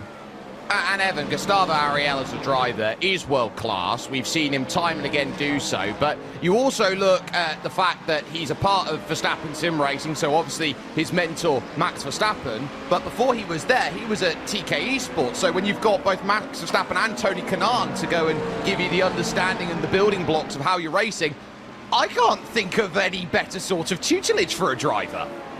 Well, he's got quite the reputation as well, right, of putting in double-digit hours of practice, on a daily basis, and has so many accomplishments in and around the world of iRacing and esports. And, you talk about how strong this team is as a whole, fielding 4 teams in the GTP category. Sebastian Job, somebody else who is no stranger to big wins, big trophies, and big moments. No, he's done incredibly well. His Sebastian Job, about 10, 11 years ago, he was a 14-year-old kid, and he was declared the next wonder kid of sim racing. He was the next Gregor Hutu. He's the next Martin Kroenke. He was out there at Apex, and he was getting fantastic results. Moved over to Core Sim Racing at the time, and then found his way over to the Red Bull family, and has really come on leaps and bounds. Multiple Porsche Tag Heuer Esports Super Cups, out there battling Porsche Carrera Cup Great Britain. A brilliant documentary series from Sim to Reality with Red Bull on him driving Sebastian Vettel's old Formula 1 car, and actually really impressing the brass at the time of just how quick he could actually go and what the closing level really is between Sim to Reality. Well, funny that you mentioned the Porsche Tag Heuer Esports Super Cup. That happens because somebody else who's found success in that series, Alejandro Sanchez, tonight driving for the Porsche Coanda 091, so the highest running non-Verstappen Sim Racing machine in the number 4 spot in class currently. We talked already about the throwback design that they're rocking on those Porsches this afternoon. It's a beautiful looking machine, and then you have to go all the way to P5, right? What a climb down to find the 4th of the Verstappen Sim Racing machines, and it's Eduardo Leo behind the wheel of the 6 right now. Honestly, when your worst car is 5th and you've got 4 cars in the field, you're obviously doing something right out there, it has to be said. And Eduardo, he's definitely no slouch out there in terms of the way he drives. He is someone who, I guess, isn't necessarily the strongest in the lineup, but even, these drivers who are down at Team 4 out there, you put them in any other team, Evan, and they could be world beaters. Now, let's go to the Burrosud plus Turner car. Of course, that's the partnership that Burrosud and Florian Hasper's crew have with Turner Motorsport in the real world. This here, for them, is a chance to look at their battle with EMM and Matt Caruana from Berkshire in 9th and 10th and 11th positions out there at this point in time. They've got Nicholas Laubisch just behind them in the number 12. And really here, when you look at what Burrosud plus Turner is, I think this team, Burrosud, is one of the best teams in the world at taking the project of Sim to Reality and really taking it up to the next level. Well, and you talk about, competing not only in top-level sports car racing, but you talk about also, they're represented not only here, but you see them on the dirt, or sorry, I should say on the paved oval side of things on the iRacing service as well. And you talk about Cinderella, Garrett Lowe's somebody who competes for them in the eNASCAR world, but has had now, I think, 2 years now as a full-time ride in the NASCAR Euro Series. So that was something else. 5 or 6 years ago was a new concept, maybe, right? Like putting a sim racer in a real world car was, maybe groundbreaking 10 years ago and bold 5 years ago. Now it's almost like the obvious decision to do if you're a team that has the resources and the ability to perform in real-world racing, is to take your top-level talent from the sim where they learn the mechanics and the hand-eye coordination, and then put them in a car and gives them a huge head start, not just to drive around professional drivers in the blink of an eye, but it gives them a huge head start getting all of those building blocks on the sim, and then you put them in a real-world car, give them a little bit of practice time, they can be in a competitive state pretty easily. And let's talk about that, Evan, building those blocks to what's coming along in the eNASCAR Coca-Cola iRacing qualifying series. It's been a lot of fun. A brand new qualified format this year, which got rid of the old 3-tiered system. So these drivers have been competing over the course of an 11-week season right now using the NASCAR O'Reilly Auto Parts Series cars. They've already done the trucks. You can see some of the chaos that happened just a week ago on the 2-mile oval in Fontana. And then they'll have to go drive the NASCAR Cup Series cars. So if you want to make it to the Coca-Cola iRacing Championship Series, you have to perform in the trucks, in the O'Reilly cars, in the Cup cars. You talk about getting well-versed to go up against some of the best with over $500,000 on the line. I don't know if there's a better system to do that. And of course, the celebration was on with a top split win for Kenny Brady, first for him, and the Vegas Inferno, another team who represents drivers at the top level, also representing drivers through the qualifying series, much like we see on the road side of things. Teams are diversifying their portfolios and supporting drivers at more than just the very top level. And I think that's amazing to see. The more that you get into sim racing, you see that a lot of the different companies in the world and all the racing teams, they want a piece of this pie because they understand that this is the future of racing effectively out there. And so you're trying to build those blocks together to say, well, what's my pipeline look like? And the pipeline of, 20 years ago, even 10 or 5 years ago is, well, you've got to go in through karting, or you've got to go in through stock cars, and you've got to go through the system, pay your dues. And there is still an element of that, but more and more, I think, Evan, you're starting to understand and discover these drivers here, that transferability of skill from the cars that you drive here on iRacing up to the top level is, less than 1% now at this point. You can really sit down and say, yeah, can I pluck the best driver in the world here, put him in a car and say, go race? Absolutely you can now. You can do that, and you can also, find success in real-world motorsports outside of just behind the wheel, which is something that we've seen with a lot of the NASCAR drivers and a couple names that have done a lot of this sports car stuff too, right? You think Keegan Leahy, Santiago Tires, Eric Smith, Patrick Moose, some of the top-level oval guys we've seen on iRacing, they all now work for 23XI in their NASCAR program as sim testing drivers, as vehicle setup technicians, vehicle dynamic engineers. So I don't know, I don't want to pick the wrong analogy. I don't know if it's as consequential as the first, manufacturer sims, or as consequential as, the wind tunnel was. But if you're not using sim drivers, sim racing as a resource of sorts, whether it is to seek out new talent behind the wheel or to seek out new talent in your organization to work on vehicle setups and dynamics and testing, then you're behind the 8 ball. It's just what's in right now. It's the next step in trying to pluck thousandths of a second out of your real-world car. Here is your leader in LMP2. It is WSR Esports Blue, and it is Teemu Mulikangas who is behind the wheel of the number 23, the Finn. He's doing a wonderful job out there at the moment. 12 seconds clear as far as things stand, with strategies a little off for the team in second position overall, which is the Maradness team, run by Daniel Morad, a very experienced GT driver in the field and gets himself involved in the IMSA scene. So Daniel Morad Morad then in that second position. Very happy with the LMP2 effort that is currently being done. They made an early stop on lap 14, lap 15, and they've been trying to fight back their strategy ever since. Behind them is the spiritual successor to the old Iberica Racing team out there in iRacing. This is Simify Esports. Manuel Cubo Torres is currently in control of the number 22. They've kept a very strong profile over the course of this one. I think it's been very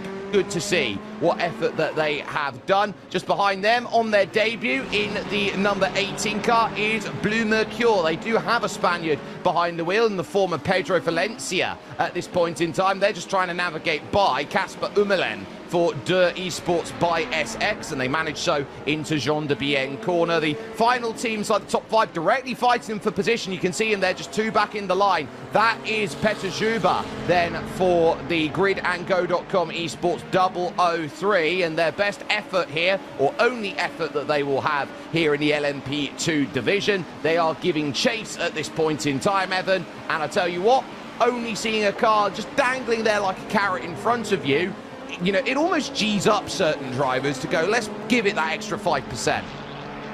Yeah, you see he's actually going to overtake his teammate in the GTD categories. He's got to find a way around that BMW, but I think you're right? It can go one of two directions. These two drivers in the battle for 4th and 5th, Valencia and Juba, they pitted together 5 laps ago. They left pit lane together. They've been running in line and in for position. So we mentioned, sometimes it's not a battle for position. With 8 hours to go, you can decide, do you want it to be one, even if you're on the same cycle? But, it can do one of two things, right? It can, kind of jack some drivers up. It can, make them sit up straight in the seat. It can get the adrenaline going. It can help with some of the mental sharpness because you don't kind of fall into the trance and the tunnel vision of, I'm overtaking a car, I'm getting passed by a faster car. Or it can be more mentally taxing and it can wear you out, right? Every driver acts a little bit differently. They do. Alessandro Bico then happy to sit on the tailpipes here of the likes of Louis Bailicker, who sits then in the 08 Coanda Esports Corvette in the race lead as it stands. The Lamborghini sits behind, and then it's going to be the case of the gap that they have got at this point in time with Sven Haase for gridandgo.com esports 005. Let's listen in then on this battle just before the pit window here for GTD as we go full throttle.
What a moment we just saw there on iRacing Full Throttle. A pass for the lead just as they were diving down into pit lane for GTD. We are in the middle of pit cycles there and about, but let's take a look at our standings and see exactly where we sit after a third of this race has been scored complete. 4 hours down in the books, and it's gridandgo.com esports 001 on the aggressive strategy of multiple stops more, who have the control over the 067 of Coanda Esports yet to pit. Drago Racing are third ahead of BMW M Team Buildup Plus competition, with Verstappen Sim Racing number 5 in 5th, also a favourite to go and get the results needed. Porsche Coanda and then 2 more Verstappen Sim Racing cars are 7th and 8th, with Porsche Coanda 091 in 9th, and Blue Mercure rounding out the top 10 in GTP Hypercar. That leads the number 6 Verstappen Sim Racing car with Buildup Plus competition 4 laps down,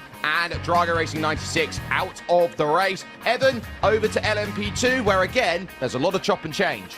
Yeah, and it's the middle of a stint right now, so it's a pretty accurate look at where they run, where WSR Esports, that number 23 entry, leads the way. We checked in with them, and the Moradness entry for the 17 in the number 2 spot. That's one of the better battles right there. They're ahead of Simify Esports Orange 22, and then you get your first lap gap. Blue Mercury Esports 33, and fourth, Grid and Go as the top 5 entry. And as you mentioned, still the only retiree from this category is that Williams F1 Team Gaming 5. Everybody else top 12, all within 1 lap of the leader.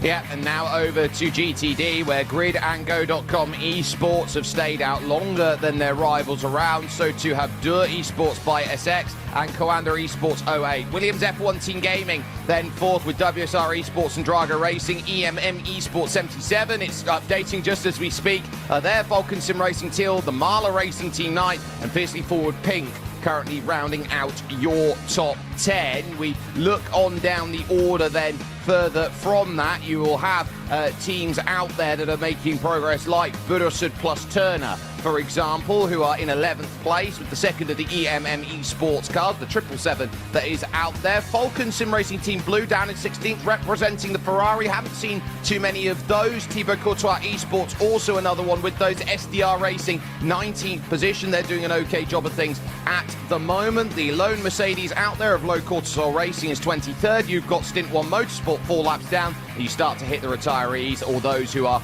on the long road to recovery. Simify Esports Black, Blue Mercure, and then those 2 Drago Racing cars that we keep having to mention. Having 3 in the category and being down to 1 is a real sting in the tail for them as far as today has gone, as well as Williams F1 Team Gaming number 1 finding their respective troubles out there over the course of running. Our eyes pay attention to your overall leaders right now, as Sean Campbell behind the wheel, 11 seconds clear of Drago Racing, as Coanda Esports 067 is currently in the box with Dan Amore at this moment. And Sean Campbell out there really liking this aggressive strategy, a driver who has pretty much seen it all, done it all as far as the sim racing sphere has gone. He'll race anything that takes his mind's fancy. Yeah, that Cadillac's been looking good up front, and you mentioned you go for that multiple additional pit stop strategy over everybody else. It's certainly aggressive because you're going to have more time in the box, which averages out to, we'll call it ballpark 39 to 41 seconds if you're filling it up with fuel. But obviously it's going to allow the driver to push that much more aggressively. And outside of that top driver, you drop back and take a look at the number 23 team here for WSR Esports down in LMP2. Representing your current team leaders in class. They continue to hold, we'll call it an 11.5 second advantage over the solo Maradness entry that's continued to be piloted by Nathan Olson. So we'll call them healthy margins for the moment in each of both the GTP and LMP2 leads. Down here in GTD, though, it has been closer than it is right now, but it is still one of the few Chevrolet entries in the field. Coenda Esports 08 with Belicki behind the wheel, the German, continuing to lead that group, only 3.5 seconds over the 005. Yeah, so Louis Beilicker doing a very good job after now regaining that control. Sven Haase is looking to try and really chase on at this point in time and say, look, we're not out of contention here. We're still very much in the wheelhouse. We're in the picture. We're doing what we need to do out there at the moment. I do note, though, that Bursa Plus competition number 9 has been down on the lane for 6 laps, and just looking at them, they had a little moment at turn 1. I don't know whether it was more than that happened earlier from it, but they had a big snap at turn 1 on the lap they came into the pits under their own power, Evan, but critically, they've been down in the lane for a long time, so they're in trouble. Battle on right now in LMP2 for what is P6 and P7 out there, as Thomas Amborg finds himself in a little bit of a battle with Tom Griggs here. Dullatra and Effect Simulations, these two teams know each other very well. They race practically anything that says it's an LMP2 championship. And I also don't want to jinx it because, you know, we've got a long way to go as they're going to have to navigate one of those Corvettes, and that's going to give a bit of a advantage, maybe a car length of a net gain there for the number 8 driver as the leader there. But I feel like when we got to the hour 3 mark, there was kind of a stint of incidents, right? A couple of spins, some self-inflicted, some overtakes gone wrong. We had like 4 or 5 different incidents in a compact amount of time, and we haven't seen a lot of them since, right? In the last hour or so, it is, I'm not going to say it's calmed down because, you know, we're kind of developing that picture of who's on what strategy and maybe, you know, which direction things are trending in, but at least for the mistakes, the errors, the spins, it has calmed down a little bit. Maybe that's what you expect when you get to the middle portion of the race and these drivers end up on driver number 2 or driver number 3 behind the wheel, just taking a different approach. You also saw Nathan Olson, the Maradness 17 for the LMP2. That driver came down to the pit lane, so he drops out of the top 5. We will expect to see more of those LMP2s pitting in a while from now, but they were the longest out there on a stint of 23 some odd laps, so it was time for them to come in. Just behind these two, battling for second position right now in GTP Hypercar. Gustavo Ariel and Jaden Munoz here as they work into the hotel hairpin. This is with Verstappen Sim Racing and BMW M Team Bursa Plus competition. Different strategies out there, but if you're trying to save a stop by comparison, this is an overtake you don't want to have. Down the inside, there's a tag on the rear of Jaden Munoz and what you would call a push to pass.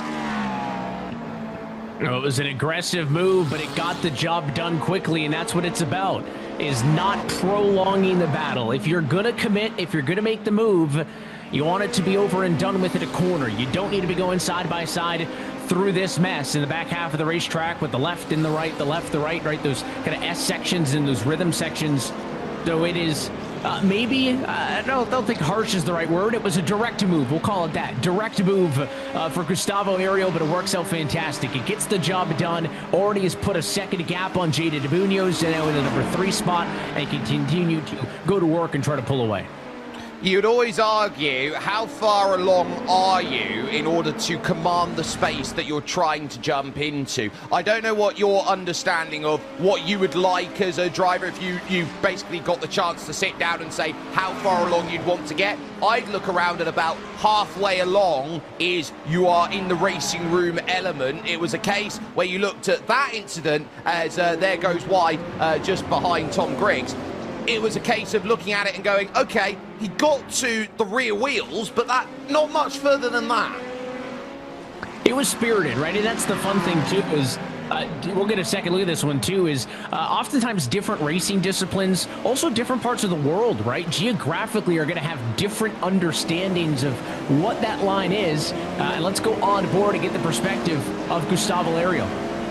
So here we go, in through the Fangio S's to Cunningham corner. He's trying to lean in on the brakes. I don't think he's late.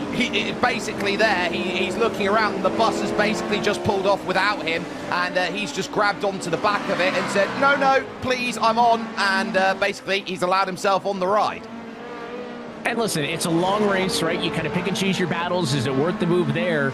Again, he stepped out, showed the nose, kind of hoping to maybe get Munoz to bite and leave the gap, but he didn't. And again, that just comes down to decision making. I don't think you're going to be successful at this level of sim racing if you show the nose, and then when the guy doesn't pull over for you, you just get out of the way and you kind of back in line and try again, right? So you can see both sides of the argument. They did get together, but again, I don't think there was too much of a touch there. And again, Ariel's obviously the faster of the two cars, right? 12 lap better tires on the move. I think if you're the Munoz Camp 2 for that BS competition entry for BMW, you kind of had to expect that was coming as he was closing in on you. Thomas Ambor then for Delatrar Automotive by PC Design will also be looking at the pass that has been done by Effect Simulations. Tom Griggs has found his way through, so he's now going to have to try and gather this one back currently, and they will note where the Sesha Esports cars are in 6th and 7th behind. They are still threats in this race overall, so you just got to try and manage the expectation of it at this stage. But I look around at what Delatrar have. They're dropping back a little bit in terms of pace. As behind that, here is Luca Wunsch for Der Esports by SX up against the Burasud Plus competition car. What a legendary driver here in the sim racing realm in for Burasud. This is Kei Kashube here in the number 7. A fantastic driver out there. There was a time where Kei was legitimately the number 1 GT3 driver, GTD driver in all of iRacing. And hands are full because trying to navigate a three-way battle for position. Toss the 006, the Grid and Go Esports driver, in behind them as two BMWs chasing down the Ferrari of Door Esports by SX here. You got Mimasi driving the 006 behind them. So three-way battle, 13th, 14th, and 15th on the racetrack. They will, as always it seems, right? You see a close battle, we take a look, and maybe it spreads out a touch. Although here comes the challenge. The 7 going up the inside of the Ferrari in a battle for position. They're going to be nose-to-nose, so who gives? Lifted. It was a lift there for Luca Wunsch. He knows that he was lunch at that point for Kei Kashube, who moves through and gets it done. I've just heard word that the connection flag has just been hit for the 577 out there who have been brought back to pits. That's SDR Sim Racing, and that is the Argentine-based sim racing team out there. That is a real hurt for them because they are representing Argentine sim racing fantastically, and ultimately they are now going to have to wait for a new driver to jump in and get them back out again. You would like to hope, right, that these drivers likely have the other drivers on their team on standby, or at least close, in the event that they do get that black flag.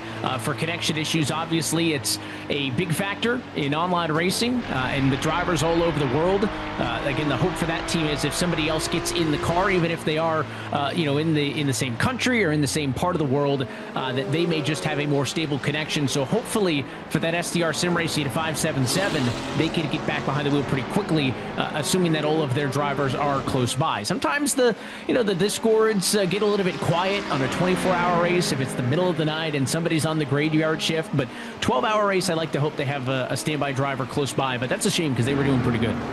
They were, and so for Marcos Saavedra, he'll look over at Fabrizio Belziti or Roman Pascucci and think, well, one of you two, you're going to need to jump in and take the next level on for us as far as this race goes. Busy up into Cunningham corner, then trying to get the line on through as Kashube tries to run away from Wunsch out there in terms of this battle that we've got on screen. They've also got the 006 Grid and Go car trying to work through. That's Hadinoa Mimasi there in the 006 who's trying to get progress, and in all of that, Sesha Esports, Auto Moves trying to get through. Eduardo Leos Verstappen Sim Racing, the Grid and Go car now with Matt Farrow, the 001 through. Basically, welcome to Rush Hour, trying to get from here in Sebring over to, I don't know, Tampa, Miami, name your Floridian city. Well, that was a heck of a move, too, from the Grid and Go Esports machine, getting around another one of those LMP2 entries while also overtaking one of the GTDs. And you can see the drivers using the headlights to kind of indicate, you know, they step at a line, they look to the inside in the 7, and if that's not enough of an indicator that, hey, I'm going to make a pass on you here, they'll hit the lights as well for added measure. It's a way that the drivers will communicate with one another. Sometimes it's a thank you. Most of the time it's a get out of the way because I've committed to breaking deep into the corner here and trying to take the spot away from you. So that just goes to show you, though, right? You get moments like that where you get a three-way battle for the GTDs, and then one of the faster categories comes through, how quickly you could be in a position like this, right? 2 cars, 4 position. Look at all the space in the world, right? No one behind them for a while, no one in front of them for a little bit. I mean, they've got all the space in the world. You give it a half lap, and there could be 7, 8 other drivers on top of you, and that is what makes endurance racing, and specifically multi-class racing, so challenging. And you learn to really appreciate these moments where you've got clean air and you can start racing effectively to 100% of potential without worrying about a car that jumps down the inside, a car along the outside, all of that worry out there. It's always a learning curve out there, and these sim racers, you know, they're often in that bracket of, you know, 17, 18, 19, 20 years old and just have a lot of ornate, skill and speed to go and work with, sort of around the college age, Evan, and the likes of the college series that's been going on has been finding a very, very good run over the last couple of weeks. We talk about a lot of the fun things that are coming up here in the world of iRacing, and it's not just the special events calendar, because the eNASCAR College iRacing Series is in full swing, and there is one final tournament left to go this season. The Sunset Splash from iRacing's Homestead Miami Speedway kicks off in 3 days' time when the time attack session opens. You'll have about 2 weeks to qualify based on time, and then the top qualifiers will start with week number 1. That'll be coming up on Wednesday, April 15th, right here on the iRacing Esports Network. There's about $24,000 of scholarship dollars up for grabs to collegiate student athletes that are competing from both the United States and Canada. 24 grand scholarship money on the line over the course of this last week between the tournament prize money and, of course, we'll crown our semester champion as well. So that has been a lot of fun. You talk about unique ways that sim racing has adapted. This series has been a lot of fun, seeing some iconic collegiate rivalries happen on the virtual racetrack. It is so brilliant to see that at all levels we're starting to see it's not just the US that's seeing college work. There's the British University Series that's now starting to kick off here in the United Kingdom, and I think it's being embraced at a level now at multiple countries around the world that this is a really cool tool and skill that you're seeing people go to and develop, and I think you're going to get more and more of this as the years progress, and I think it's all started here with the work that has been done with the Sunset Splash. So absolutely brilliant stuff here in your iRacing Sebring 12 hours and all across the esports sphere out there. Good morning, good afternoon, wherever you are around the world. Good evening to some. How's your sim racing event been? Let us know down in the comments out there at this point. So as far as this all sets itself out, there is your overall leader then for the moment, Gustavo Ariel, quite comfy at this point in time. We'll take a second look at a replay on the bottom of your screen as there's a bit of the GTD car getting moved out of the way. That inside position was established, and the Lamborghini tried to stay to the outside, and it did not work, and that number 15 machine was ushered out of the way. So the victim in all of that, the number 15. Fortunate there, though, that wasn't worse, right? Sometimes you get the left side tires often in the grass like that, under braking, and that thing can snap into the wall or miss the corner entirely. So I think all things considered, could have been a lot worse if you were the Williams F1 Team Gaming 1 entry. That's a top 3 car in class. I mean, that's not a car that's not competitive. So, again, just goes to show you that it doesn't matter if you're a top runner in your class. The faster cars don't really care about that. You got to get out of the way. Evan, I'd just like to point out that that moment was with the BMW M-Team Buildup Plus competition car, and former driver at Williams F1 Team Gaming there, Jaden Munoz, getting into his old teammate's car and then costing them a place. So we talk about the different dynamics, right? Drivers moving around and some of the backstories there, and maybe an accidentally on purpose bit of a message delivered there, right? Nobody did anything wrong. Nobody, moved late or made a second move, but sometimes you're just going to drive it a little bit deeper into the corner. I talked about how these drivers will communicate with each other by flashing the lights and showing the nose. That's another way to communicate too, is just to give somebody a nudge, move them off the line, and let them know that you're there and you see them. And if you see them, you've got to make sure that you just got to keep yourself out of trouble. The last thing you want to do is get yourself into trouble at the worst possible times out there. 7.8 seconds over the number 4 Porsche then for the Cadillac then of Gustavo Ariel. And really, we've been keeping an eye out on what has made this a race where the cars that we've expected to be the quickest be the Cadillacs and the Porsches. We went over to Daytona and it was a Ferrari fest. Yeah, not as many of those that we've seen in the field so far. Seems like the BMWs and the Lamborghinis, the popular pick in the GTD category, although maybe strength in numbers not something to subscribe to, because again, it's the lone, or one of two, I should say, Corvette racing entries that actually leads that class, but the Commando Esports 08 machine still in the number 1 spot. We did see a pit stop, by the way, for the drivers in GTP. Jaden Munoz was on pit road for BMW BS competition in the 89, so they dropped down the running order. Drago Racing's 069 and the Blue Mercury Sports 32 have also recently been down to the pit lane as that continues to cycle through, as the battle for 8th spot in GTD is the gift that keeps on giving. I don't know if the 9th or 10th spot has had a gap of more than a second for the last several hours. There is just always something happening at this spot on the leaderboard. Yeah, there's always been a sense of latent pressure out there around 9th, 10th, 11th places. Nicholas Laubisch here for Fiercely Forward Pink, looking behind at Oscar Irine for Buildup Plus Turner, and then just behind them you've got EMM and Matt Caruana, who is trying to get involved at this level of the race and keep this one close to a top 10 result, which would be very good for Matt and the level that he has been working at this point. Over the Flying Fortress, straight through the Bishop's Bend into Jean de Bienne that they now hit, and the Le Mans corner. Martial Hubert trying to get Blue Mercure's number 34 LMP2 through the gap.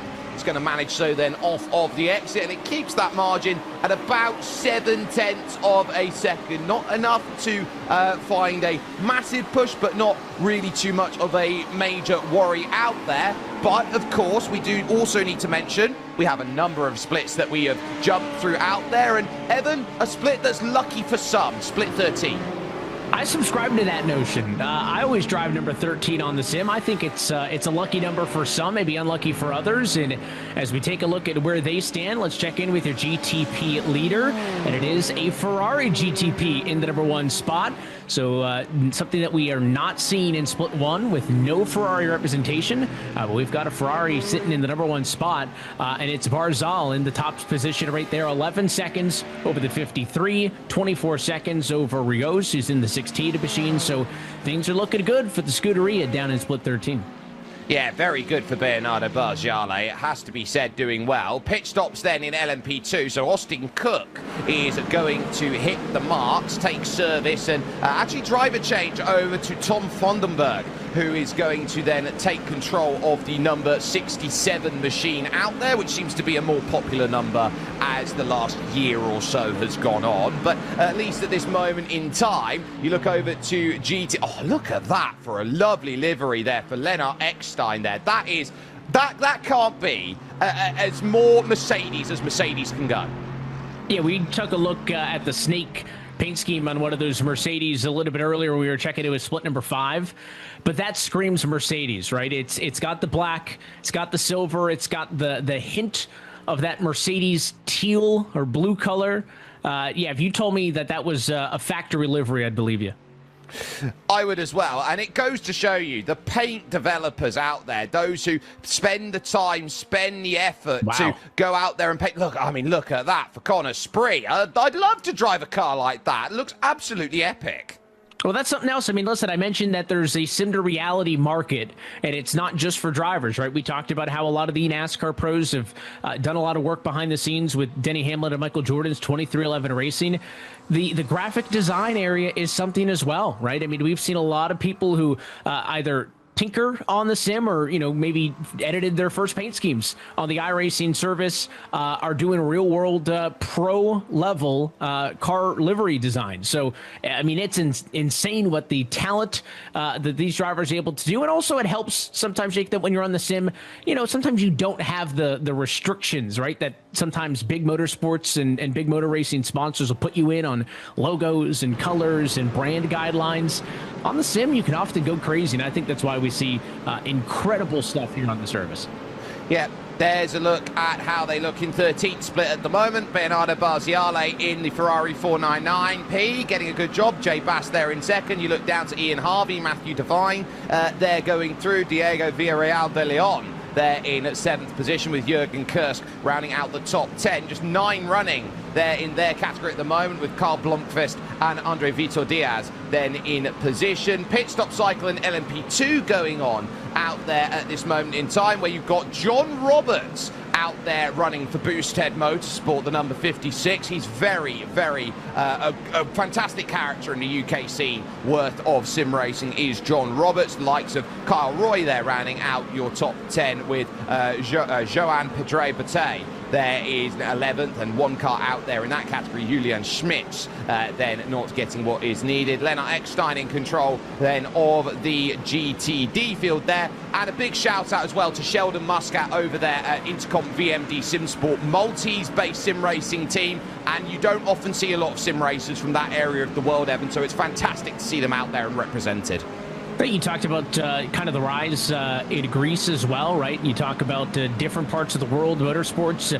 You know, historically, European, North American, you know, some obviously a lot of really good racing series in the Oceania and Asian regions, but it's fun to see some of those smaller countries or lesser represented countries in those regions getting in. And again, on the sim, you do not need to have a mass market of local racing in your community, in your country, you know, in your province, wherever you are, to get participated and get involved in motorsports, which I think has historically contributed to top-level drivers coming from certain segments of the world, as they've had the local ability to get in a car and race through the ranks. And smaller countries where you may not have the ability to do so, the sim gives you an opportunity to get up there, hone your skills, and make a name for yourself. And I think diversify the portfolio of drivers that we're seeing as we jump back into top split coverage.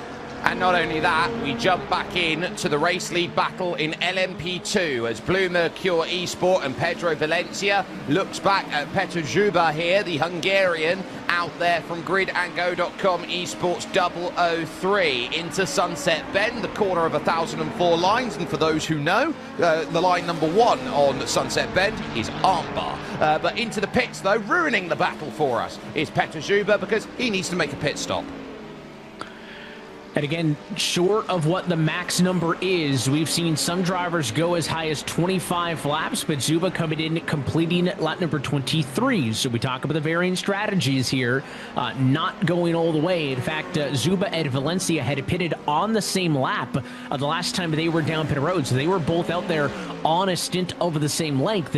Interesting that the Grid and Go team decides to come in and the Blue Mercure team decides to not. So that'll give Valencia the number 1 position, but will likely be due down pit road, if not this next time by, but maybe the following time through. And then you'll have Varga and the Seja Esports 126, and then their team car in the 190. Those two drivers with Sibisapo would then cycle through to the top spots in this LMP2 category once we see Valencia come down to the pit lane. Driver change for gridandgo.com Esport 003. They put another Hungarian in. This is Balázs Remenyik who will be the driver who jumps into that 003. Our focus on Blue Mercure Esports number 33. Balazs has gone through a number of different teams over his career. He was actually a former pro stripe in the iRacing World Championship Grand Prix Series, Evan, out there when he was driving about. As we focus on third in GTP Hypercar, Verstappen Sim Racing versus Porsche Coanda.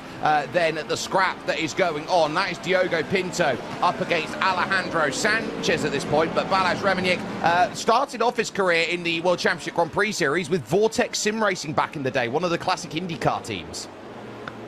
We talk about some classics as well. I mean, Pinto and Sanchez, names that have been going at it for some time, and I imagine have the talent and the longevity to battle for many years to come, not only at events like this, but elsewhere on the iRacing service.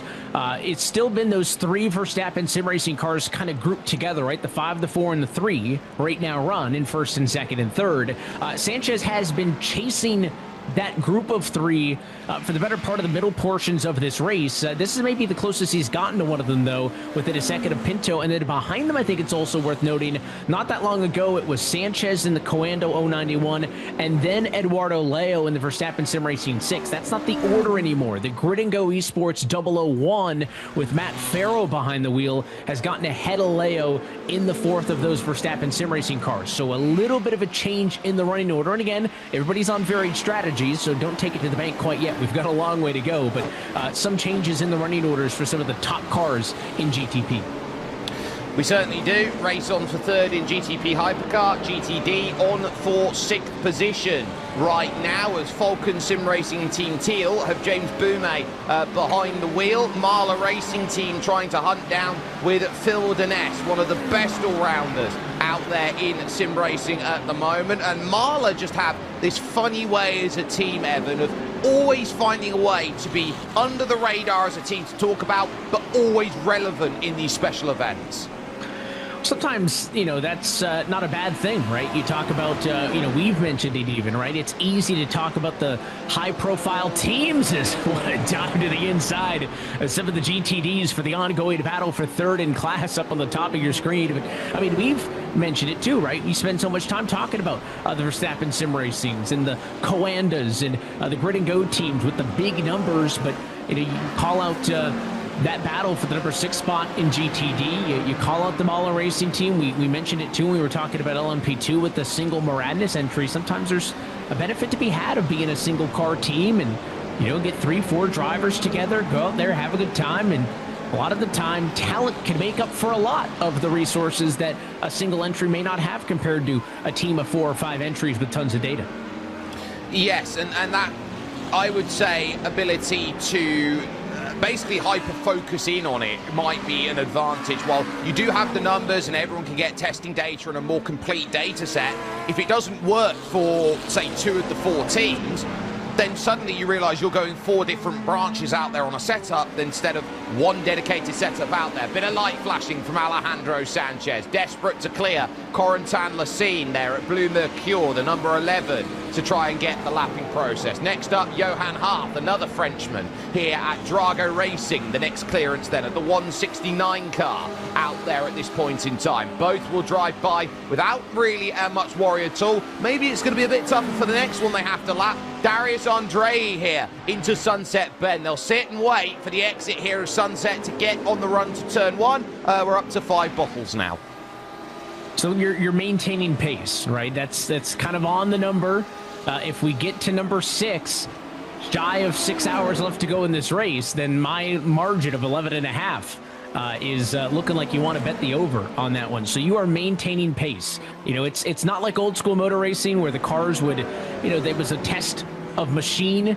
Could they make it the whole way? You're not slowing down. You're keeping up pace. That's good to see as they were able to get around and lap one of those other cars behind them. And I feel like this is really considered an effort from Alejandro Sanchez. He wants to get this pass done on Diogo Pinto. They're not quite lined up on strategy. The Sanchez entry with Coanda pitted about 5 laps after all of the Verstappen sim racing cars did. So there is also a bit of a tire advantage working in favor of Alejandro Sanchez here, but I think he would like to get around. I think if he does, he could probably gain a little bit of time. I think between the two, he's the quicker car, but again, you got to pace yourself. You don't want to risk your race with 7 hours and 23 minutes to go to get a pass here.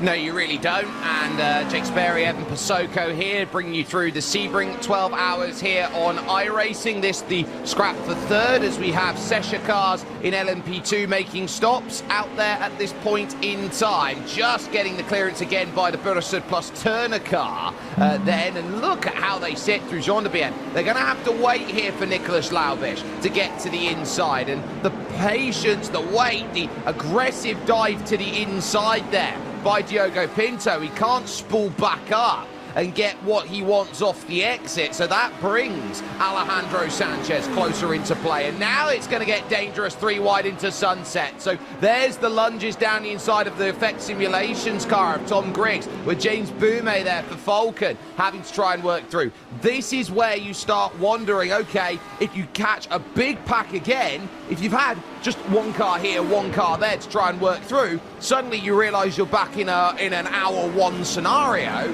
It takes a while to realise, oh, I've got to be doubly careful. And sometimes drivers forget that and take liberty.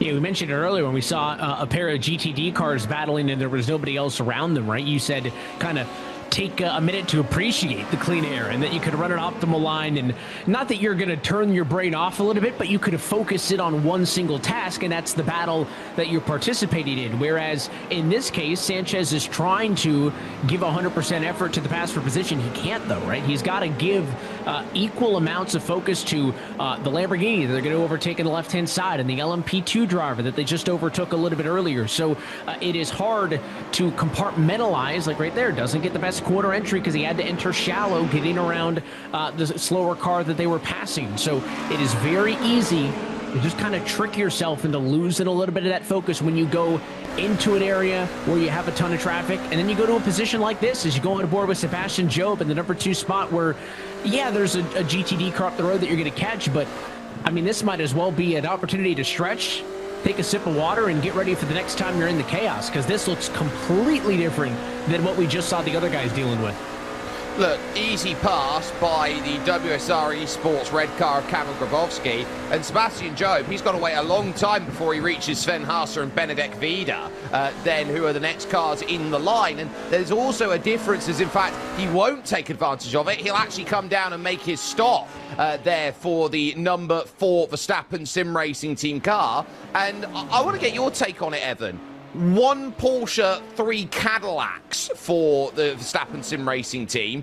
Now, they put all their effort into the GTP hypercar basket, but to make that distinct change of one car is going to be different to the others, McEwen and Job must have found something.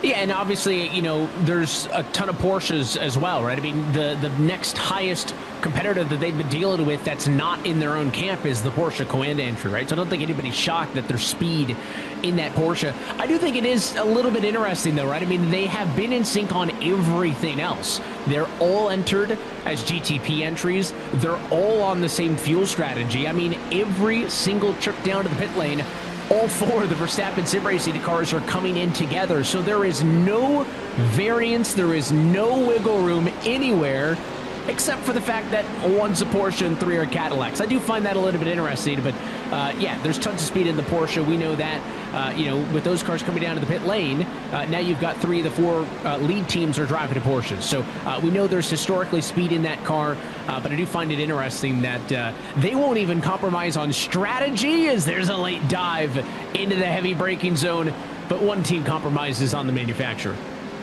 Luca Wunsch then and Hedi Noah Mamasi side by side. They had to leave room there through the second part of Fangio. That was for Dane Warren in the Porsche Coanda 092. Mamasi gets to the inside at Cunningham corner and will get the pass done on Dur Esports, and that a change for position in your GTD field. So Wunsch finding out the hard way there that Mamasi is a very, very talented driver to jump on down the inside and get that position sorted. And really what you're seeing here is another driver who runs in that GT3 spec, very quick in GTD and making it all work. And you can start seeing it more and more actually with sim racers out there. If you're wanting to be a 7K, 8K, 9K, 10K guy, you know, you can do the hard yards, get your 1 or 2 or 3 iRacing points racing whatever you like, but you can get 20, 30, 40, 50 if you're racing GTD. Yeah, I mean, I mentioned earlier, right, the iRating for this top split today at 9,500. But if you split that up by category, GTP, no shocker, is the highest with a 10,247 as an iRating average. But the GTD number higher than that of the LMP2, right? And yeah, the LMP2s are faster, so you'll rank them categorically as kind of the second class. But the LMP2s with an 8,600 iRating, the GTDs at 9,700. I mean, they're above the overall session average. So there is a ton of talent in the GTDs, and also a ton of attention, right? That's why in every split there's probably twice as many GTD entries as what you see elsewhere. Is just because it is, I'll use air quotes here, the slower of the three categories in the three classes, doesn't mean it is not a top level class of race car that drivers want to win races in. No, that is very true out there, and I think that what we see here from these drivers is that, Noah Mamasi, Hayley Noah Mamasi, is a 10,000 iRacing driver. Now, there was a time 5-6 years ago where there was, 2 or 3 10,000 iRacing drivers out there on the service, and 2 of them was Ty Majeski. Now you turn around and look at where we are now out there in terms of where everyone's hitting. 10,000 is the new 9,000, is the new 8,000, or if you go back to what Jimmy Broadbent used to say out there about 3 or 4 years ago, he loved the time where it used to be a 5K iRacing driver and you could make it into top split.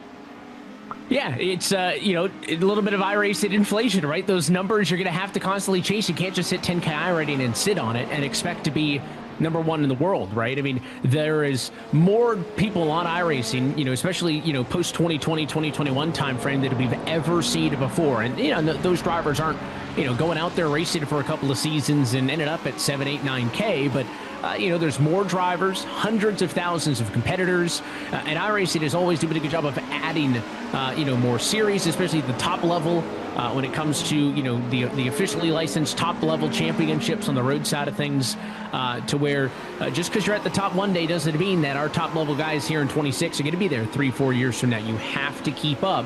And that is, again, because there is an infinite, seemingly possibility number of people behind you that are consistently trying to work their way up and outperform you and put in the extra hour and race in one more series, right? I mean, there was a couple guys, 5 to 10 years ago, you could probably count the number of sim racers who were competitive on the road side and on the oval side. I mean, those were really just the two main disciplines. You count them on your hand, right? How many drivers could successfully cross over?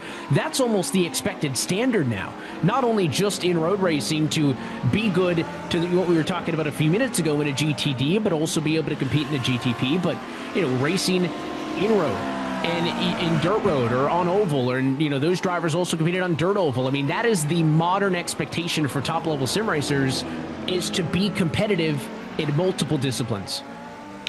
Yes, and, this would have been started as a trend out there. You would have seen with the Sturgios brothers, for example, PJ and Jake, and then you see the likes of Mitchell de Jong, who still does that even now to this day, and now you're starting to see it more and more. You've got to be adaptable, and you've got to be able to do everything out there. I mean, you turn around and look at the Verstappen sim racing team drivers, you expect Diogo Pinto to be out there challenging in the Porsche Tag Heuer Esports Super Cup. You expect him to be challenging in the IndyCar series out there. You expect him to be challenging in IMSA. He's got to do everything under the sun and then some. That wasn't what we used to have back in the day with Martin Kroenke and Gregor Hutto.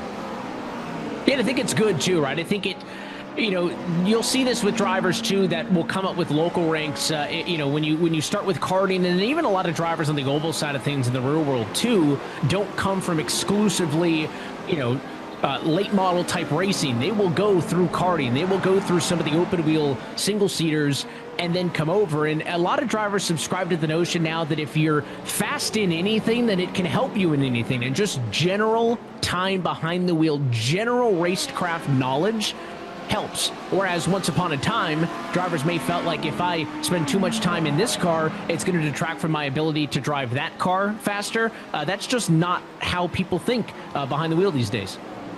It certainly isn't, and to talk about sort of where we've come from and where we are now, of course, we've had great opportunities to have a chat with John Doonan over the course of the racing that we've had, who is the president, of course, of IMSA, and so we had the opportunity to even chat about the implementation of IMSA into iRacing during 2020. You know, it was funny. It was our way to go racing. It was our way to keep our fans engaged. It was a way to keep our drivers engaged. It was a way to showcase our corporate partners. And so for me and the entire team, that was our season as we thought. Obviously, we were able to go back racing that first part of July in 2020. But I remember specifically watching that first broadcast on the weekend that it was supposed to be the Mobil 1 12 Hours of Sebring. And someone looked over my shoulder and said, "I thought you guys weren't running this weekend." And that is a credit to you all for the platform you've created, and a credit to the promotion and the collaboration that went into launching that series that we had.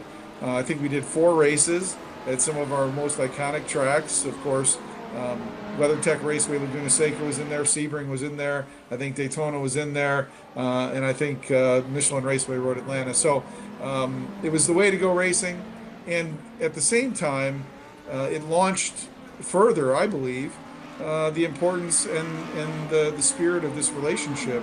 I also think, when you look back at it, our drivers got engaged, our race teams got engaged, and I know even some corporate partners came out of it. So everybody won in what was a very difficult and dramatic time around the globe. Adaptability is truly the key to being out there and learning to pivot. It's not just a skill that you see out there in times of trouble. It's a skill that you need a lot in terms of racing respect. Leaders coming in then from Porsche Coanda 091 making that call. So that will hand then over then after this has all gone through to the next Coanda eSports car, the 067 of Dana Moore, that should be coming down into the pits, as that is dealing with Balazs Remenik and Tom Griggs close together on circuit in LMP2 right now. They're dealing with their battle at the moment along the main straight and over towards the left of turn number 1. Now, Evan, I tell you what, cars look absolutely fantastic here, but the one thing we haven't really talked about, Sebring's updates. They've had a wonderful art refresh. Yeah, I mean, this racetrack is iconic, and it has been on iRacing for so long, but the iRacing team's been doing such a good job over the last couple of years of going through and doing art updates. I know just recently some of the team members were out there taking some pictures and making sure that the art is up to date. And it's not just, logos and sponsors here and there, but it's progressively the little things that maybe when you're driving behind the wheel in a 12-hour race, you don't have the chance to appreciate. But if you're joining us here on the broadcast, you can, right? And that's like the textures to the grass and the trees and the tires, the walls, the catch fences, the pit objects. I mean, all of those little things that from this perspective, watching the broadcast, makes it look so incredibly realistic. And again, it's a beautiful part of the country, very flat part of the country in Sebring. So, you might not get the rolling hills of some of Europe's most iconic tracks, but you do get the bumps on this very abrasive surface, and always a good time when you're racing at Sebring. And on top of that, you don't even get marker boards here. You get feet codes to know where 400, 300, 200, 100 feet is as they go forward. Let's take a chance now to jump over to some of your various splits. Evan, I'll let you have full range of where we're going and what's going to be seen. Well, we mentioned it, 47 different splits happening as we speak now. We've checked in with split number 5. We've checked in with split number 13. So let's take one step down the rung and take a look at what's happening here in split number 2. It is the LMR Esports 501 machine. Bradley Leonards, who's leading the Dutch driver, has the advantage as they are closing in on 7 hours to go in split number 2. A comfortable, I would say, 7.4 second advantage over the next driver in line. That's Mivano Rosso piloting the number 3. We jump back to check in with LMP2. It is the Delatraz Automotive by Majors Garage entry of Alexandre Delatraz, the Frenchman behind the wheel of the Dallara 188 machine, 40 seconds ahead of another Maradness entry. We talked about the Maradness team represented in split number 1, while the Maradness squad team and the 170 second in class as they are 40 seconds off. That's almost basically a full pit time window. So at that point, they are starting to separate enough that varying pit strategies are actually noticeable. We're not quite to that point in split number 1. Then you drop back down to the GTD category. It is the TC Esports 42 entry, the Argentinian of Agustin Torlacci, who continues to lead the way behind the wheel of his Ferrari GTD entry. Again, but the gap's down here much closer. You expect that with a stacked GTD field as always. They've got about a 16-second advantage over the Impulse Racing team, the number 10, and then their sister car, the 15 machine, running in the number 3 spot, as well as we go on board with the driver P4 in class for the GTP. It's Jordan Johnson representing the Solpec Precision Racing Group. He's about 3 seconds off of the fiercely forward yellow number 14. I think that's the car up the road that he's trying to chase down.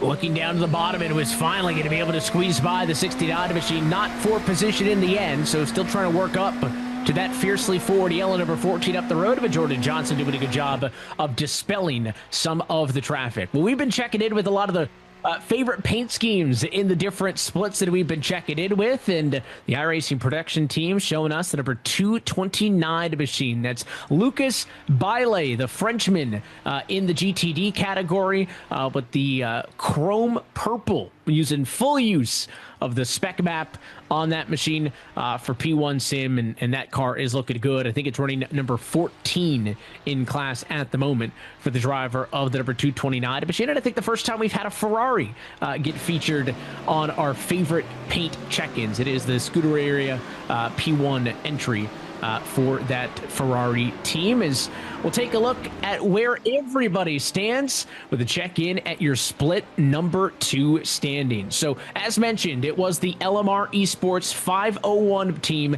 leading the way in an all BMW top 6. It's the Movado Rosso number 3 in the number 2 spot, and then fiercely forward yellow 14. We were on board with the 112 for Solpec Precision Racing. Their team car is about 9 seconds behind in the number 5 spot with Movado Aurora. You've got the Map Performance 29 machine, the Rostec Endurance 69, the Shure Sports White machine, and the Sim Racing PC number 28, 11 laps down.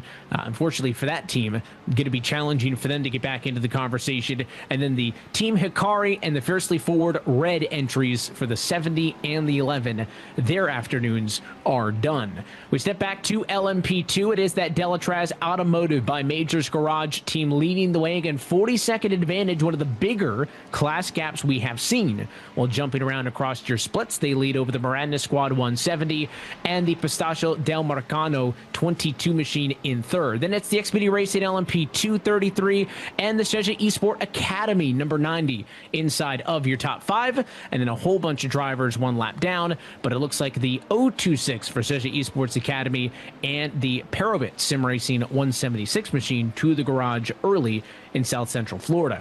Finally, with the GTD running order here in second split, some pit stops happening, but at the moment, the TC Esports 42 Ferrari scored on top of the Impulse Racing by Tam Livery number 10 machine. We've talked a lot about Grid and Go and how they have 6 of their 8 teams represented in the top split. Well, their 008 entry is here in split number 2, third in class, ahead of the WSR Esports 97 machine in fourth. The Altitude Frame Esports 114 team is in P5, and then you got your Williams F1 Team Gaming number 7 in the 6th spot. Another WSR entry and more as we look through to the midfield, and a whole host of drivers now working on 1 lap down. The Manti Racing White Machine, Impulse Esports. We've talked a lot about WSR Esports. They're number 6 entry, number 4 in class down here in split number 2. And for the final page and a half for GTD results, you can see about 26 cars, maybe 27 actually still on the racetrack. We'll call those competitive machines. But when you get back here, tough nights that'll end early, including the Dynamic Esports Ferrari, who's going to be at the tail end of the running order. That's a look at how they all run, closing in on halfway home in split number 2.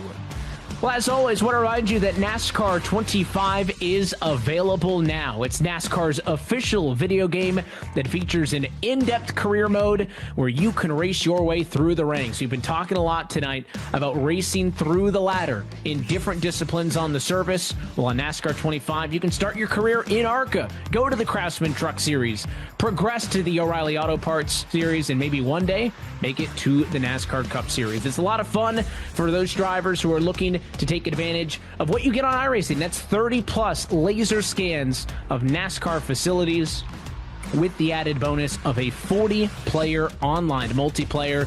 Again, from your couch to the track, it's NASCAR in your hands. Available now on Steam, PlayStation, and Xbox. You can learn more at NASCAR25.com.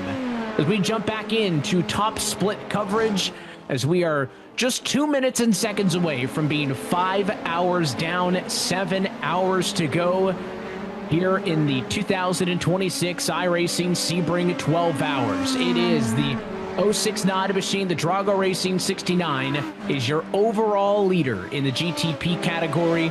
It is the WSR Esports Blue 23 machine, your leaders in the LMP2, and the Coanda Esports 08 machine, your class leaders in GTDs. Take a look as they come off of the Sunset Bend, a Taker 2 pit road. We've seen a little bit of action for the LMP2 cars. That is the Effect Simulations 909 with Tom Griggs behind the wheel. Down into the pit lane that time through. So the LMP2 cars about due for their pit cycle.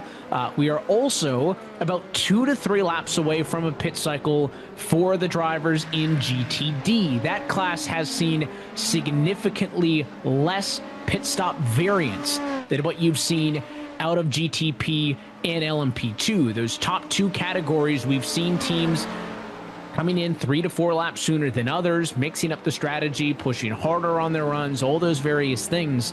We just haven't really seen a ton of that out of the drivers in GTD. For the most part, they have all stayed roughly on the same number as one another. The Team Benek LMP2 machine is also down into the pit lane. They're going to get back off and away. The Automoves Racing Team 134 machine with Lizen behind the wheel, they just get off of the pit lane as well. So that's what's going on with all of those orange pit indicators on the left-hand side of your screen, as we have top cars pitting from LMP2. All is quiet, though, amongst the drivers in GTP. No immediate battles for position, as you can see the 003 machine, the Grid-to-Go Esports machine with Reminiak behind the wheel trying to get up to Pedro Valencia. That's a battle for 3rd and 4th position at LMP2 with the faster GTP car trying to get through and get around them. The Blue Mercury Sports 18 with Valencia behind the wheel is the target. As you can see, that BMW clears them as they head down the Ullman Straight.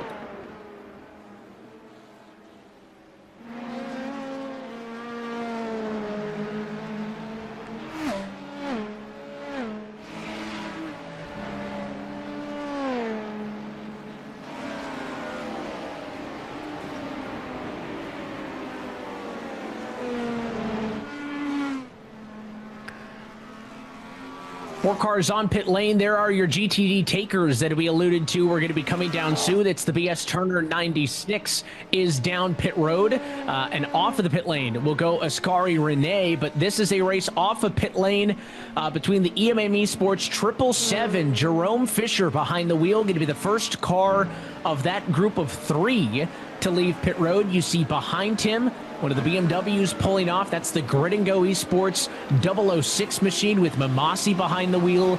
So it's going to be Fisher for EMM off pit lane, then Mamasi for Grid-to-Go, and then behind them, bit of an extended pit stop maybe for Daniel Ola in the Seja Esports 26. Pit stop completed at 41.1 seconds.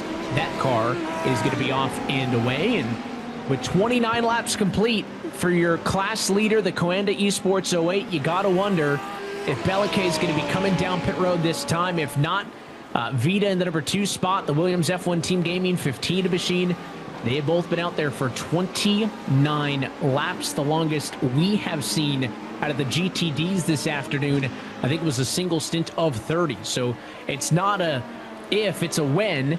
There's 2 more pit stops from the GTD category. The EMM Esports 17 machine, or 77, I should say, with Renhofer behind the wheels down pit road, and then Phil Dennis also in the Mahler Racing team. So while those GTD cars continue to cycle through pit road, we check in with Elvis Rankin, the Coanda Esports U67 car, fresh off of a pit stop 3 laps ago, has cycled himself all the way down to the number 10 spot. That's about 46 seconds off of class leader in the Drago Racing 069. But remember, we've been talking about your pit stop time anywhere from 35, 41 seconds.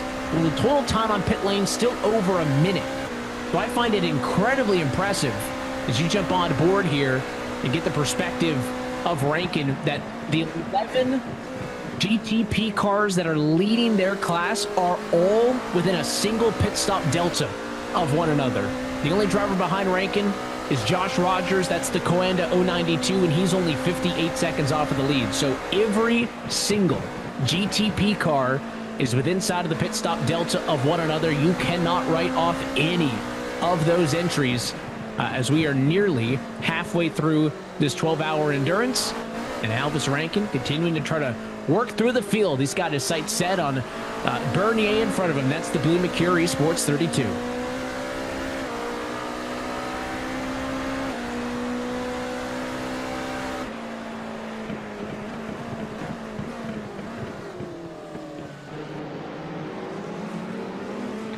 All the way to the bumper there as he gets right on the back end as they try to navigate through traffic and battle for position. Rankin now able to dispose of the LMP2 driver that was in between he and Bernier, so they will go back to doing battle as that is a Porsche on Porsche fight for 9th and 10th position in class. Well, we just took a look at where everybody ran down in split number 2. Let's take your Hour 5 in the books check it, we'll call it, with a look at your running orders here from split number 1. So far, so good for the Drago Racing 6-9 team. It is Ante Kapanen behind the wheel at the moment. Continues to hold just a 2-second lead over the Cadillac. That's the lead entry for the Verstappen Sim Racing Quartet. The BMW BS competition entry, the 89s in the number 3 spot with the Verstappen Sim Racing number 4 in P4.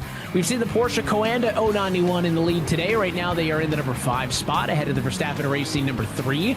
Then the Gringo Esports 001s in 7th. The Verstappen Sim Racing 6 car down in the number 8 spot right now. And we were just talking about the battle between the Blue Mercury Esports 32 and the Coanda 067. They will swap for position. The Porsche Coanda 092, the last of the 11 drivers and teams who are still in this in the GTP battle. The BS competition number 9, the Drago Racing 096 machine. Their races, for all intents and purposes, are done.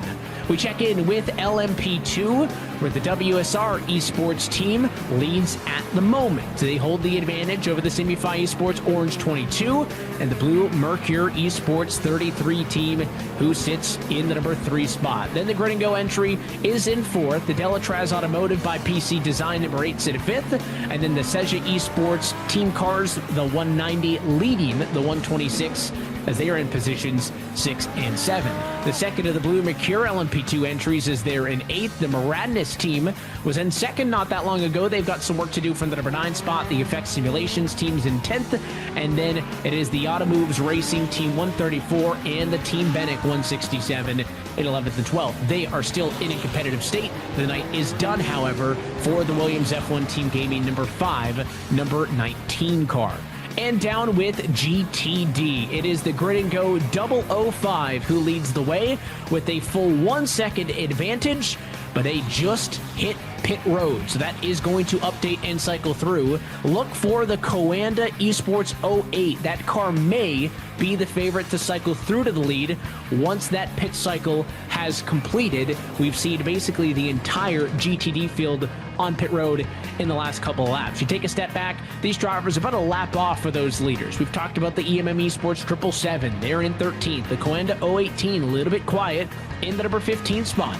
And then a pair of Grid and Go cars as they find themselves way back in what would be the mid-teens. Final page for the GTD category. The Williams F1 Team Gaming is the first car that's more than just one lap down. You've got that buffer with them, Stintone, Door, and Blue Mercury Sports 11 that are kind of hanging around. And then again, the night essentially done when you get down to the drivers on this page. In the garage is all of them. Williams F1 Team Gaming 2, Drago, the 2, the 267, and the WSR Esports 35. The most attrition out of any class comes from the group in the GTD, where 8 different teams have called it quits and gone behind the wall. So a field that started with some 60 drivers in the field, I think we're down to somewhere in the 40s, I would say, for cars actually on the racetrack. Either high 40s or low 50s is likely the number, with the number of attrition that we have seen thus far. But we are 5 hours in, and now just 52 minutes away from saying that we are halfway home in this 2026 iRacing Sebring 12-hour. You look again with the driver of the number 5. That is Lebigre behind the wheel of the Verstappen Sim Racing machine. It's the battle for your overall lead as the Drago Racing 69 up the road of competence trying to make it work on what are 11 lap older tires. Lebigre can smell blood in the water, trying to make a move for the overall lead, looking to the inside. Not much that the 069 machine can do, although making it a hassle. They get together in the battle for the lead. The Drago car did not want to make it easy, but in the end, the Verstappen Sim Racing number 5 is through, and we talked about all the drivers they've got represented. Well, there's a live look at their Twitch stream for the Verstappen Sim Racing group, and yeah, they're watching that battle for the lead as they now occupy the number 1 spot overall. They want to know what happened with that contact. I do too. I thought the Drago car was going to let them go. Again, that's an 11-lap tire benefit in favor of Florian Lebigre. And as he makes the dive down into the hairpin there, it just kind of gets squeezed a little bit.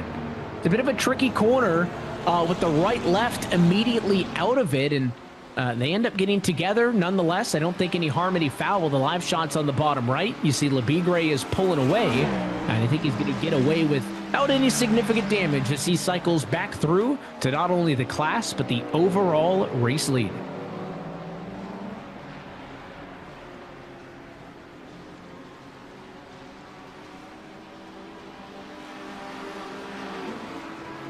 Pit stops going on. You see Jaden Munoz on the left-hand side of your screen, 3rd overall in the BMW M Team BS Competition 89 machine, will hit pit road from the number 3 position, a 25-lap stint for the BS Competition entry. So Munoz will yield that position, and pit stops happening in LMP2. Your class leader, Torres, with the Simufy Esports Orange, is down pit road. I think that looks like a driver swap happening for the BS Competition machine. As you see the LMP2s down pit road for service, there is Manuel Torres in the 22, also looking for a driver swap as Mark Perez will go behind the wheel at the Simufy entry. And then the Delatraz Automotive number 8 is also down pit road with Darius Andre behind the wheel of that car. So makes sense. We saw a lot of it at about the quarter distance marker. A lot of driver swaps happening as we get closer to the halfway point. Makes sense that another swing of driver changes happening as we close in on halfway home in this 12-hour enduro.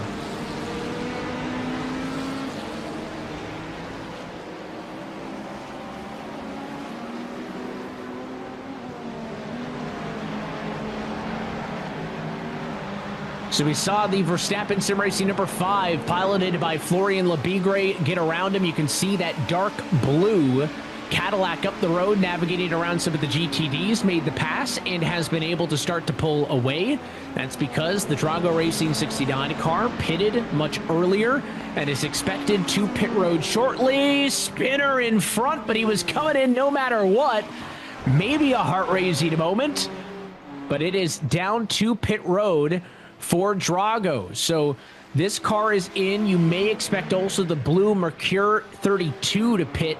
They're on the same fuel number, but let's see if there's a driver swap in the works here for the Drago Racing machine. Do we see a driver swap, or does the same driver stay in? It is going to be a driver swap. It's Alexander Spets who's going to go behind the wheel of the 069 machine. So driver swap for Drago as they give up a top 2 position.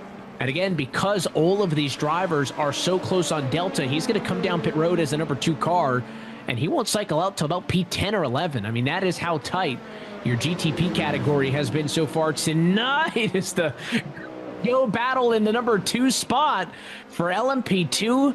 Had quite the close call getting around that BMW. It's not just any BMW out there, it is Daniel Allard for Sesha Esports who is out there and dealing with what was needed. Here for 12th in GTD, Dur Esports now finding themselves leading this train forward with the likes of Lewis Woods trying to recover back after the opening hour, and then you follow on with that, Burusud in the line, and then Nelta Johansson for Kawanda Esports 018. Jake Sperry, Evan Pasoko, bringing you through the coverage here of the Sebring 12 hours here on iRacing. And so this is where you once again are finding the pack. You are finding that opportunity to say, look, I've got an opportunity here. Johansson, really good chance now into Sunset Bend because Kei Kashube got a little bit held up by Charlie Collins trying to put the lap through and gaining through there. Already 16 laps down on the leaders, and that shows you the big disparity here at Sebring. A lot of lapping has gone on through the opening half, and they're probably going to be about 30 laps down by the end of racing ever. Yeah, and you just look at the overall pace. We made the point earlier, right? I mean, the average iRating number for the drivers in GTD higher than that of the LMP2. So you have top-level drivers, 30 laps down. That's just how you have to manage a race like this in those GTDs. And sometimes I always wonder, Jake, and I'm curious if you have a strong opinion on this one, is what's harder, right? To be the GTP car who's faster than everybody else and is essentially the one making the decision on when to make the move or not, or is it the GTD driver who's got everybody coming up from behind? I would rather be making the passes than have to worry about people making the passes onto me. So I would argue that I think the GTD drivers have got one of the harder jobs in the field here tonight, and that is trying to manage their own race while also, to an extent, trying to get out of the way without giving up too much time. I think when you sit down and look at where everyone sits, the responsibility is on the GTP. You've got the faster car, you've got the quicker decision making that you've got to make over the course of the running that you have. So everything you've got to make is bang, bang, bang. I must do this, I must do this, I must do that. In the GTDs, you have a lot more time to think about where you want to be, how you place, but the cars around you jump up and you're reliant on them playing ball in order to not be in a place where you get run over. I would much rather be a GTD than a GTP, as you see there from Matt Farrow trying to go through in the 001 Grid and Go car, which currently sits in 5th position. I would much rather be a GTD because you're not worrying about where you place yourself because it's the responsibility of everyone else to get around you. You just naturally drive your line. As we go back over to Balázs Remenyik here as he looks to try and hunt down Pedro Valencia for the lead in LMP2. And these two cars are on strategy and on cycle with one another. We've had a lot of chatter about people off cycle. The team car to your class leader right now, the other Blue Mercury Sport entry, the 34, is just now getting out of the pit lane. Tristan Cabrera behind the wheel of that one will drop down to the number 10 spot in class, and there you have it. They were on the same strategy decision, but it's going to be a different call here as Remenyik will bring the Grid and Go Esports 003 to pit lane, and that means that Valencia stays out. Likely going to see the number 18 team, though, down the next time.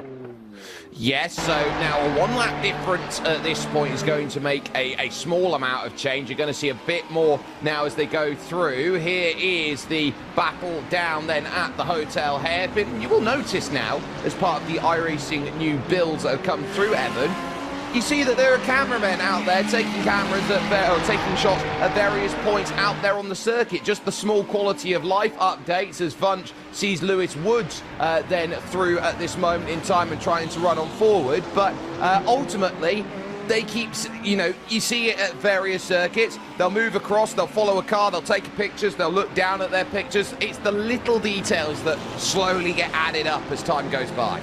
Yeah, so that begs the question is, when are they going to add Sean Ambrose at iRacing and I walking around with microphones? We had the chance to go to Sebring a couple of weeks ago and record some car audio. That's part of you mentioned the quality of life updates. We got to spend a day at Sebring. Sean was there for the whole weekend. And funny enough, you're walking around with a big old microphone at Sebring. The corner marshals have lots of questions.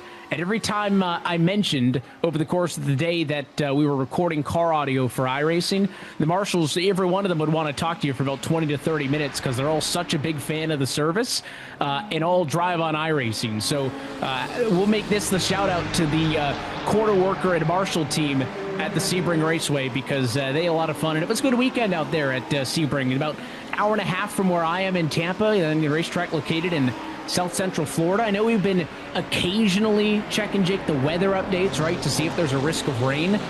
No rain thus far. That's pretty accurate. We're dealing with, by Florida standards, what is extreme drought conditions. So if you ever wondered if the iRacing dynamic weather was on par, I can confirm it lines up.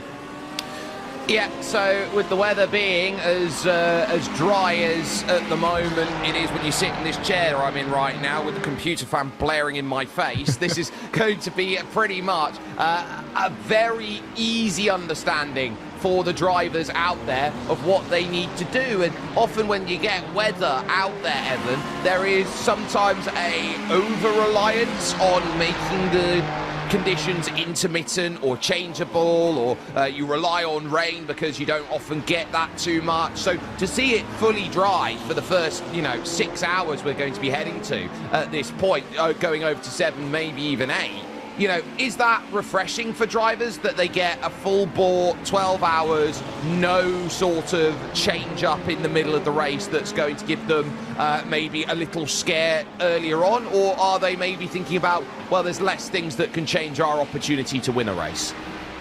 Yeah, I think if you're going to get, weather change, especially if we were ever to go to wet conditions, you would want to have that, I would think, happen earlier rather than later so that you can kind of have a clearly established runway to the end of the race to know what you're going to get, right? Like you see some dark clouds in the horizon, right? Like is that weather? But not that long ago, that was never a threat. So dry conditions is what these drivers are used to. It is the optimal conditions. Under dry conditions, these drivers have the optimal amount of control in their hands. Now, you get wet conditions, you get varying temperature swings and overcast and this and that, and the track conditions change. Like all of that is 100% testing driver ability, right? It is an art to be good in the wet. It is an art to be good in the dry, but if you want to determine just straight up 12 hours who's got the best car, who's got the best team, the best way to do that, in my opinion, is in the dry, right? I do like when you get a little bit of weather and some changing conditions here and there, but I do appreciate that it doesn't have to always be a lead story.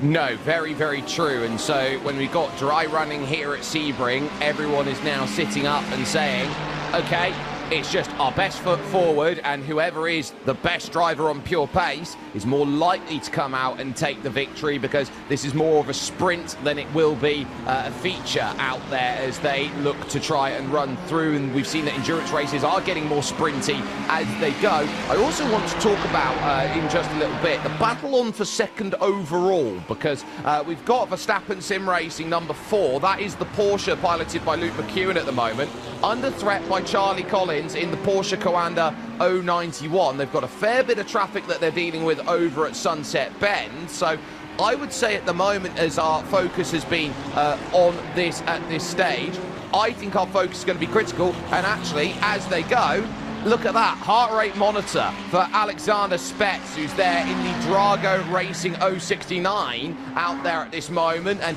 trying to get out from 10th position at the moment, 67 seconds adrift from Verstappen Sim Racing number 5. And they tell you, like, what a resting heart rate is anywhere from 60 to 100. So, you know, it is not the same as driving a real-life car, but it is certainly, you know, not sitting on a controller. It is a physical workout. When you've got an elevated heart rate like that, it is taxing on the body. It is taxing mentally.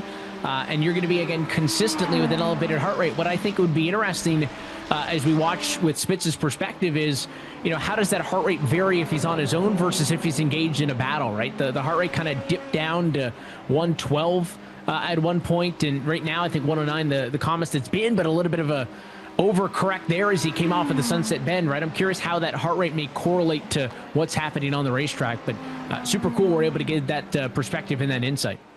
Well, they just had an issue into Jean de Bienne corner as we were on board, where David Sobrero for the Thibaut Courtois Esports number 24 basically got doored out of the way and had to take a trip through the grass through that section. So really tough for the Portuguese driver to have to go and navigate through that, take that hit, and generally no real cars around at that time for an issue like that to happen. Now, critically in an incident like that, as I think we are going to see a look here down on the bottom here on this replay, so going by and just catches the front corner, and that forces Sobrero to avoid there in drama. Evan, that is really tough for a GTD to go and navigate, because at that point you just say, I'm minding my own business. What was that for?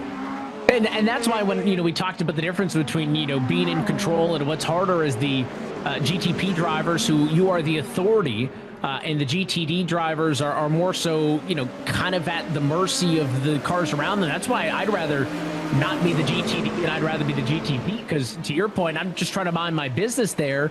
But if that faster car is getting to the corner, which looked like that happened into Le Mans turn 15, like you can run the high lane, but that car is not going to want you to go too wide into there. So you can even take a conservative turn into the corner. You could, you know, brake early and try to let them go. But at the end of the day, the driver who's making the pass, especially when it's a speed difference like that, and you're talking about a class-on-class pass, the GTD is just kind of holding on for dear life, and you kind of don't trust one another, right? The GTP who's faster, you don't trust that GTD to stay in the same spot, and as the GTD, you don't really trust that the faster GTP coming up behind you isn't going to do something like that. So there is a balance of distrust that is a healthy amount of distrust. I don't know where that ratio sits, but you got to look out for yourself.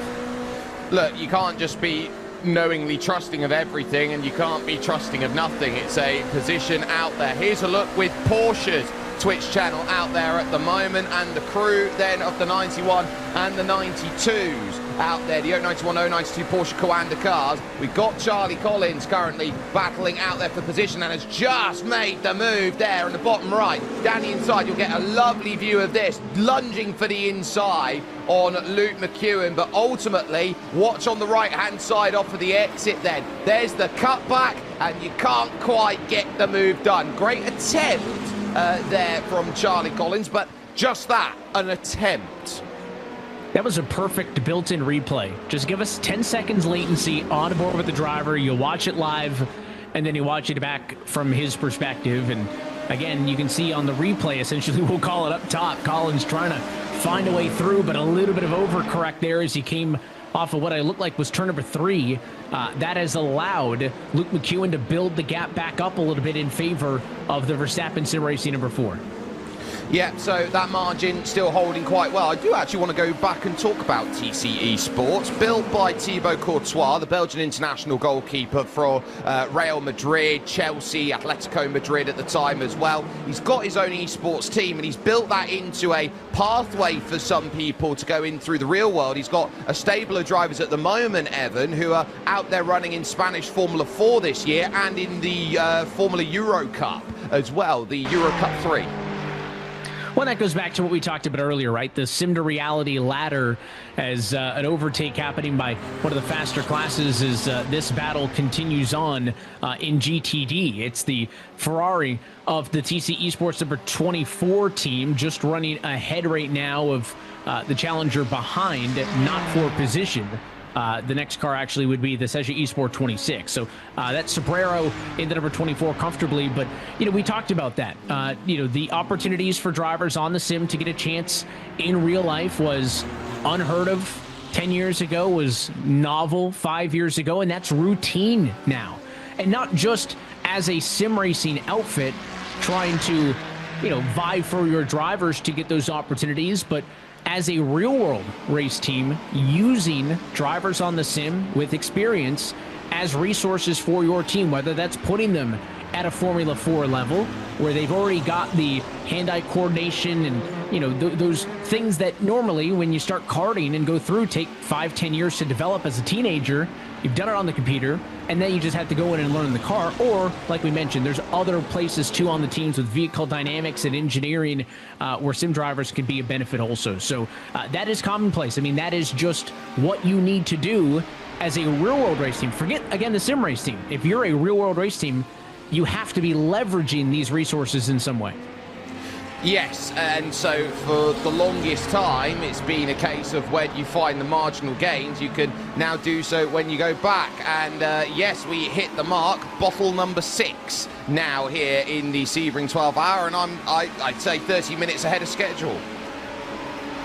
Yeah, you're keeping up pace. You are outpacing what we've seen out of the GTDs. And they've been pitted about once an hour. That's kind of been the benchmark we've been watching. You are outpacing the fuel strategy of the drivers in GTD. So we will see if that continues up, but I'll give you credit. We are almost halfway through this thing, and you're going strong, staying hydrated, so I'll tip my cap to you. It's a long way to go, though. We'll tell the same thing to the drivers, right? Don't get too happy. We're 6 hours in. That's a big accomplishment, but don't get too happy with it. We got a long way to go. Don't get halfway points here. This isn't stage racing, so ultimately it's going to be a case of you got to make the 12 hours at the end, and this is by no means a done deal for any category out there, despite the gaps that you see. The over 20 seconds that is there for WSR Esports Blue, for example, over gridandgo.com Esports 003, the GTD battle out there for the race lead that is now starting to extend a little bit between Coanda and Williams out there at this point. And then every little battle that you start jumping up upon, like this one here in Cunningham Corner, where our focus lies on Luca Vunch for Der Esports by SX, the number 20, with Lewis Woods in front, now seeing a car that they need to lap of their own category now. Evan in Etu Eskalainen for Williams F1 Team Gaming 4, the number 14. So traffic is one thing.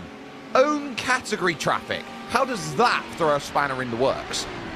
Yeah, that's going to be obviously a lot more difficult if the guy wants to make it difficult for you, right? Obviously, if you're a GTP, it's going to be relatively, right, track positioning and battles and all of that aside. Speed difference alone, pretty easy to get around a GTD on speed. A little bit more challenging, but also doable on an LMP2. But when you catch somebody in your own class, and that applies to all three of them, got the same race car as you. So if they want to make it difficult, which again, in an endurance race, unless you've got beef or want to deliver a message, seems, relatively unnecessary. But if somebody doesn't want to pull over, you can't just lurch up the inside and steal a spot and bully your way through like you may do to an underclassman when you're lapping somebody else from a different class of race car. So that's where you really do rely on a little bit more of the respect, right? Somebody to be aware as there's a dive to the pit lane, and in for service we go as Luke McEwen is going to pit, and so does his teammate, actually following his teammate because Labigre came in before them, and no surprise, Pinto follows. So 3 Verstappen sim racing cars in at once. I wouldn't be surprised to see some Kaitert as well in the number 6 dive down in to the pits and make a stop as well, which would make it all 4 that jump in. Life's going to be a bit difficult there, jumping down the inside, as that will be the Auto Moves racing team car jumping on through with Boris Lysen, who he himself, the pole, has an F4 career that he is starting to build-up then at the moment, and he's doing this wonderful job of proving the sim to reality deal as he's just run wide there in front of Lewis Woods. And I think this perfectly leads on to the fact that we've been talking over the course of today with John Doonan, who is the president over at IMSA, and we also had the chance to say about, or ask about, the experience of drivers and even some of us commentators making the sim to reality jump. First of all, thank you for sharing your contractors and your talent with us. And it's very similar for me. I've been a big advocate over the years of filling the pipeline with talent, whether that's technicians that work on the race cars, engineers, announcers, broadcasters, people in hospitality and PR and things like that. And so the way that this has become a parallel pipeline for individuals to grow their careers, that means a ton to me personally, and I think it means a lot for the future of our sport, and very positively. I think it gives me hope that there is a very bright future. So I'll take Arjuna as just one example, someone that's come through an iRacing or a simulation platform to call races that is now live in pit lane at so many of our events, in fact probably all of them throughout the season, the major weekends. It just really warms my heart that we together with you all in this particular case have been able to grow talent and set the sport up for a very, very bright future.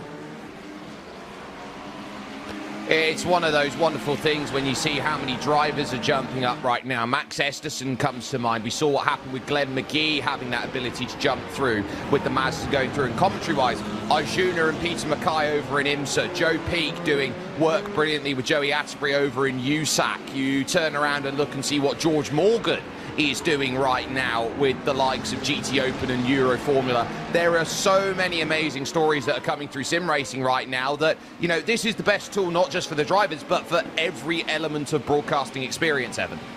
Yeah, I mean, we've talked about basically everything tonight but the media side of it, right? We've talked about the drivers. We've talked about how you can help out with teams. We've talked about the graphic design artists who have been able to design stuff in the real world, and it happens with the sports media stuff too, right? Not only just on the microphone, but, behind the switcher, in production. I mean, there's so many different ways, and it really just comes down to repetition, right? I think that's a lot of anything that you're passionate about is repetition. And it may be difficult if you don't have a college program near you, right, to get involved with and broadcast and commentate sports at a collegiate level or, at a high school level. If you don't have that near you, again, historically, where else are you going to have the opportunity to get into sports broadcasting and sports media? Well, now with sim racing, and I think even more broadly, esports generally speaking, you broadcast from home, you have basically unlimited access to different mediums of broadcasting and basically unlimited opportunities, depending on how much you want to do, right, to go out there and commentate on different things or help produce broadcasts on different things. And like that access and like that repetition helps people driving, helps you on the backside of sports production also. So really cool to see that in the last couple of years. Number 72 for me this year in terms of broadcasts. Right, let's now take a look from all of these splits. We'd love to have a lovely bit of split hopper. You've been clamouring for it. There's more than just one split out there. There's 47 of them, right down to the final split where it's a lapse lead at the moment. And because as they go, Emily Matra then currently leading things outright, the Norwegian going well. One class only at this point, Evan, due to the fact that we've run out of GTPs and we have run out of LMP2s. It was going to happen eventually, right? We've seen 12 of the top categories for GTP and LMP2, but look at this. In the all GTD split number 47 to 47, not only does Emily have a full lap advantage over Tigran at the number 2 spot, but look at the gaps, right? We're talking about, 10, 15, 20 seconds in split number 1. Here, not a lot of attrition in terms of trucks or drivers out of the race, but just simply the gaps are a little bit larger, right? I think maybe it's just weighted more heavily, Jake, because I look down at like 11th position through 20th. That looks like top split, right? Like 6, 7 drivers on a lap, another 5 here, so call it 15 drivers, 15 teams within a lap or two of each other. That feels like what we see at the top level. I think it's just a little more top-heavy in the fact that, you know, that number 16 McLaren teams had the ability to get a full lap on the next closest driver. Oh, and we just see a car spinning that just before heading over through. So there is one of the BMWs running into a little bit of trouble, and that's another thing. Whoa, what a livery that's that is. Abstract. that is trippy for Kyle Cumber then as we go through. That is an absolutely beautiful livery out there. That's artwork. And listen, I don't know if that one would get signed off on in the real world because typically you need a sponsor to go racing, right? But that's the beauty of the sim is you can do whatever you want. And that number 13 Mercedes team basically just decided to treat their car like a canvas. And that is just straight abstract art. That's a beautiful piece of race car right there. You can see the margins then at the moment. A few laps led then. Antonio Garrido there in 4th. Mark Myers there in 3rd position, making it 3 different manufacturers inside the top 3. And in the top 10, you've got 5 because you've got the Ford Mustang and a handful of Porsches there as you go down to Francisco Paperio and Victoria Gearing there in 10th position overall. So a lot of change there. Getting a little closer then with the likes of Lena Raikko. You can keep an eye out on Julian Kionis as well, both in the AMG Mercedes. Out there you go down, you look around and see 7 laps down Stephen Hort, Victor Vunch out there. So believe it or not, Evan, we have a Vunch in top split and a Vunch in bottom split. There you go. Some representation all the way throughout. And the Porsche camp must be happy because there is a lot of Porsche badges all the way down through even split number 47. A couple of McLaren sprinkled in there as well. But unless I'm misreading it, I think 13 laps off, even down to 6 more, and probably still in this race, right? So for an old GTD race, I'm not seeing intervals that would lead me to believe that any of these cars have retired.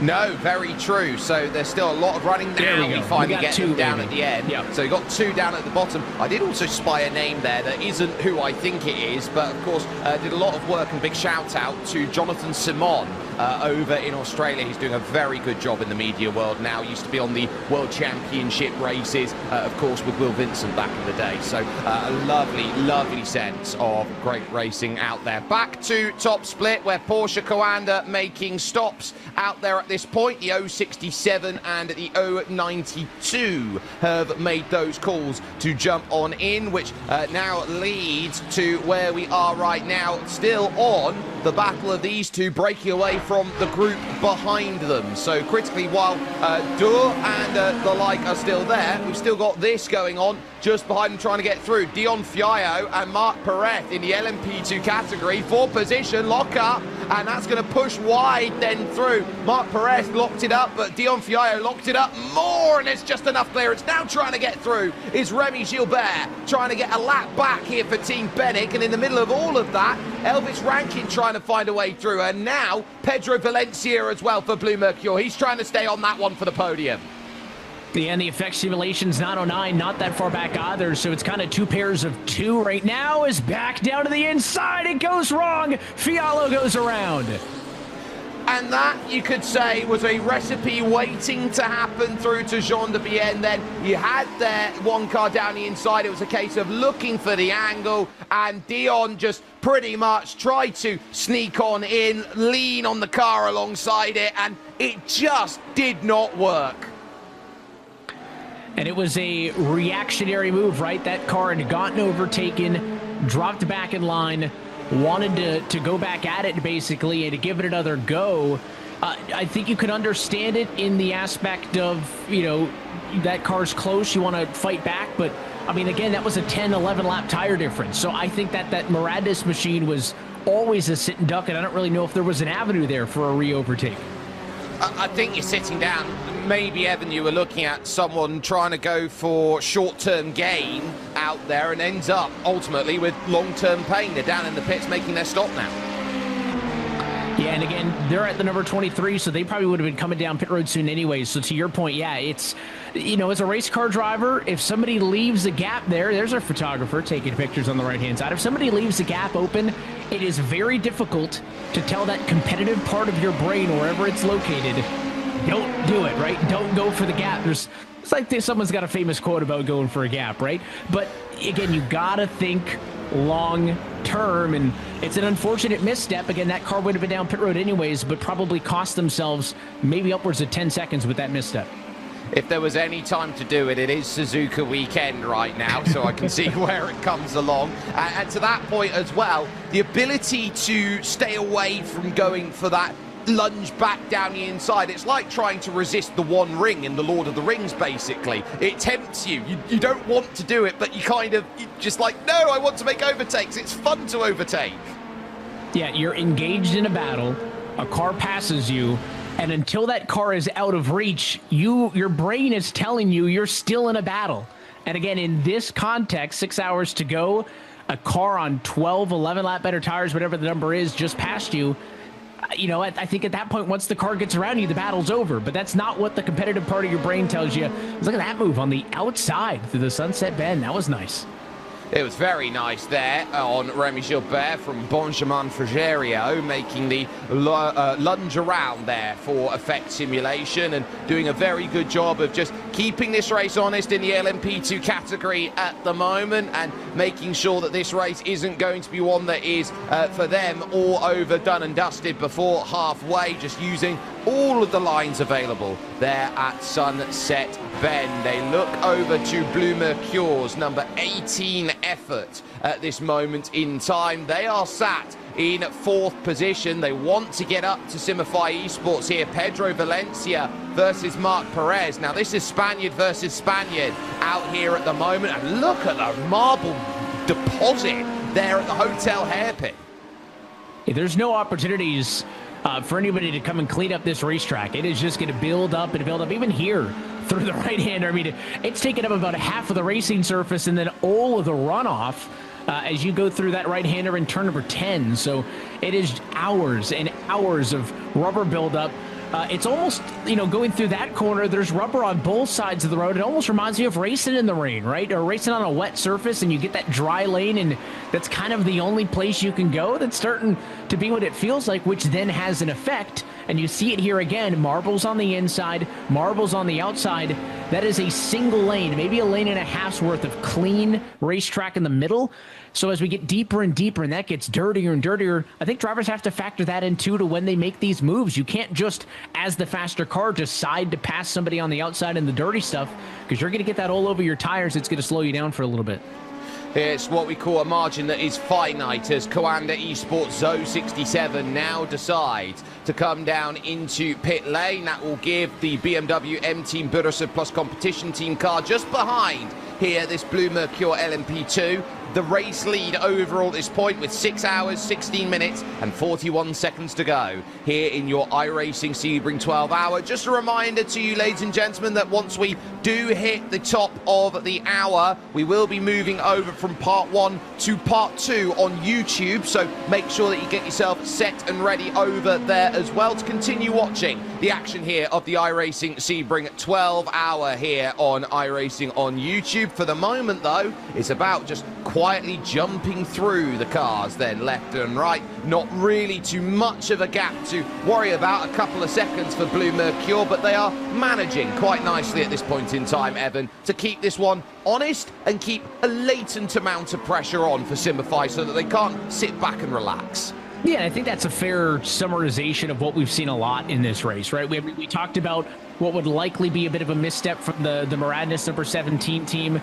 But outside of that, right, maybe I could count them on a hand how many times we've seen somebody probably do something they didn't want to do. Overall, super impressed with the discipline, with the pace, with the competitiveness of what we've seen in this top split. It's been a lot of fun to watch as we close in on through the opening 6 hours. It's going to be a lot of fun as we close in on the final 6. Again, still a long way to go, but happy that everyone's been with us here on the iRacing Esports Network, and Looking forward to see as we've started to plant the seeds on strategy, especially in that top GTP category with, teams cycling through as they go through their pit stops. It's going to become more and more clear maybe who has the slight advantage, and curious if we'll get any attrition out of these top levels, right? I mean, there's still 11 cars in GTP within 1 minute of the leader, and that's 6 hours in. So margins are thin. It's hard to write anybody off.